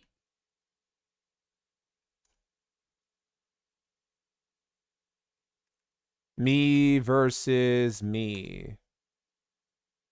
This was... So, the Quartering's new vlog channel is looking like it's going to be dead soon. It's looking like he's going to be dead soon. After only 9 videos. And that's very curious. Because this is his original vlog channel about self-betterment, getting his life together, telling us where he was at. And he made it to 10 videos. So his new vlog channel lasted for all of 1 video less than the original vlog channel he made over a decade ago. This shit is 13 years old. 13 years ago, Jeremy tried and failed to get his life together. And it didn't work. It didn't work. You know what old Jack Burton always says at a time like this? So that means I'm going bashing melted-ish out there, if you can tell. So that means I'm going bashing tomorrow. It's 45 degrees-ish today. Supposed to be in the 40s tomorrow, so I'm gonna. He has so much hair, he didn't even care to do anything with it, right? I bet he wish he took better care of his hair now. Now that he ain't got much of it. He's like, damn, I wish I would have had at least one good hair day that I could look fondly back on. Pack up tonight. I'm gonna go bash. Check out some of this cool stuff I have upstairs in my spare bedroom. Remember that thing? This is a giant Arleigh Burke RC boat. I'm gonna run that this spring. See, what's fun, right, is that he doesn't even care about the history of this warship. He just cares that it's RC. Arleigh Burke RC boat. He doesn't even care about like what it's modeled after, what it copies. He just cares that it was an RC toy to play with. I'm gonna run that this spring. Get these random helis, battle helis for when my friends and I have a few drinks. We bust those out and have a little fun. Got some sweet wireless headphones, and a new wireless mouse. Note to self: remember to turn the damn things off, because every time I forget, I have to put a new battery. Okay, they're back. Maybe a good commentary for you would be they're back. The following on: if you're a Andrew fan and you are still saying, you know what, Andrew's arguments were solid, great. Candace, great. But did anything change your mind? Did you watch and say, you know what, I had this position over here. This would be an interesting commentary to hear. And of course, for all the people that are watching, I was just whispering to them here. No, Patrick, David. I think both of these people are retarded. Whether you're a fan of Andrew or not, whether you're a fan of Candace or not, nobody can dispute the fact that these guys agreed to sit down and talk live. Others were thinking this was pre-recorded. This is not pre-recorded. Is that supposed to be a big deal? Is this where the level of internet discourse has fallen? To where people are afraid to do a fucking live debate? Where this is a big deal? Oh, congratulations. You both talked to each other live while the camera was rolling. Way to go. You didn't pre-record the debate. I guess that is something. On one of our accounts, he said, can I talk to Patrick? We got on the call. You said, Patrick, can you moderate this? And then I said, great, let's do this. And so before we wrap up, final thoughts, I'll come to you first. Yeah, she had nothing. Just nothing. For all of her claims of Patsy, nothing. She didn't have a single claim. She didn't have a single solid piece of evidence. No she receipt. Had no positive evidence. Not a single receipt. In anything. We were here for 3 hours, over 3 hours. Was it over 3 hours? Because again, I got to count them being like 20 minutes late and all the ad breaks. Okay, so we were here for about 3 hours. Not a single receipt was shared. Not a single one. Just time wasted. I guess bag secured. Because Candace made over $300K just to come here. Just to come here. She made a $300,000 bag. I don't even know if she has. Like, maybe she has. I have no idea. Yes, I'm going to have an official timeline with unconfirmed evidence. That's just fine. Hey, it's hearsay. If that's good enough for the state, it's good enough for me. But my biggest problem with the state is that they're admitting all this hearsay. It's like she's a contradiction machine. On top of all of this, the thing that I want... I mean, I guess the thing about it is that they both won. Andrew won and Candace won because Andrew, obviously, he just got a big rub from being on this giant platform. Over 200,000 people were watching him live, right? He has over 20,000 people watching live on his live stream over here. Oh, no, it's not 20,000. It was 20,000 for most of the stream, right? So he made insane amount of money, right? A lot of donos for him, right? So this was a big W for him just for getting Candace to show up. So I guess good for both of them for making the bag. Same thing for PBD, Valuetainment. Everybody involved made a nice bag. Those of us who were watching, we got ripped off. They stole our time. We're never getting those hours back. Yeah, Andrew, how many times did you hear this today? Andrew, you can't tell me how I'm supposed to think. Yeah, nobody's trying to tell you how to think. But you should rationally come to your conclusions based on evidence and facts. Why does Wilson hate the quartering for the obvious? Besides the obvious, I mean, what are you counting as the obvious? Because quartering, he probably saw quartering say something stupid on Twitter, right? There's a lot of general reasons why you might dislike the quartering. He's a very unlikable individual. It's like asking somebody, why do they dislike Dark Side Phil? Well, there are a lot of reasons. There are a lot of surface level and deep levels why you might dislike Phil. All that Tyler Robinson was a patsy that was ever put forward by Candace this entire debate. Now, maybe you could say that we stalemated when it came to whether or not Robinson did it. She says, I found the evidence convincing. He's filibuster maxing again. Holy shit. You might as well have had Richard Spencer on this show. It would have been more entertaining. I feel like Spencer would have put on a better showing, personally, than this fellow over here. This greasy guy right here. The stepfather right here. He would have put on a better showing.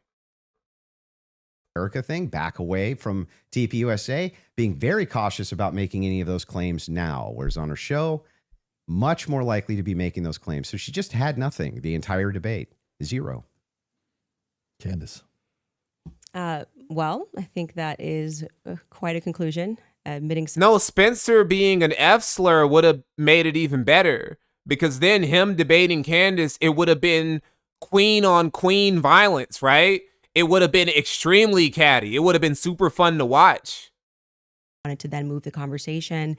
It's like whenever you watch Milo Yiannopoulos fight with a conservative woman, like that one fight that Milo got into with Laura Loomer at that one debate, it would have been awesome. I would like to extend a compliment to you for being willing to sit down and to have the conversation. I still walk away feeling that the people who are jumping on the bandwagon about this case don't care about this case. They don't care about Erica Kirk. It tends to be follow that they take a meeting with Turning Point USA and they come out and suddenly have a lot of junk to say about Candace Owens. And I do want to also stress that Turning Point USA tried to pepper him with something as a surprise. He showed clips that were meant to be a surprise. I did no such thing. I stressed to PBD from the beginning that I was grateful he was taking Miss on and that I wanted this to be a clean debate because I believe I can win this on the merits. And I believe that I did win this fully on the merits by engaging the evidence of what has happened. You didn't show any evidence. That there is more evidence. What are you talking about? Supports that there are more people involved. Candace, you didn't show any evidence. Candace, you didn't show any evidence. Candace, we went 3 hours. You never showed any evidence. You didn't show any evidence, any proof, any receipts of any sort. This was a receiptless. It's like going to a ghetto grocery store. You can buy shit. Don't expect the receipt, though. You might as well have been buying it off some nigga on the street, right? You didn't show us any proof that any of these things that you've been saying for like a year now are true. They're all just figments of your imagination. They're all just shit you came up with. Maybe it's true. We don't know, though, because you didn't show us why we should believe it's true. Finding out what the truth is here. My heart is in the right place. I think anybody who watches my show, her heart was in the right place, though. That if I get something wrong, why are you doubting correct it and own it. I'm not arrogant. No, you I don't wouldn't need to sit here and pretend that I didn't misspeak on the Lance thing. It hasn't been ruled out. But you saw that he just really wanted to hammer that point. You know, part of being a well-meaning person is to she's a well-meaning she's completely it's you guys who are disingenuous. We're the disingenuous ones because we think that Candace is a grifter or she's just crazy, right? That's what we're bad people for thinking that. How dare we try and hold Candace Owens to any fucking level of accountability for the crazy shit she says on a regular basis? That's silly. That's silly of us. We should know better. We should know better. Sure that Andrew got out of this what he wanted, which is a little more than what I wanted, but I'm very content with how I dealt with this. And she did a good job. To convince the audiences with the magic trick of what they need to think about this debate. Only magic. She knows that black girl magic. Beautiful. Fair from both of you. I think the audience won. Masterful genjutsu. From the beginning, all of this is because... I mean, it really is masterful genjutsu when you think about it, because she's able to just bamboozle all these random bitches into worshiping her as the conservative Oprah and just giving her tons of money all the time. She was able to dupe Andrew Wilson into giving her $300,000 just so he can talk some nonsense with her for 3 hours. Shit is crazy. Future, when this happens, you want a lot of independent creators to have these types of discussions. And last but not least, the two of you, I respect you guys again for having this conversation. It is not easy to do so. Hopefully this will lead to more discussions. A lot of different things we talked about. I'm sure there will be a lot of follow-up. With that being said, take care, everybody. God bless. Have a great weekend. Oh, God bless. Okay, so a further proof that he's not Jewish. God bless. Oh, when's the last time you heard a Jewish guy say that? Again, we're not anti-Semitic here. It's just jokes, right? It's just jokes. It's just jokes. Let's be calm here. It's just jokes. So this is what I was expecting, right? This is the catty shit that I wanted to see. Hawaiian Zen, thank you for the pack it up. Michael Knowles had the best take about this. None of the people care about Charlie Kirk or the truth. It's about the bag, let alone LARPing as a friend. Exactly. Exactly. And this is obvious to anybody who doesn't have a parasocial relationship with anybody involved. Thank you for the 1,000 kicks. Oh, well, let me see. No, I muted this. That's why I muted this. So this is Laura Loomer confronting Milo at Turning Point USA in 2024 AmFest. Liar, Milo. You literally set up that dinner with Nick to try to set him up. Okay? So don't try to sit here and target my reputation. Okay? Because you're a fucking drug addict. Okay? You are a fucking loser, Milo. You are a fucking drug addict. You're played by Martin Taylor. That's true. He is beating her. He did beat her. According to Laura Loomer, Milo is the reason why she lost both of her elections. He's the reason. Milo has been conspiring against her, and he has been winning up until she gluck gluck for Donald Trump, and she managed to get on the inside anyway. The legitimate path she tried to take to to Capitol Hill, Milo cop blocked her cunt blocked her both times. You guys have so much IQ. You guys can join forces and take over the world. You're destroying each other. Man, I don't know, man. Okay, so you got Milo here, who's gay. He's wearing a cowboy hat and sunglasses. You got Laura Loomer. You know, she's been conservathotted it up. And then you got this black dude in a frilly coat, dressed like Prince. Maybe he's dressed like Americans in the Revolutionary era. And I'm trying to think, who sucked the most dick out of these three? It's really hard, right? It's like, man, because I would think that it's Milo, right? But then again, you would think, man, Laura Loomer probably had to have sucked some mad dick to try and get anywhere in her career. But then this random black nigga dressed like Prince, I don't know, man. He probably has a secret, just cocksucker body count. It's like out of this world.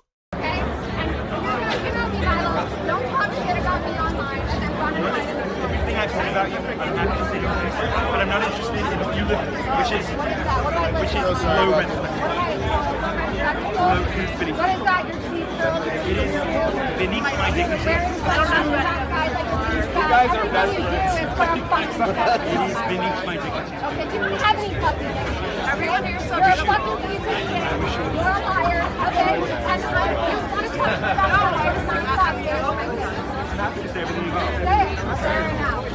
That was what got me through my last weekend. She came there specifically to fight Milo. That's what's funny. She came there specifically to yell at Milo for allegedly helping to ruin her life. Because it's always somebody else's fault. It's always somebody else's fault whenever whenever Laura Loomer and Candace Owens actually share a lot in common. They really do share a lot in common when you think about it. You want to know the truth about it. Anyway, that was pretty disappointing. Not gonna lie. That was pretty disappointing, bro. I was expecting more. I was expecting more out of both of them. I was at least expecting a good clown show. I was expecting a good spurg off. We didn't even get that.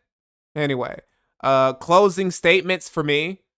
Let me shill. We had to watch all those commercials. I should have just did this. I should have been shilling My Gum Road. Mikey No More Complete-ish Edition, right? For $10, you can become a neat Ronin.